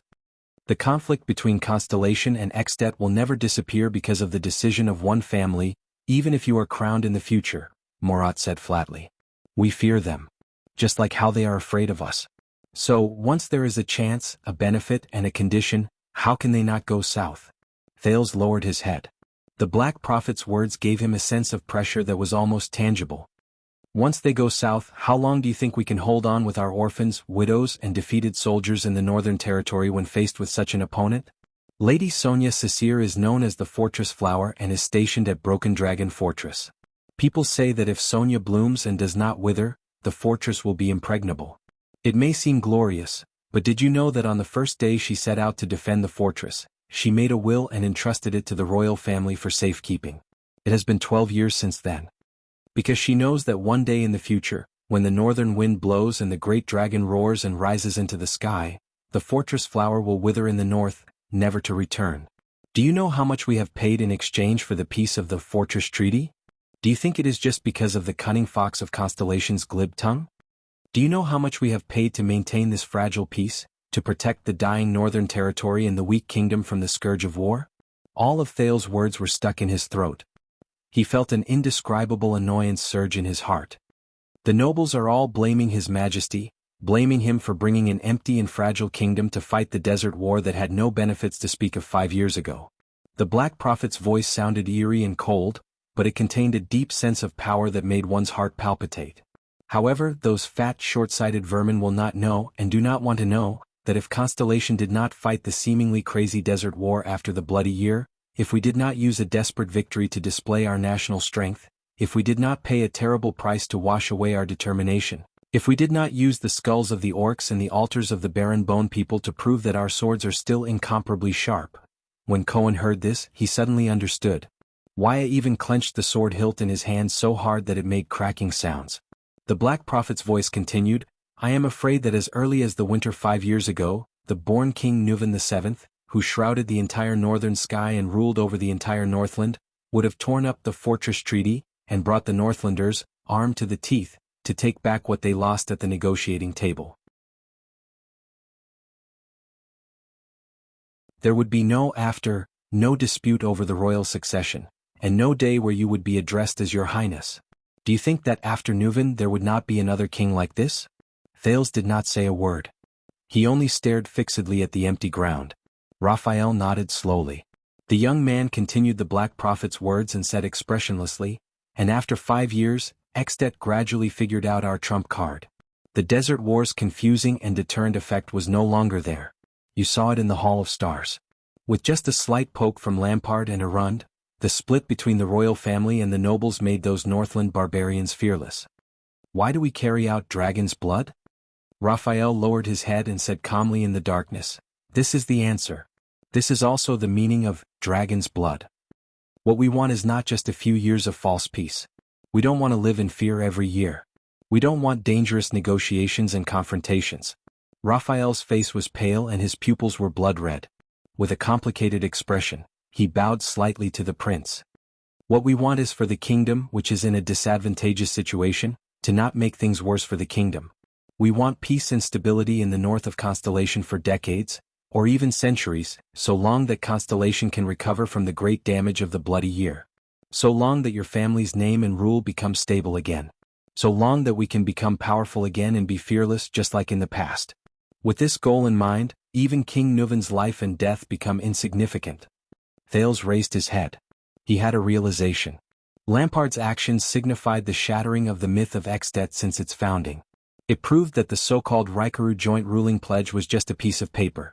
The creed that Northland believed in was also powerless. Raphael smiled faintly. More importantly, an archduke openly committed regicide. Since then there has been a precedent. The earliest precedent was the mourning Archduke of Presti's Orchid region, Tam-En. Thales snorted weakly. His gaze drifted to Little Rascal, intentionally or otherwise. He was not the first. Little Rascal, who had not dared to breathe loudly since the beginning, raised her eyes and met Thales' gaze. However, all she could see in the latter's eyes was endless exhaustion and gloominess. Raphael frowned slightly. He stopped talking. I understand now. Thales sighed. His own understanding surfaced in his mind. What you need is not revenge, rebellion, or even someone's death. After a deep sigh, the second prince continued their conversation. Instead, you need to tear off the disguise and whitewash of Raikaru's vow. You need to make the most deep-rooted conflict in Extet public, the opposition between the king and the archduke, and incite it into an unmanageable chaotic situation. For example, if an Archduke of Extet succeeded in regicide through violence and conspiracy, it would bring an unparalleled shock to the children of the Northern Wind and the Dragon. It would also bring a devastating blow to the Northland faith forged by Raikaru. It would break the principle that the 10 archdukes had scrupulously abided by for nearly 7 centuries. For example, under the legend of the founding of the country by the hero and the dragon, he would provoke the archdukes into thinking that they should not have. He would provoke their strange thoughts outside of the King Selection Congress. He would provoke their other ambitions outside of the Joint Ruling Pledge. He would also provoke the greedy thoughts that they could only think about in their dreams during their 600 years in Extet. More importantly and more urgently, there was Nuvan's death, Lampard's rebellion, and even the possible civil war in Extet that would follow. All of these would cast a shadow and precedent on the next king of Extet. It would also make the new king wary and suspicious of his 9 co-ruling archdukes. It would also make the archdukes suspicious of their common elected king. When that time came, King Nuvan's magnificent feat of gathering 7 archdukes and hundreds of thousands of troops to invade the south and cross Broken Dragon Fortress would no longer be so easy to achieve. Raphael nodded in affirmation of his words. Although he understood the reason for the Secret Intelligence Department's actions, Thales still could not feel happy. His heart was as heavy as ever, as if there was a sharp thorn in it, constantly making him feel uneasy. For some reason, Kessel's words appeared before his eyes again. Fight for Constellation, die for Constellation, live for Constellation. Thales shook his head as if that could lighten his heavy mood a little. Obviously he failed. Did the Secret Intelligence Department succeed? Thales finally sighed and asked the question he wanted to ask the most. If they succeeded, why am I here? The black hole shuddered again. The Black Prophet spoke. Out of Thales' expectations this time, Morad Hansen actually asked a question. I am also very curious. What happened in Dragon Cloud City? Raphael's expression changed and became solemn.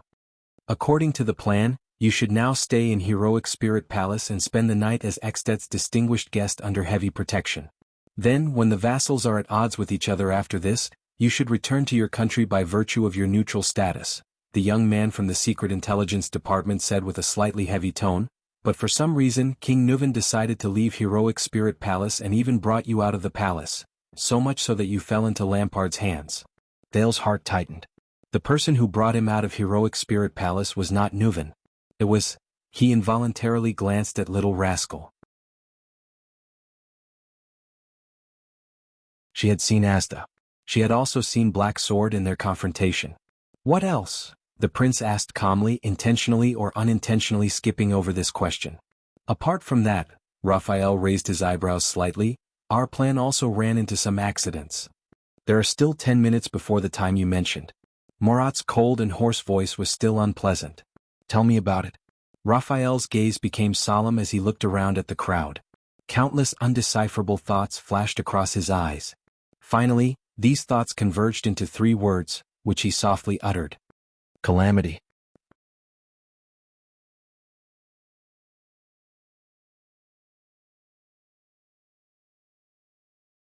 Chapter 213. Lampard stuffed a ball of roasted meat into his mouth while staring at Thales, making Thales uncomfortable. The Anti-Theft chapter. Please support the original. Respect the author's work. You're calmer than I thought, the Archduke said slowly. Thales sighed. Perhaps. He walked to the table, climbed onto a chair and sat down. But in the face of an enemy who owes me hundreds of lives, I really can't think of any other expression. Even anger seems unnecessary. Lampard picked up a wooden wine cup and poured it into his mouth. His Adam's apple bobbed as he swallowed. The Archduke put down the wine cup, wiped the wine off with the back of his left hand, grabbed a piece of hind leg meat and took a bite. According to the news from Constellation, you really don't look like a 7-year-old child. When life is not easy, you have to learn to mature earlier. Thales shrugged. Eat up, this is good venison. Lampard pushed a plate of roasted meat over. The Prince of Constellation can't starve to death in my military camp. Thales stared at the crudely made plate of roasted meat and frowned. You've got guts. Your counterattack was indeed beyond my expectations, Lampard said coldly. Who made this decision? Maybe I should reward him properly. He ruined all my years of planning. Thales pulled the plate in front of him, drew his dagger without looking up and started cutting the meat. Lampard raised his eyebrows. This is your decision, Your Grace. Thales cut the venison and said calmly, You killed half of our men on the first day I stepped into Extet's borders. You forced us to choose the path that was most disadvantageous to you. How long have you been standing here looking at the fortress opposite you every day? 2 weeks? 3 weeks? I guess it's not easy to maintain the supplies, food and lodging for more than 10,000 people? Thales shrugged. I'm really worried about Black Sand Region's finances. He picked up a piece of venison the size of a thumb and put it in his mouth. It tastes good. Lampard stopped eating and drinking. He stared straight at Thales with a fierce look in his eyes. You know, the Archduke said slowly, I originally planned to spare your life and only kill the people around you. Thales frowned. His venison was not cut very well. But we ran into the Mystic Gun unit. That level of attack. Thales snorted softly and began to cut off a piece of meat. They wanted my life, didn't they? That was an accident, Lampard said calmly. Accident? Thales was so angry that he laughed. He put down the dagger in his hand. Your mystic gun, however, he was immediately stunned. Wait a minute. Putre had said that Lamba was not mad. In that case, Thales stared blankly at Lampard. Could it be, that was an accident? Thales asked in disbelief. It was an accident. Lampard placed his arms on the table, his eyes burning. Thales closed his eyes and exhaled deeply. After a long while, Thales opened his eyes and said with certainty, "You did not send the Mystic Gun Squad." "I didn't." Lampard put down his glass and shook his head slowly. "You didn't intend to kill me either," Thales continued. "I didn't." Lampard's eyes were burning. Thales gritted his teeth. "I see." He exhaled and laughed. "The one commanding the Mystic Gun unit is someone else. Lampard had no reason to kill me from the beginning. The Mystic Gun unit is an uncontrollable killing weapon. No matter how stupid he is, he won't use this kind of thing against me." Thales sighed.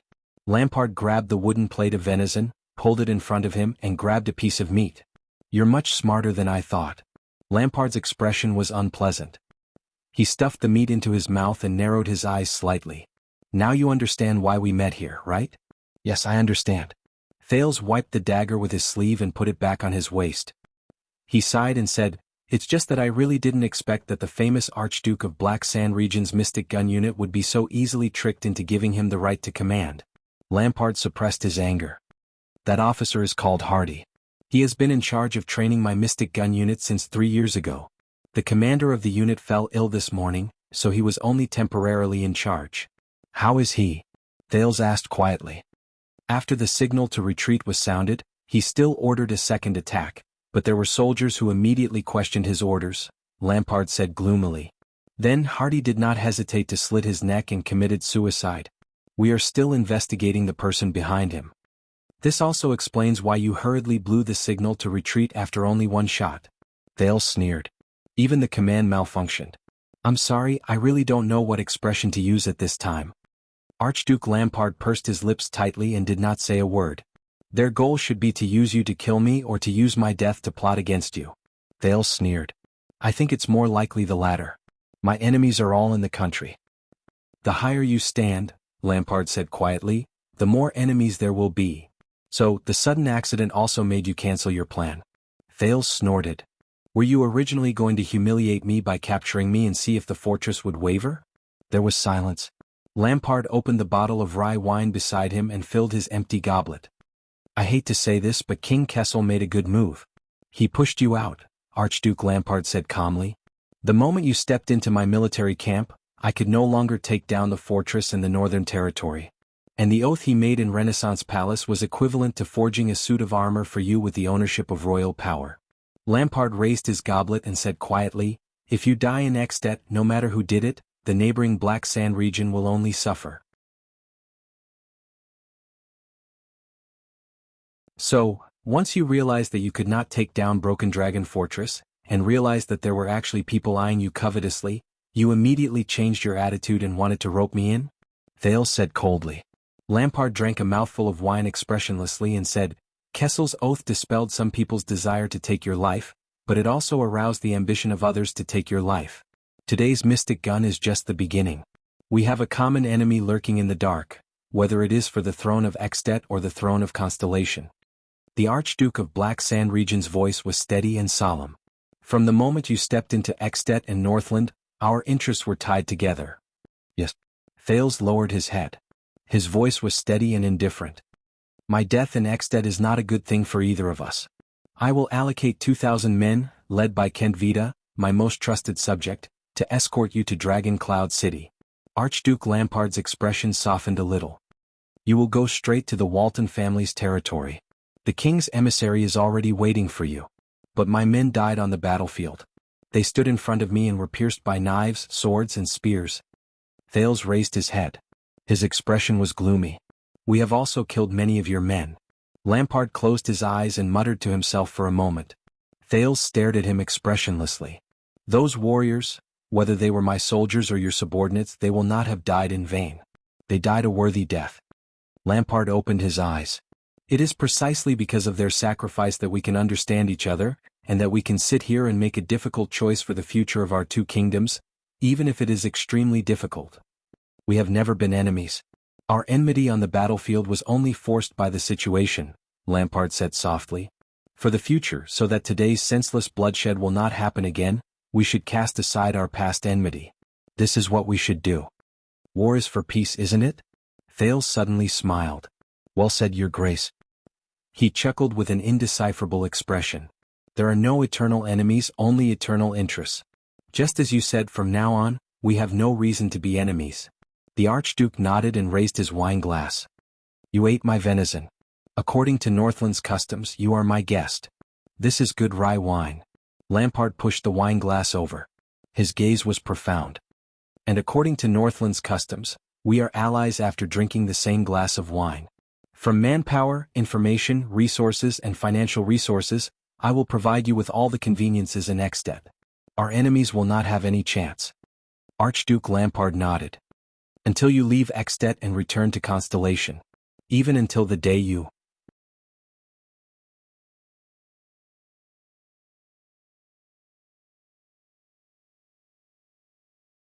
Chapter 214. On a high platform in Heroic Spirit Palace, the Star Killer stood beside King Nuven with his strange blade. Your Majesty, those Constellations have requested to look for their prince on their own. Write double quotation mark. Switch to the anti-theft chapter when you wake up. King Nuven propped himself up on the platform and narrowed his eyes as he looked down at his city. This is Dragon Cloud City that belongs to the Walton family. The king exhaled slowly. Let them go. King Nuven's voice sounded a little tired. Maybe I can find my granddaughter on the way. Compared to the current situation, perhaps the Walton family is really secondary. King Nuven sighed heavily. Nicholas nodded and turned to pass the order. Not long after, the Star Killer returned to the king's side. This time, his expression was solemn. The patrol team has reported back. We have locked on to the approximate location of the calamity. King Nuven's expression changed. He turned to Nicholas, and his gaze regained its shrewdness and decisiveness. In Shield District there were 2 teams that did not respond for more than half an hour. Then their corpses were discovered. They had been reduced to pieces, the commander of the White Blade Guard said slowly. Shield District. King Nuven pondered for a moment. Very well.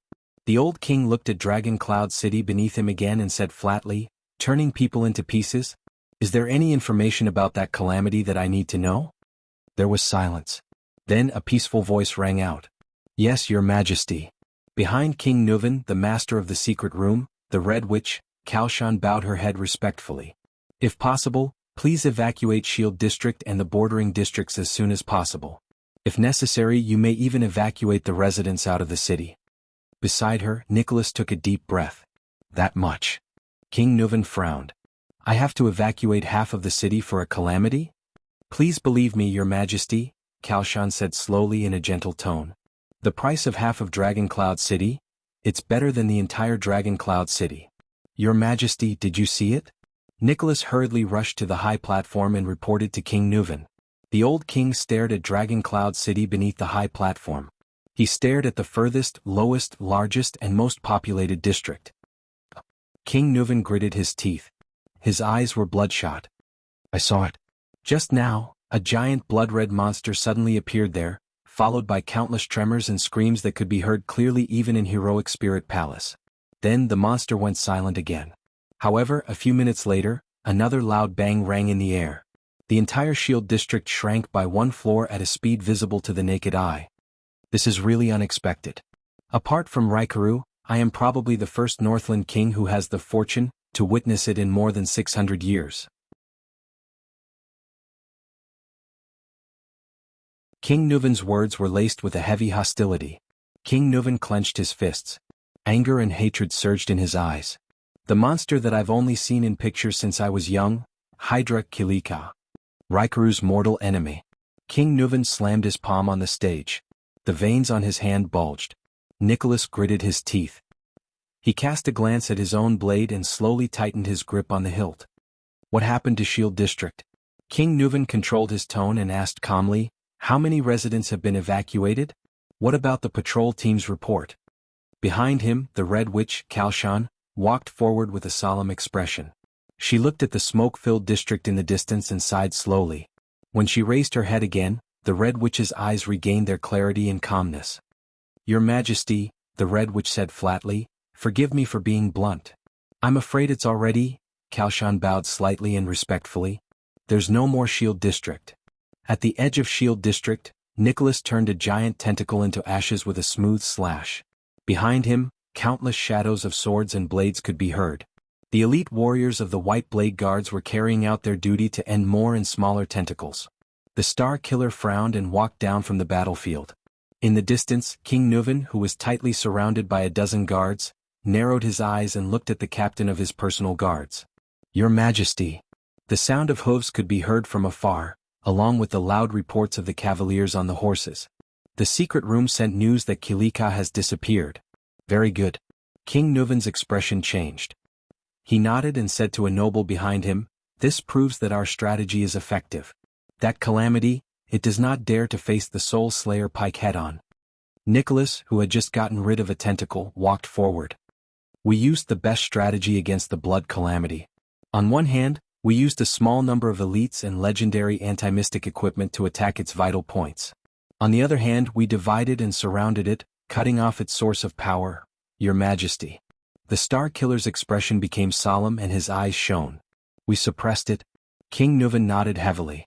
Behind the king, a few Northland soldiers rode over on horseback. They brought along a few noble bureaucrats who were in charge of delivering the news. They continued to deliver the news. "Also, Your Majesty, we still do not have any news about the Prince of Constellation and your granddaughter." King Nuvan's expression did not change, as if he did not care about his granddaughter's life or death. "Also, the nobles and the residents of the other districts are talking about it, especially the residents you evacuated. Many of them saw that monster. There are all sorts of comments about the Calamity's invasion. Many of the militias who have been enlisted have requested to immediately change their equipment and join the battle. The situation is a little chaotic, and the patrols are somewhat unable to keep the situation under control," replied to Madame Kalshan. "Continue to monitor that thing and keep the news flowing." King Nuvan turned around and frowned slightly. He thought carefully and then decisively ordered, "Also inform the chief garrison officer to disperse the patrols and pacify the civilians one by one. In the name of the king, this place will be solved very quickly. Ordinary troops without anti-mystic equipment will not be of any use. No one is allowed to conscript or gather troops for any reason." The few bureaucrats nodded and continued to report the situation. "The outskirts of the city are very close. We also received news when we evacuated the residents. Your 6 counts and their vassals have already sent fast horses and messenger crows 3 times, requesting to bring their troops into the city as reinforcements. Bringing thousands of people to feed that calamity?" The king rudely interrupted them. "Reply to them that the Waltons have seen their loyalty, but this is not an ordinary battlefield. A large number of troops will only make the situation worse." One of the clerks quickly recorded the king's words. Another said worriedly, "Also, the 4 archdukes have requested Your Majesty that for your own safety, you should immediately return to Heroic Spirit Palace and explain." King Nuvan nodded and nonchalantly waved them away. "Let Lispan deal with those nobles, including the archdukes. Just say that the king is hunting at the front lines. Under such circumstances, it's best for them to shut up." After giving the order, the heralds rode away on fast horses. "You know, they actually have a point. You should stay in Heroic Spirit Palace, Your Majesty," the Star Killer said calmly. The king shook his head. "Almost all the White Blade Guards have been mobilized and we can't summon troops into the city. Staying in the empty Heroic Spirit Palace with 4 archdukes and their personal guards with ulterior motives?" King Nuvan snorted coldly. "Your king just killed an archduke not long ago. I think I know which option is safer." Nicholas nodded and shook off the blood on the severing soul's blade. At this moment, "Your Majesty, boss, look." A White Blade Guard pointed at the sky and shouted. In the night sky, a spark flew high up into the sky above Shield District. What followed was a sharp sound. The White Blade Guards shuddered in unison. "A signal arrow. This means?" Nicholas' gaze shifted. "It's the first group from the east. They found a big guy that's hard to deal with. We have to immediately." At the same time, a similar spark bloomed in the sky from another direction. At the same time there was a sharp whistle. King Nuvan frowned. 2 places? But in the next second, a third signal arrow rose from afar. At the same time? That's not right. King Nuvan stared at the sparks and frowned. "We've strictly assigned the routes. We've divided them into 2 directions, east and west, and gradually encircled them from the edge of Shield District. While the 1st and 5th groups are clearing the route in front, the troops at the back should not have encountered the big guy." Just as he spoke, a 4th signal bolt appeared not far away. Nicholas' expression changed drastically. "There are so many signals at the same time. There's only one explanation, Your Majesty. A few seconds later, Nicholas panted and said, "A new monster broke out from the ground, so other than the first and fifth groups, the others have also encountered it." He could not finish his sentence. Asterisk bang. Asterisk a loud rumble was heard. In the smoke and dust, a blurry and indistinct gigantic creature appeared in the center of Shield District, swinging its countless tentacles. Everyone present stared at the monster, the multi-headed snake Kilika, dumbfounded. How could this be? King Nuvan gritted his teeth. Looking at the nightmare monster that had reappeared, he took a deep breath and looked at the warriors around him. It's such a big target. Isn't it afraid of the Soul Slayer Pike's ability? Gleeward he. King Nuvan stopped talking. The old king's expression was unpleasant. He had obviously realized something. There was a few seconds of silence. Then, Nicholas put the severing soul's blade into the scabbard on his back and slowly crouched down. He tightened the straps on his legs and nodded solemnly. "Your Majesty, I request that we depart immediately." The Star Killer regained his extreme calmness. He said softly, "We must slow down the work of clearing these tentacles. I think I need to bring the severing soul's blade to save Gleeward as soon as possible." Everyone present stared at the monster, the multi-headed snake Kilika, dumbfounded. How could this be? King Nuvan gritted his teeth. Looking at the nightmare monster that had reappeared, he took a deep breath and looked at the warriors around him. It's such a big target. Isn't it afraid of the Soul Slayer Pike's ability? Gleeward he. King Nuvan stopped talking. The old king's expression was unpleasant. He had obviously realized something. There was a few seconds of silence. Then, Nicholas put the severing soul's blade into the scabbard on his back and slowly crouched down. He tightened the straps on his legs and nodded solemnly. "Your Majesty, I request that we depart immediately." The Star Killer regained his extreme calmness. He said softly, "We must slow down the work of clearing these tentacles. I think I need to bring the severing soul's blade to save Gleeward as soon as possible." Everyone present stared at the monster, the multi-headed snake Kilika, dumbfounded. How could this be? King Nuvan gritted his teeth. Looking at the nightmare monster that had reappeared, he took a deep breath and looked at the warriors around him. It's such a big target. Isn't it afraid of the Soul Slayer Pike's ability? Gleeward he. King Nuvan stopped talking. The old king's expression was unpleasant. He had obviously realized something. There was a few seconds of silence. Then, Nicholas put the severing soul's blade into the scabbard on his back and slowly crouched down. He tightened the straps on his legs and nodded solemnly. "Your Majesty, I request that we depart immediately." The Star Killer regained his extreme calmness. He said softly, "We must slow down the work of clearing these tentacles."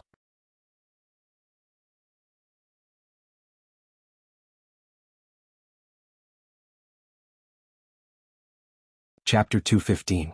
At that moment, Thales figured out many things.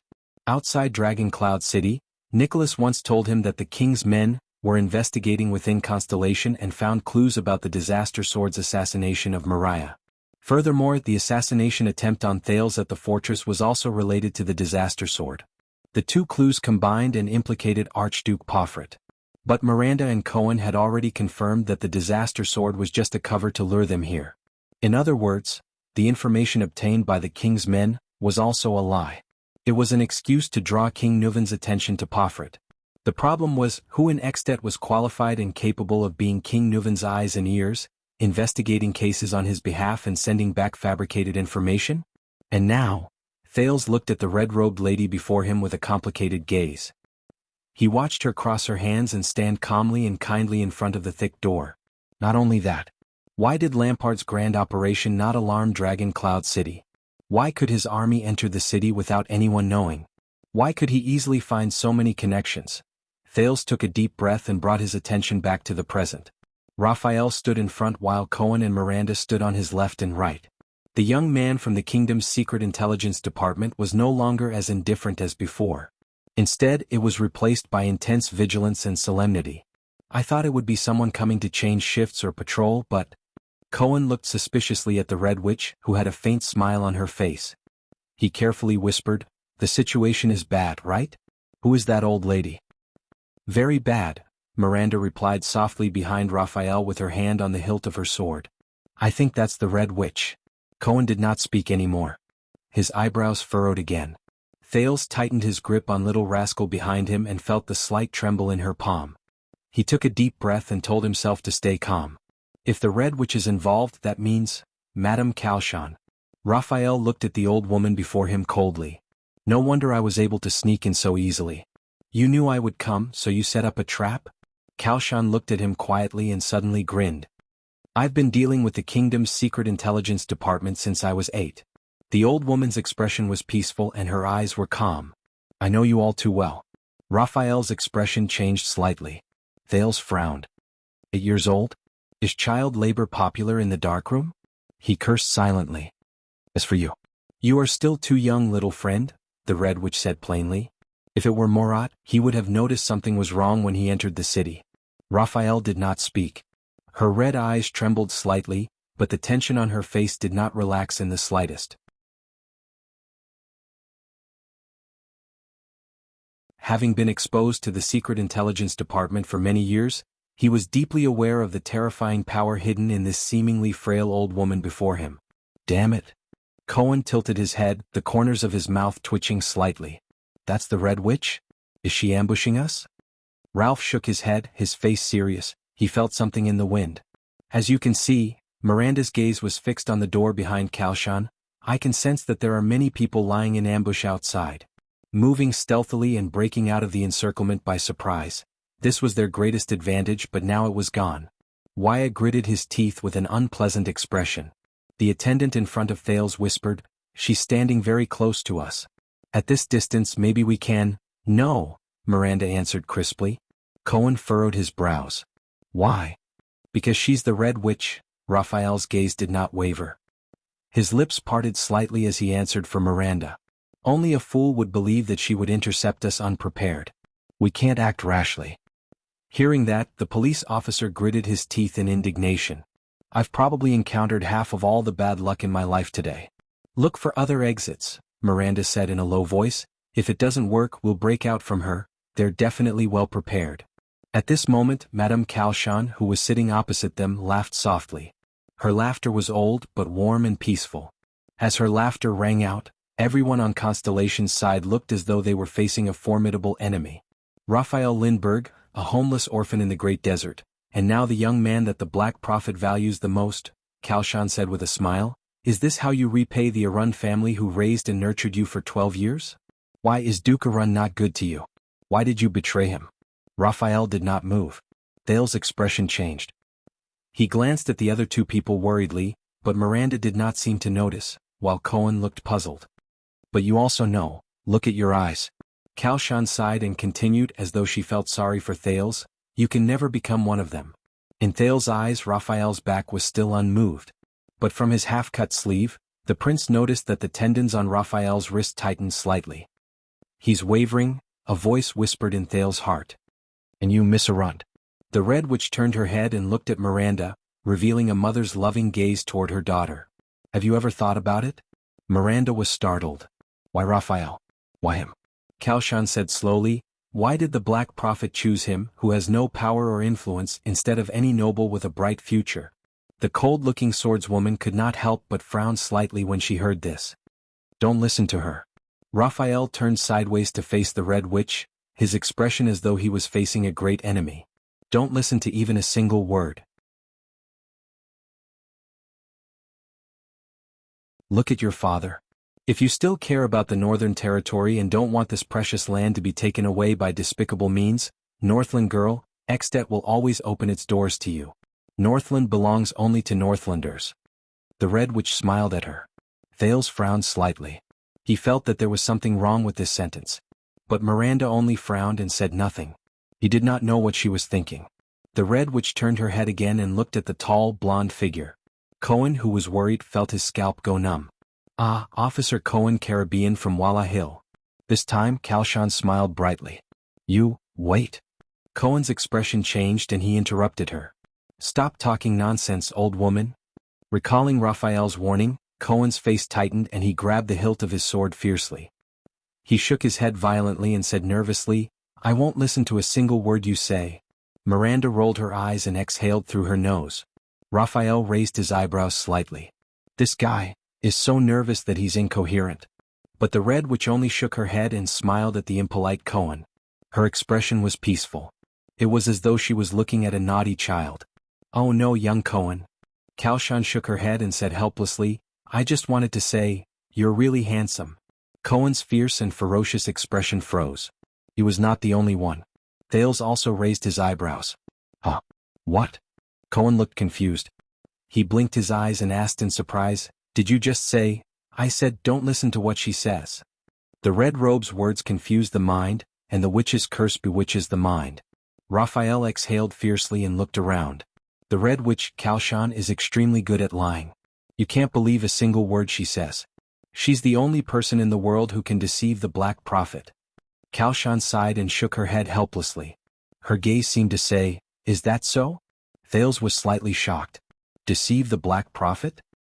He remembered his confrontation with Morat in Mindy's hall, Morat's psionic ability, and the time he barely passed the interrogation with Yodel and Serena's help.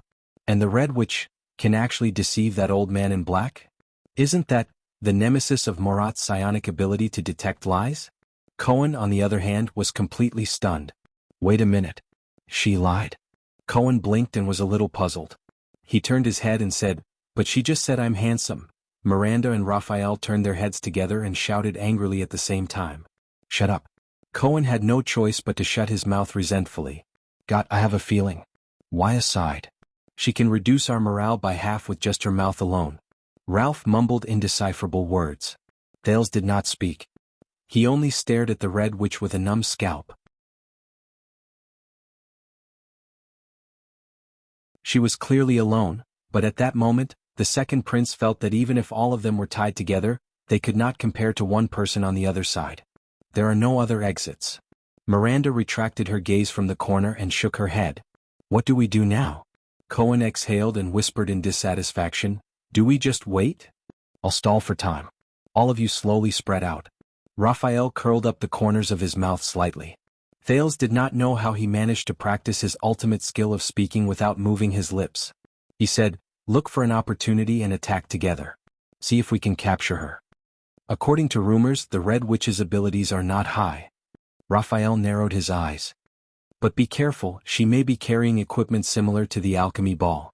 "Okay. Wait, what do you mean by rumors?" "It literally means, according to rumors." However, in the next moment, Thales became the next person the Red Witch spoke to. "Prince Thales." The old woman looked at the prince with a complicated expression. Her expression was one of pity. "It is my honor to see you again." Thales' expression changed slightly. "Of course it would be my honor as well. If I wasn't in prison and you weren't on Lampard's side." "Your Highness." Raphael shook his head slightly at Thales and narrowed his eyes. "What?" Thales nodded. The second prince kept repeating Raphael's words about the witch's curse, in his heart to remind himself to be careful. Compared to the time he faced the Black Prophet in Mindy's hall, compared to the feeling Morat gave him, compared to the huge pressure that made his nerves taut all the time, this old woman gave him a vague sense of unease, which made his hair stand on end and made him feel inexplicably terrified. Especially the panic and apprehension he felt about what she was going to say next. Kalshan sighed and shook her head at him with a sincere expression. The wrinkles on her face moved slightly as if she was very helpless. "I'm really sorry, but since you've already come to the kingdom of the Great Dragon, since you'll be returning to prison in a while, you may never be free again," the old woman said mournfully. "Do you have anything else to say? Do you want me to bring it to her?" Thales frowned slightly and secretly became vigilant. Who else could it be? Kalshan sighed. Her expression was subtle and there was a smile on her lips, as if she was recalling something. "Of course it's beautiful and intelligent. Madame Therangerana."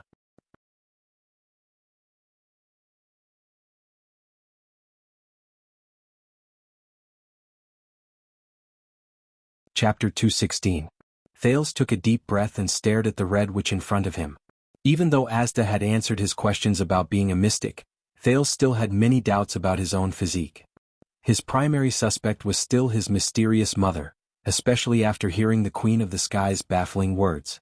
The second prince's chest heaved slightly. "Why did you mention this name?" "She's lying," Thales thought. The Prince of Constellation's first middle name was a rare name, it was not a secret. Kalshan's eyes narrowed into slits as she flashed a gentle and friendly smile. At the banquet, You talked about a mother's pain of longing for her son. Kalshan opened her eyes slightly and looked at Thales with an amused gaze. Of course she wanted to repay you. The Red Witch's gaze flickered and she enunciated each word meaningfully, in the same way. Thales clenched his fist slightly. God. She knows something. At least she knows that's my birth mother, Prince Thales. Thales was slightly startled. He raised his head and looked at Raphael. The latter shook his head slowly with a solemn expression. Please remember, no matter what she does or says now, it's all for her own purpose. If you need answers, the Secret Intelligence Department is always at your service. We have enough information in our treasury. Thales turned his head. His gaze swept past Miranda, who had a heavy heart, Raphael, who had a solemn expression, and Cohen, who had a puzzled look on his face. He frowned, took a deep breath and nodded. That's right. At least not now. Kalshan sighed slightly. Sometimes I admire Murat's ability to teach his students.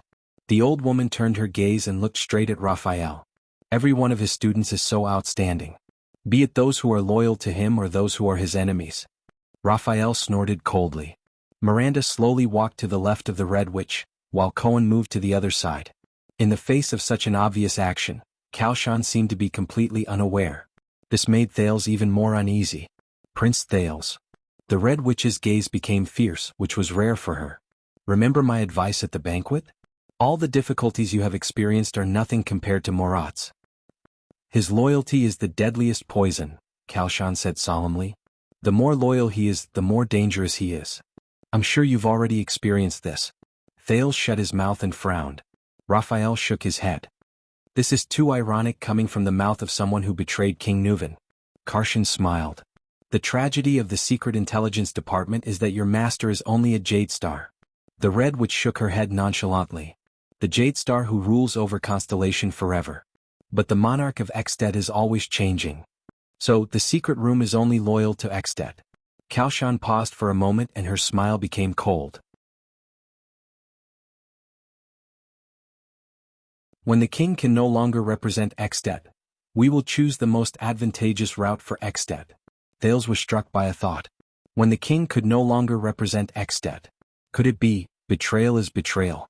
Cohen could not help but say, especially when Nuvan is still the king. His footsteps were getting closer and closer to Kalshan. I didn't want this to happen either. Kalshan glanced at Miranda and Cohen, who were getting closer and closer. She shook her head and sighed. But when we found out, it was already too late. Thales frowned. What do you mean? I mean? Kalshan raised her head. Her expression was solemn, which was rare. Now. The Red Witch's voice suddenly rose. At the same time, she retreated hastily. Cohen and Miranda were startled. Asterisk boom. Asterisk before anyone could react, a huge explosion came from above their heads. It shook Thales so much that his entire body trembled. His ears rang. The ceiling was broken open. Countless stones poured down from above their heads, bringing with them gusts of dust. Amidst the flying dust, Thales coughed and instinctively raised his hand to shield his eyes. What happened? But before he could even react, he was pushed by Wuxia, who had quick reflexes and fell backwards. Wuxia unsheathed his single-edged sword and slashed at the stones above their heads. A few stones were sliced open and smashed against the surrounding empty space and walls, bringing up even more dust and obscuring the figures of Raphael and the others. Thales and Little Rascal both lost their balance and fell on the ground a meter behind them. Forget about her. Raphael's anxious shout came faintly from the front. Return and defend. Ralph swung his remaining left arm and generated a cyclone, intending to scrape away the dust. But a sturdy figure in a military uniform descended from the sky. He landed in front of Ralph. In his blurry vision, Thales vaguely saw the figure calmly avoid Ralph's hidden blade. Ralph, on the other hand, flew to the side under the effect of his psionic ability. But in the next moment, the sturdy figure instantly exerted force and struck with his elbow. Ralph's figure paused heavily. Asterisk thud. Asterisk amidst the dust, the phantom wind follower's body flew backward and crashed into a prison cell. No. Wuxia's furious roar rang in his ears. The power of eradication surged into the attendant's sword-wielding hand. He stood in front of Thales and charged towards the figure in the dust. Amidst the endless pain, he swung his sword without any regard for the consequences. The wind from the sword brushed against his face. Thales had no choice but to close his eyes. Impulsive, a deep male voice rang. The sturdy figure did not retreat. Instead, he advanced towards the tip of Wuxia's sword. Wuxia's single-edged sword slashed into the enemy's shoulder. Asterisk clang. Asterisk the sound of the blade cutting through iron was heard. But the tall figure immediately swung his right arm, pressed it against Wuxia's neck and gave it a forceful push. Asterisk thud. Asterisk Wuxia's figure flew backward, and his head hit the wall of the prison cell solidly. The attendant fell to the ground in defeat. Pitch asterisk T. Thales gritted his teeth. As he coughed, he pulled little rascal who was equally at a loss to her feet. As soon as he looked up, he saw the tall figure in the dust. The enemy pulled Wuxia's sword from his shoulder armor, tossed it aside and walked towards Thales. Thales did not have time to panic. He instinctively retreated. Asterisk clang. Asterisk Raphael appeared from the dust and swiftly swung his sword at the back of the enemy's head. His arm trembled and a strange sound came from his muscles. The tip of his sword blurred, and it whistled shrilly in the air. The tall enemy suddenly turned around. As he turned around, a thin blade with a smooth arc was instantly unsheathed from his waist. Asterisk swoosh. Asterisk it was a blade rarely seen in the Western Peninsula. It was a light cavalry blade that shone with a golden luster. The moment the enemy drew his blade, Thales felt the air around him tremble, and it became hotter than ever before. The instant the temperature rose, it was as if someone had suddenly lit a fire in the air. It reminded him of the bombardment from the mystic gun. The enemy turned around and slashed at Raphael's blade. Asterisk sizzle. Asterisk the saber and longsword collided, but the sound produced was not the usual collision of metal, but a shrill sizzle. Raphael's blade broke in an instant. The broken blade hit the wall and was immediately repelled. Ah! Raphael gritted his teeth and groaned in pain. His sword-wielding left hand was ablaze and he was forced to retreat. In the dust, the enemy swung his saber nonchalantly. The blade was not on fire, but it strangely drew a string of sparks in the air. Thales watched in shock as the powerful enemy defeated the three of them in an instant. He was terrified. Miranda and Cohen appeared at Raphael's side at the same time, and their swords whistled. Miranda's sword wavered as if she could change at any time, while Cohen's attack was fierce and powerful. The enemy did not panic. He lowered his left shoulder and just like how he dealt with Wuxia and Ralph, he pounced on Miranda. That weapon was strange. She could not fight him head-on. Seize the rhythm and force him. Miranda's gaze shifted, and the Pegasus music was activated. The tip of her sword was aimed at the enemy's crotch. However, contrary to her expectations, the enemy did not even try to dodge. Instead, he went straight for her sword. Under Miranda's shocked gaze, her sword stabbed into the enemy's waist. Just as the blade was about to penetrate deeper, the enemy's waist trembled, and the blade slid out from his waist, bringing with it a gush of blood, but avoiding the vital parts. In the next second, the enemy lowered his body and rammed forward.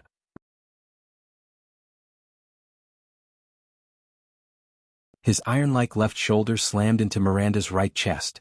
As the swordswoman staggered back and groaned, the enemy ruthlessly struck her with the hilt of his blade. Asterisk thud. Asterisk Miranda fell to the ground in pain from her chest and abdomen. Cohen's sword came from the enemy's back. The enemy snorted. Asterisk clang. Asterisk the blade pierced the point where the enemy's armor and arm guard met, and blood gushed out. Before the blade could pierce into his body, the tall enemy quickly turned around, and with the pressure from the two pieces of armor, he abruptly pulled the blade to the side. Then he swung his blade. But contrary to the enemy's expectations, Cohen was not affected by his strange movements. The police officer let go of the hilt the moment he turned around. Cohen pounced on the enemy with a fierce expression, and lowered his body to avoid the enemy's fierce blade. The police officer hugged his waist tightly, pressed down on the enemy's forearm, and exerted force with both legs. The enemy let out an "oh," as if he was very surprised. Asterisk bang. Asterisk under Cohen's terrifying impact, the two men fell to the ground together, bringing up another cloud of dust. Asterisk clang. Asterisk the enemy's saber fell from the sudden impact. Ah! Cohen, who was on top of the enemy, roared with a ferocious expression. He slammed his elbow down and hit the enemy's abdomen. Asterisk thud. Asterisk the enemy grunted. But Cohen was immediately grabbed by the shoulders by the enemy, and the enemy suddenly sat up. The enemy suddenly and forcefully headbutt Cohen's nose. Asterisk bang. Asterisk the police officer, who was seeing stars, was about to use his arms to break free from the enemy's chains. But the enemy reacted quickly and pushed forward. As Cohen staggered and regained his balance, he kicked out. Thud. Behind the two men who were fighting fiercely, Raphael swung his left shoulder a few times. With a strange sizzling sound in his arm, the flames on his left hand strangely extinguished. Raphael gritted his teeth and kicked the sword on the corpse of a guard, and moved forward with the sword. But Cohen's figure staggered and fell from the front, and Raphael had no choice but to support him. Miranda struggled to get up from the ground and join them. The next second Raphael's footsteps stopped, and he did not move. "What's wrong?" Cohen asked, clutching his abdomen and panting in pain. Raphael did not answer, but his expression was unpleasant. The smoke and dust dispersed. The tall figure had already picked up his golden saber again. His blade stopped at a little boy's throat. Behind them, little Rascal was trembling as she looked at the two of them. Miranda sighed. On the other side, Wuxia supported Ralph, who was coughing violently, and looked at the situation in disbelief. "Step down," the enemy who came alone said coldly. "You have lost." Raphael and the others frowned. Hello." Feeling the chill on his throat, he smiled helplessly as his scalp went numb. "Lord told ya."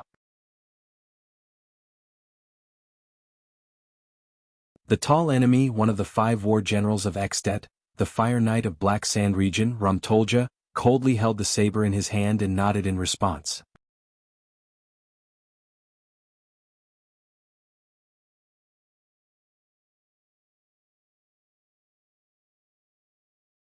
Chapter 217. This is bad. Thales sighed in his heart. "I didn't even have time to pull the police out." Little Rascal sat on the ground in a daze as she watched the blade pressed against Thales' neck. Everyone in the field had unpleasant expressions on their faces. From the moment Tolja broke through the ceiling to the moment he defeated 5 people and took down Thales, it all happened in the blink of an eye.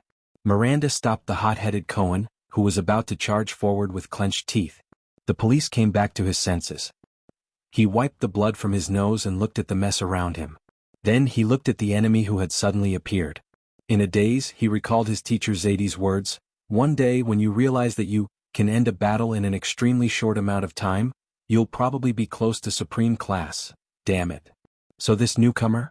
Cohen clenched his fists. Looking at the prince who was being held hostage, he felt extremely gloomy. Raphael looked at the Red Witch at the door, then at the Fire Knight and Thales on the other side. His expression was gloomy. He actually came from above. Wuxia looked at the broken ceiling in shock, then at the rubble around him. Cohen gritted his teeth. His eyes were bloodshot. "Just a little bit more? What do we do now?" Miranda assessed the current situation and sighed. A round of applause came from the direction of the thick door. "Fire Knight, you really live up to your reputation." The Red Witch reappeared in front of the thick door. She was smiling from ear to ear and was friendly. "What a beautiful move." Tolja pouted and turned his gaze to Thales. He looked at the blade in front of Thales' throat. He seemed to be very dissatisfied with the current situation. Thales chuckled at him and desperately tried to think of a way to escape. Even though the chances seemed very slim at the moment, the Supreme Class Tolja, the mysterious Red Witch, and the soldiers in the gatehouse. "It's nothing. They're not at their best." Tolja shook his head. "They're injured and they're distracted by your words. They can't even fight properly." Raphael and Miranda looked at each other. Their breathing quickened. An acrobat who only knows how to use psionic abilities. The Fire Knight glanced at the indignant Ralph, then at Wuxia, who was leaning on his sword. And an impulsive and desperate fellow. Tolja then glanced at the other 3. "These few are also not that good. You kid are close to the Lamita realm?" "Heh," Tolja said to Raphael in disdain, "don't joke around. With those powers that don't belong to you?" Raphael's expression didn't change, but Miranda's eyes flickered. Tolja then turned his gaze and stared deeply at Miranda. "Little girl, those moves of yours are fine for a one-on-one fight. As for fighting with your life on the line..." Tolja turned to Cohen. The police officer also stared at him fiercely. But Tolja suddenly smiled. "You're not bad, tall guy."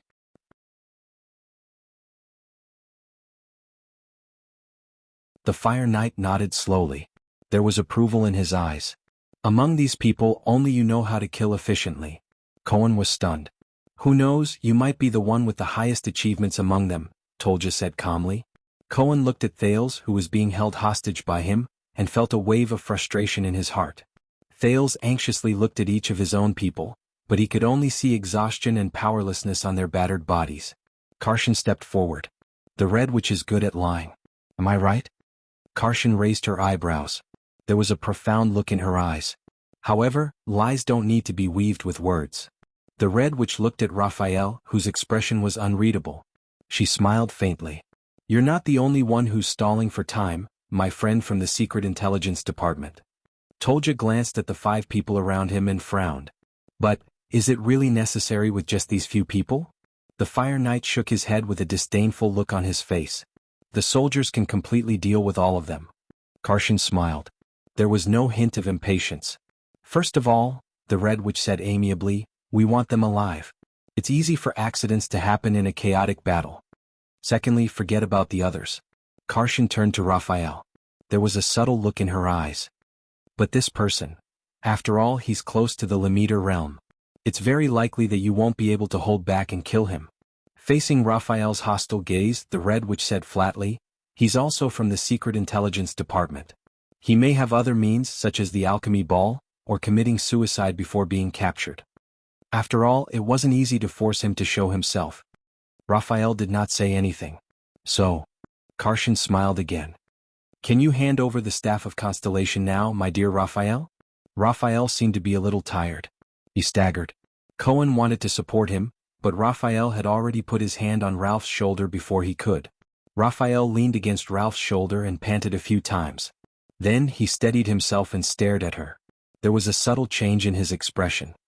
The Staff of Constellation is not with me, the young man from the Secret Intelligence Department said slowly. You don't have the Staff of Constellation? The Red Witch grinned. The wrinkles at the corners of her eyes rippled slightly. Without that equipment, how could Morat let you be in charge of the Blood Calamity? We don't have to rely on the legendary anti-mystic equipment to mobilize the Calamity, Raphael said coldly. Madame Karshan did not speak. She only stared at Raphael quietly. Your prince is right in front of you, the Red Witch said softly. You know that your choice will affect his safety, right? Everyone turned to look at Thales. Thales was stunned. What? My safety? But at this moment, Thales frowned.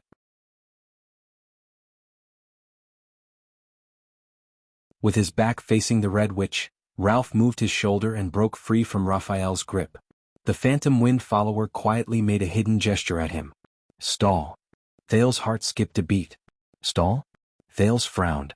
Raphael, what is he waiting for? Raphael raised his head. I don't have that thing. Raphael's pupils narrowed. He still did not relent. Even if I did, I wouldn't give it to you. I see. The Red Witch's tone was calm and natural, as if she did not care. But in the next moment, her words made everyone frown. All right, Lord Tolja, the old woman in the red robe said softly, please, cut off one of the prince's fingers for me. Thales inhaled sharply and widened his eyes. What? Raphael closed his eyes. Hey.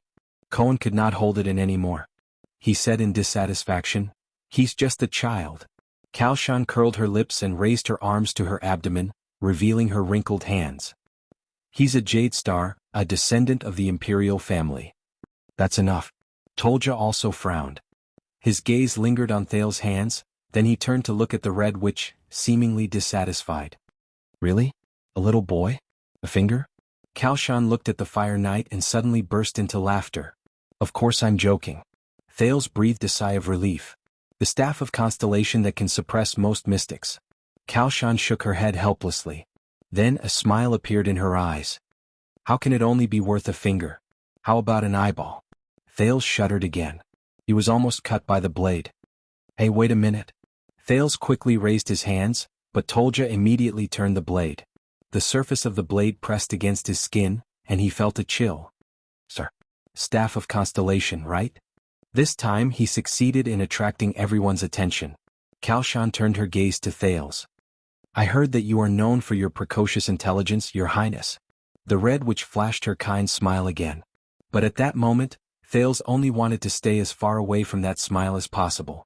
Kalshan said kindly, perhaps you can convince him to cooperate with us for the sake of your body's integrity? Thales gulped.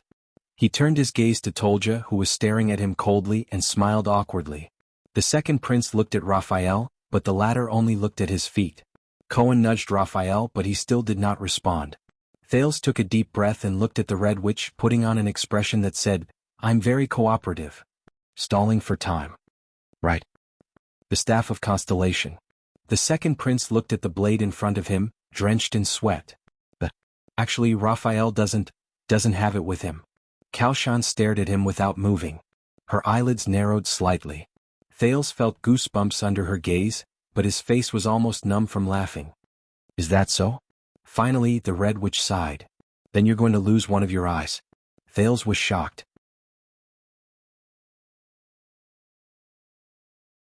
Kaoshan looked at Tolja and nodded gently. Really? Miranda said unhappily. Cohen clenched his fists and gathered the power of eradication. Kaoshan smiled with her eyes narrowed and shook her head at them. Hey Madame Kaoshan. However, Tolja, who controlled Thales' life and death, sighed and looked at Kaoshan.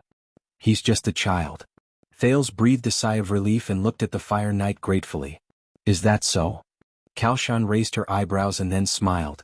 Then forget it. Thales did not dare to move. He watched the interaction between the Red Witch and the Fire Knight. But I heard that Lord Tolja's knife technique is exquisite and subtle, and that you can cut a fly? The old woman smiled faintly. Tolja narrowed his eyes. The Red Witch said gently, Then why don't you show us? How about I cut off his right eyelash with my knife? Thales' heart clenched again. Right eyelash? Tolja snorted and looked at Thales. The knife in his hand slowly moved. It's not impossible. The golden blade grazed past Thales' eyelashes and finally stopped on his forehead. The blade gently touched his right eye as if measuring its distance. Tolja snorted softly and his saber trembled slightly.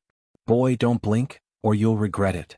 Feeling the coldness of the blade slowly grazing his face, Thales' heart skipped a beat.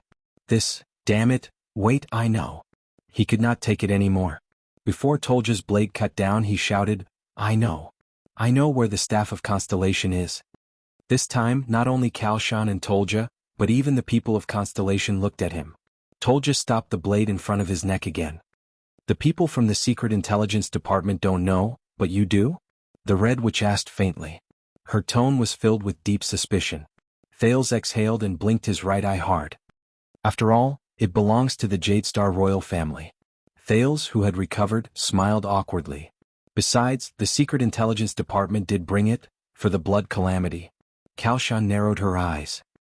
Thales rolled his eyes and tried hard to think about the current situation. He had to come up with an excuse that she could believe so that he could stall her. Last night, the blood calamity was sealed, Thales said with a resigned smile as he panted slightly. But I am certain that this is neither the Soul Slayer's pike nor the Star Killer's blade. The Red Witch frowned. That's right. When the Soul Slayer pike, Severing Soul's blade, and their masters were found, the blood calamity had already been sealed for a long time. So, how do you know? Kaoshan asked slowly. Raphael's gaze changed. His expression was subtle. Because I know. Thales licked his lips and his brain worked frantically. There's someone else who got the Staff of Constellation. He was the one who sealed that calamity. Kaoshan's expression finally froze. Cohen and Miranda also looked at each other, bewildered. Who? She asked softly. The one who sealed the calamity?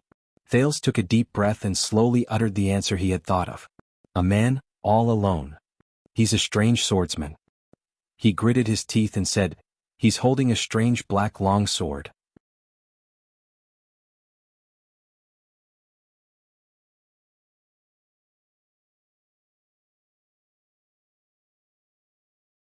Chapter 218.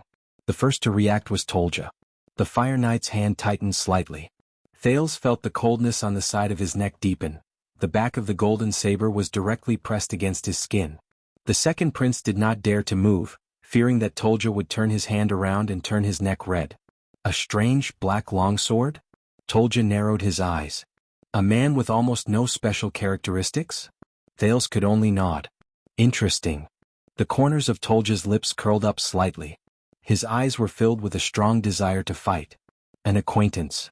Raphael frowned and looked at Thales with a very complicated gaze. Black sword. Kaoshan gently clasped her hands together. Are you talking about Blackstreet Brotherhood's black sword? Cohen was momentarily stunned when he heard the news. Brotherhood? Why would Constellation's Blackstreet Brotherhood? I don't know. Thales opened his mouth carefully with widened eyes, afraid that his throat would come into contact with Tolja's blade when he moved. Probably. Kaoshan stared at him quietly.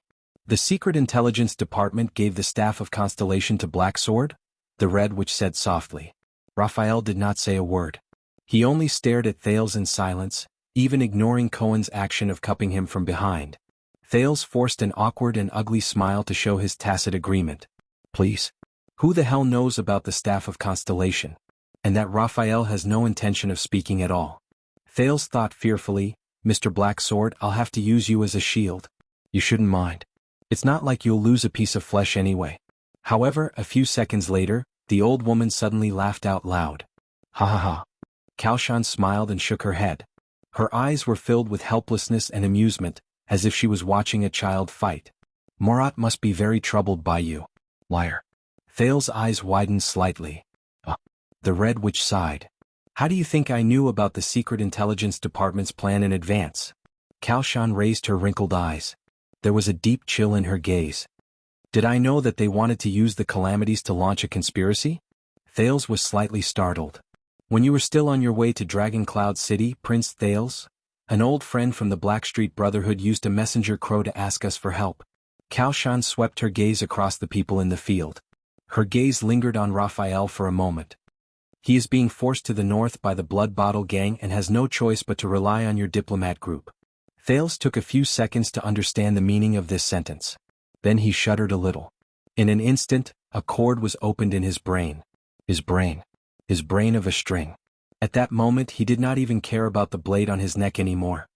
Are you talking about Ramon? Thales asked. Raphael's expression was still calm and he did not say a word.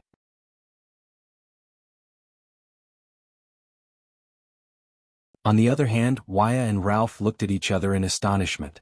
I see. Ramon didn't ask me to use a messenger crow to contact Blackstreet Brotherhood. Thales came to a realization and mumbled absent-mindedly. He wanted to contact all of you. The Red Witch sighed softly. There was a profound look in her eyes. Ramon is very quick-witted.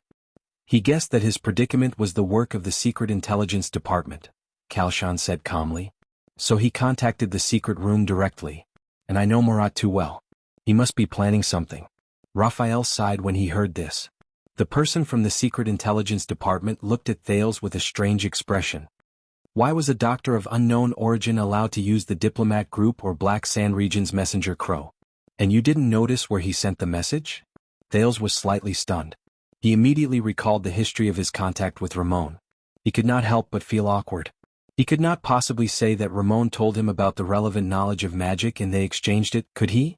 But this was not what he needed to worry about the most at the moment.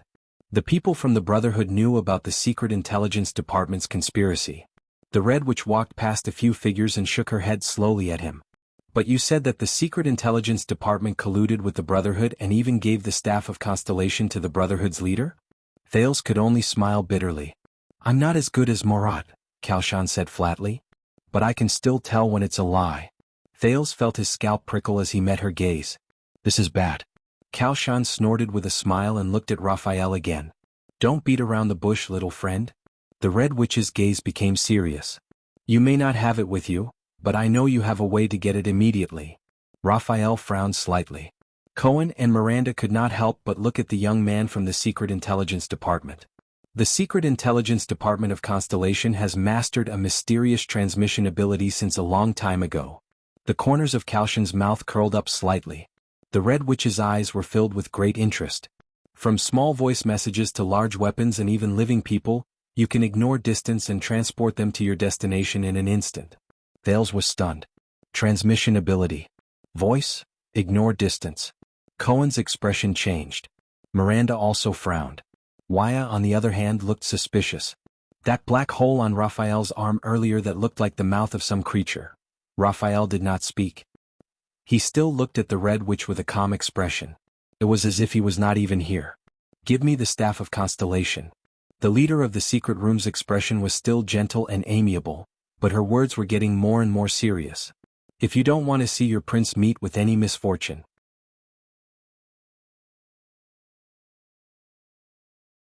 Thales' face immediately turned pale.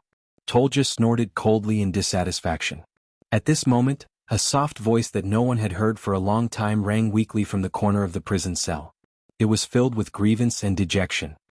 From a long time ago, is that all you know? Everyone was slightly stunned. They then looked towards the corner where the voice came from. Thales could not turn his head because the back of the knife was pressed against his neck. But he was also shocked because he recognized the owner of the voice. The neglected little girl, little rascal, was leaning against the wall. Her face was pale as she trembled and looked at Kalshan. "Aren't you from the secret room?" Little rascal bit her lower lip tightly. Her eyes were filled with pain and fear. "The secret room is the shadow cast by the dragon's wings," little rascal murmured. "But why?" Little rascal's expression changed as if she had recalled the most unbearable memory. "Why didn't you report to His Majesty?" Little rascal's eyes were filled with tears and her entire body was trembling. "You just waited for the calamity, watched them in Dragon Cloud City, watched everyone." Thales furrowed his brows. He remembered the people who ran for their lives, the people who suffocated in the air, the people who were separated from their flesh and blood, and the completely destroyed Shield District. Kalshan seemed a little surprised. She stared at the dirty little girl in the corner with a complicated expression. A few seconds later, she sighed deeply. "I'm very sorry." To everyone's surprise, the Red Witch bowed slightly in little rascal's direction. "Lady Alex Walton." Cohen's eyes widened abruptly. He stared at little rascal in disbelief. Miranda raised her eyebrows. Hearing this name, little rascal seemed to be startled. She looked at Thales with a panicked expression. But Thales still had the back of the knife pressed against his neck. He could not see her expression at all. "Even if we know that Murad is behind this." The Red Witch's voice rang. "The secret room is still at a loss," Kalshan said sincerely and sadly. "The Secret Intelligence Department has concealed the news and their whereabouts too well." The Red Witch straightened her body and shook her head. "It's too late. The Blood Mystic arrived in Dragon Cloud City a long time ago. We didn't know the Secret Intelligence Department's plan, and we had no way to defend ourselves." Kalshan's voice was low and her gaze was bleak. "We could only watch the diplomat group get closer and closer." Little rascal snapped out of her shock and fear. She clenched her fists and raised her trembling head. "Then you should report this to His Majesty." The girl gritted her teeth hard. Tears could not stop flowing from her eyes. "That's the king of all extensions. So many people died in Dragon Cloud City. He can definitely prevent these things from happening."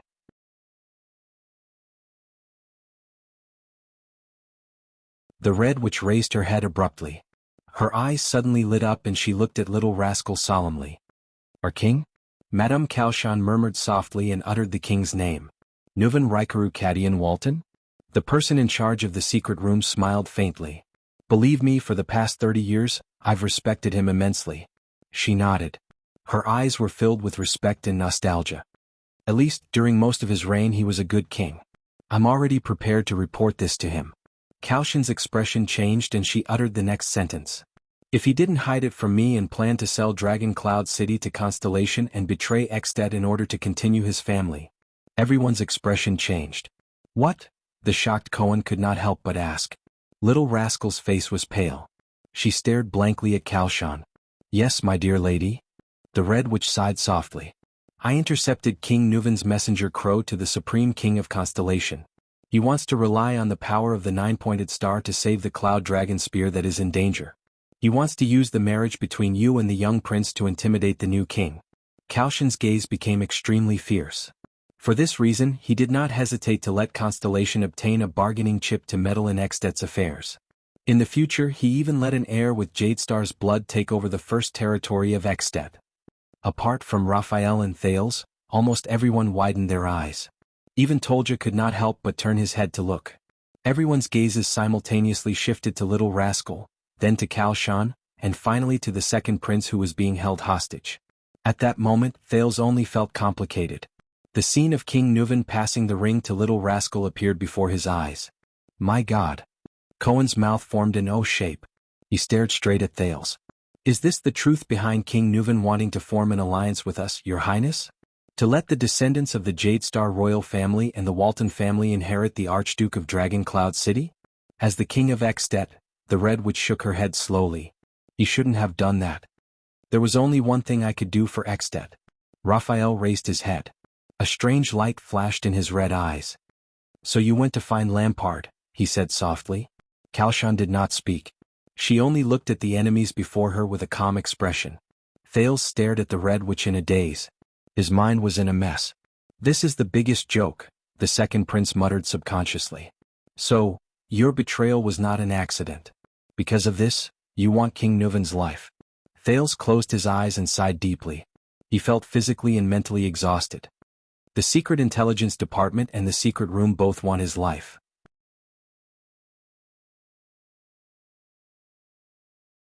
You're practically working together. Under these circumstances, even if King Nuven has the army of Dragon Cloud City as his backing and the White Blade Guards as a barrier, Thales silently uttered the next sentence in his heart. How can he not die? At that moment he really felt very annoyed. Kalshan snorted softly. Her expression was subtle. It has been hundreds of years, but the Secret Intelligence Department has always been silent. They quietly weave a night of shocking thunder in the deep clouds. The Red Witch's eyes were filled with a strange color, like a chess player who had just won. In contrast, the passive Secret Room can only lay eggs in the Secret Intelligence Department's nest, borrow the thunder and lightning of the Secret Intelligence Department to break all obstacles in Exted. You want to see the Extension vassals fight like beasts, bleeding nonstop? Kalshan smiled slightly. Then we'll let the fight end in the first round.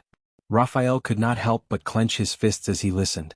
The Red Witch tucked her hands into her sleeves again. You want both sides to fight to the death with equal strength. Then we'll push the situation completely towards one side. Cohen and Miranda exchanged a look. They saw the surprise in each other's eyes. You want Exted to descend into a chaotic situation of endless disputes over the throne and endless suspicions over power after Nuven? The leader of the Secret Room shook her head slightly. Then we'll give you Chapman Lampard.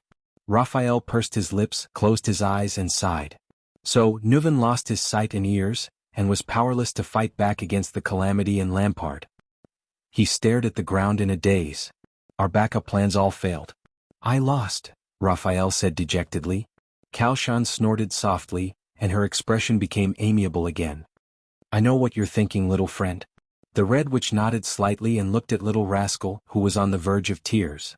Since things can't be done, then capture a Walton descendant and bring him back to Constellation as a bargaining chip, right? What a pity, Kalshan seemed to shake her head regretfully. The next moment, her expression became solemn. Marat, why is he in such a hurry? The Red Witch raised her head and her eyes shone brightly. He even let a young boy like you do such a thing? Why is he in such a hurry to groom you like how he groomed his heir? The silent Raphael still did not speak. Miranda thought of something and was shocked. Kalshan, who did not get an answer, flashed a confident smile. She then spoke softly, her voice filled with exhaustion and dejection. He doesn't have much time left, does he? As soon as she said this, all the Constellations were slightly stunned. Raphael furrowed his brows even more. Tell me, how much longer can he hold on? The Red Witch said faintly. There was a hint of worry in her tone. 5 years or 10 years? Raphael pursed his lips.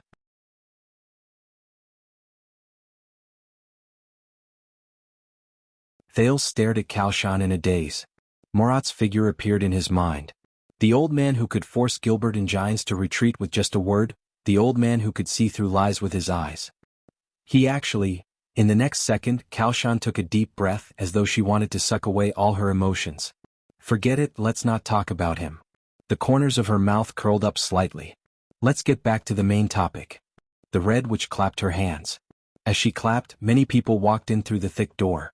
There were soldiers of Black Sand region dressed in patrol uniforms, as well as ordinary people dressed in different uniforms. There were men and women and they looked like commoners. But they all looked at the people in the prison cell with unfriendly expressions. The soldiers of Black Sand region held their weapons and walked into the prison cell, arriving before the Constellations. The commoners walked quietly behind Kalshan, not saying a word. Thales sighed. Tolja chuckled. Seeing the scene around her, Miranda's expression changed. Cohen lowered his head in pain. What do we do now? The police officer gritted his teeth and said softly, troubled. Stay calm, Raphael replied in a low voice. The Red Witch smiled faintly. If you still refuse to hand over the staff of Constellation, you know, the prince is not the only one I can use to threaten you. There are also your companions. Raphael stared coldly at Kalshan. The Red Witch bowed slightly and nodded at him, revealing her usual kind smile. Thales looked at the numerous soldiers in the field, watching them stand in formation and block the exit. His heart turned cold. It's over. Now. He felt the chill on his neck and glanced at the indifferent Tolja. What should I do? But at this moment, boom. A deafening roar rang out. Kalshan raised her head abruptly. Gravel and dust came crashing down from above her head again, stirring up a cloud of dust in the prison cell. The soldiers of Black Sand region unsheathed their weapons subconsciously. Before anyone could react, a few figures suddenly descended from the sky. Just like Tolja before this. The Fire Knight realized that something was wrong. He quickly reacted. Thales felt his arm tighten. Tolja grabbed his right hand tightly and controlled it in front of him. The dust was so strong that Thales could not open his eyes. He could only rely on his hearing to discern the situation in the field. As the figures flashed, countless sounds of fighting could be heard in the dust. The clashing of metal and the angry shouts of the soldiers rose and fell. Swoosh. Bang. Clang. Quick, defend. Be careful. Retreat. Protect. In a short 10 seconds, accompanied by the sound of a few bodies falling to the ground, the chaotic sounds disappeared and the field gradually quieted down. The dust finally dispersed. Thales was still held tightly by Tolja, the blade never leaving his neck.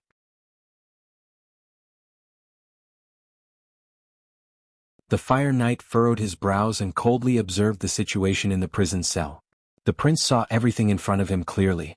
He was shocked. There was a big hole in the ceiling where the Red Witch had been standing just now. The soldiers of Black Sand region, including the people from the secret room, all retreated to the position of the thick door. They looked at the uninvited guests in front of them with nervous and surprised expressions. The invaders who had descended from the sky. They were more than 10 valiant warriors. Their gazes were fierce and their movements were agile. They were dressed in light gray armor and had machetes covering their faces.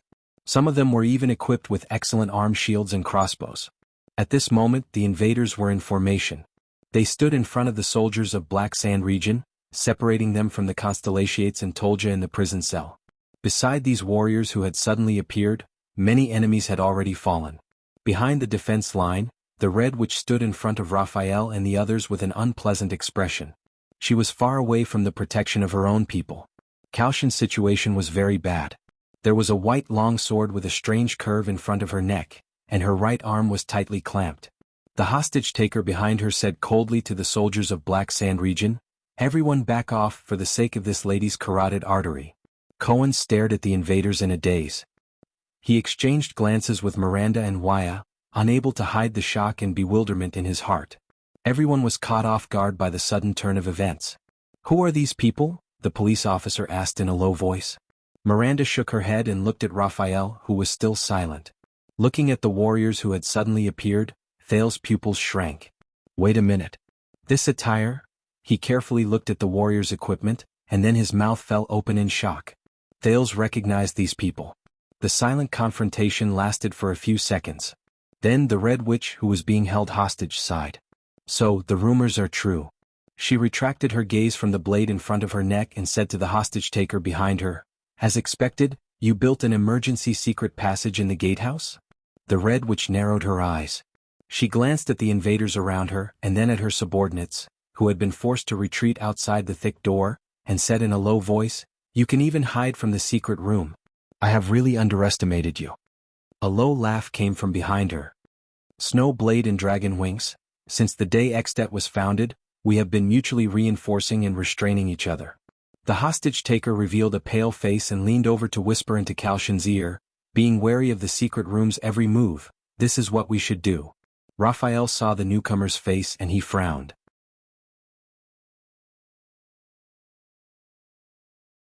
Under Miranda's and Cohen's surprised gazes, Raphael walked forward with an unfriendly expression and arrived beside Kalshan and the invaders. "You're late." The young man from the Secret Intelligence Department said coldly to the newcomer, "You almost got us killed." The newcomer raised his eyebrows and his pale face moved slightly. "It takes some time to gather our scattered brothers." The newcomer's gaze went past Raphael. He looked at Tolja, who was holding Thales hostage, and fearlessly cast a provocative glance at the Fire Knight. "Hey Tolja, it's all thanks to the noise you made. Otherwise, we would have had to search for you for a long time."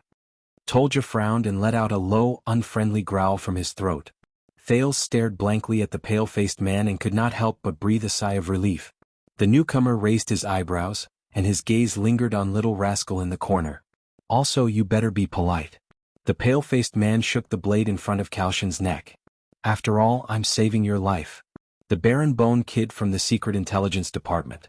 You're tuning in to the Han Li's Wuxia Adventures YouTube channel. We're so grateful for your support, and don't forget to subscribe to join us on this incredible journey through captivating stories. Your generosity through donations truly makes a world of difference, as it's the primary source of revenue that allows me to expand and enhance this channel for you. Thank you from the bottom of my heart for being a part of this adventure.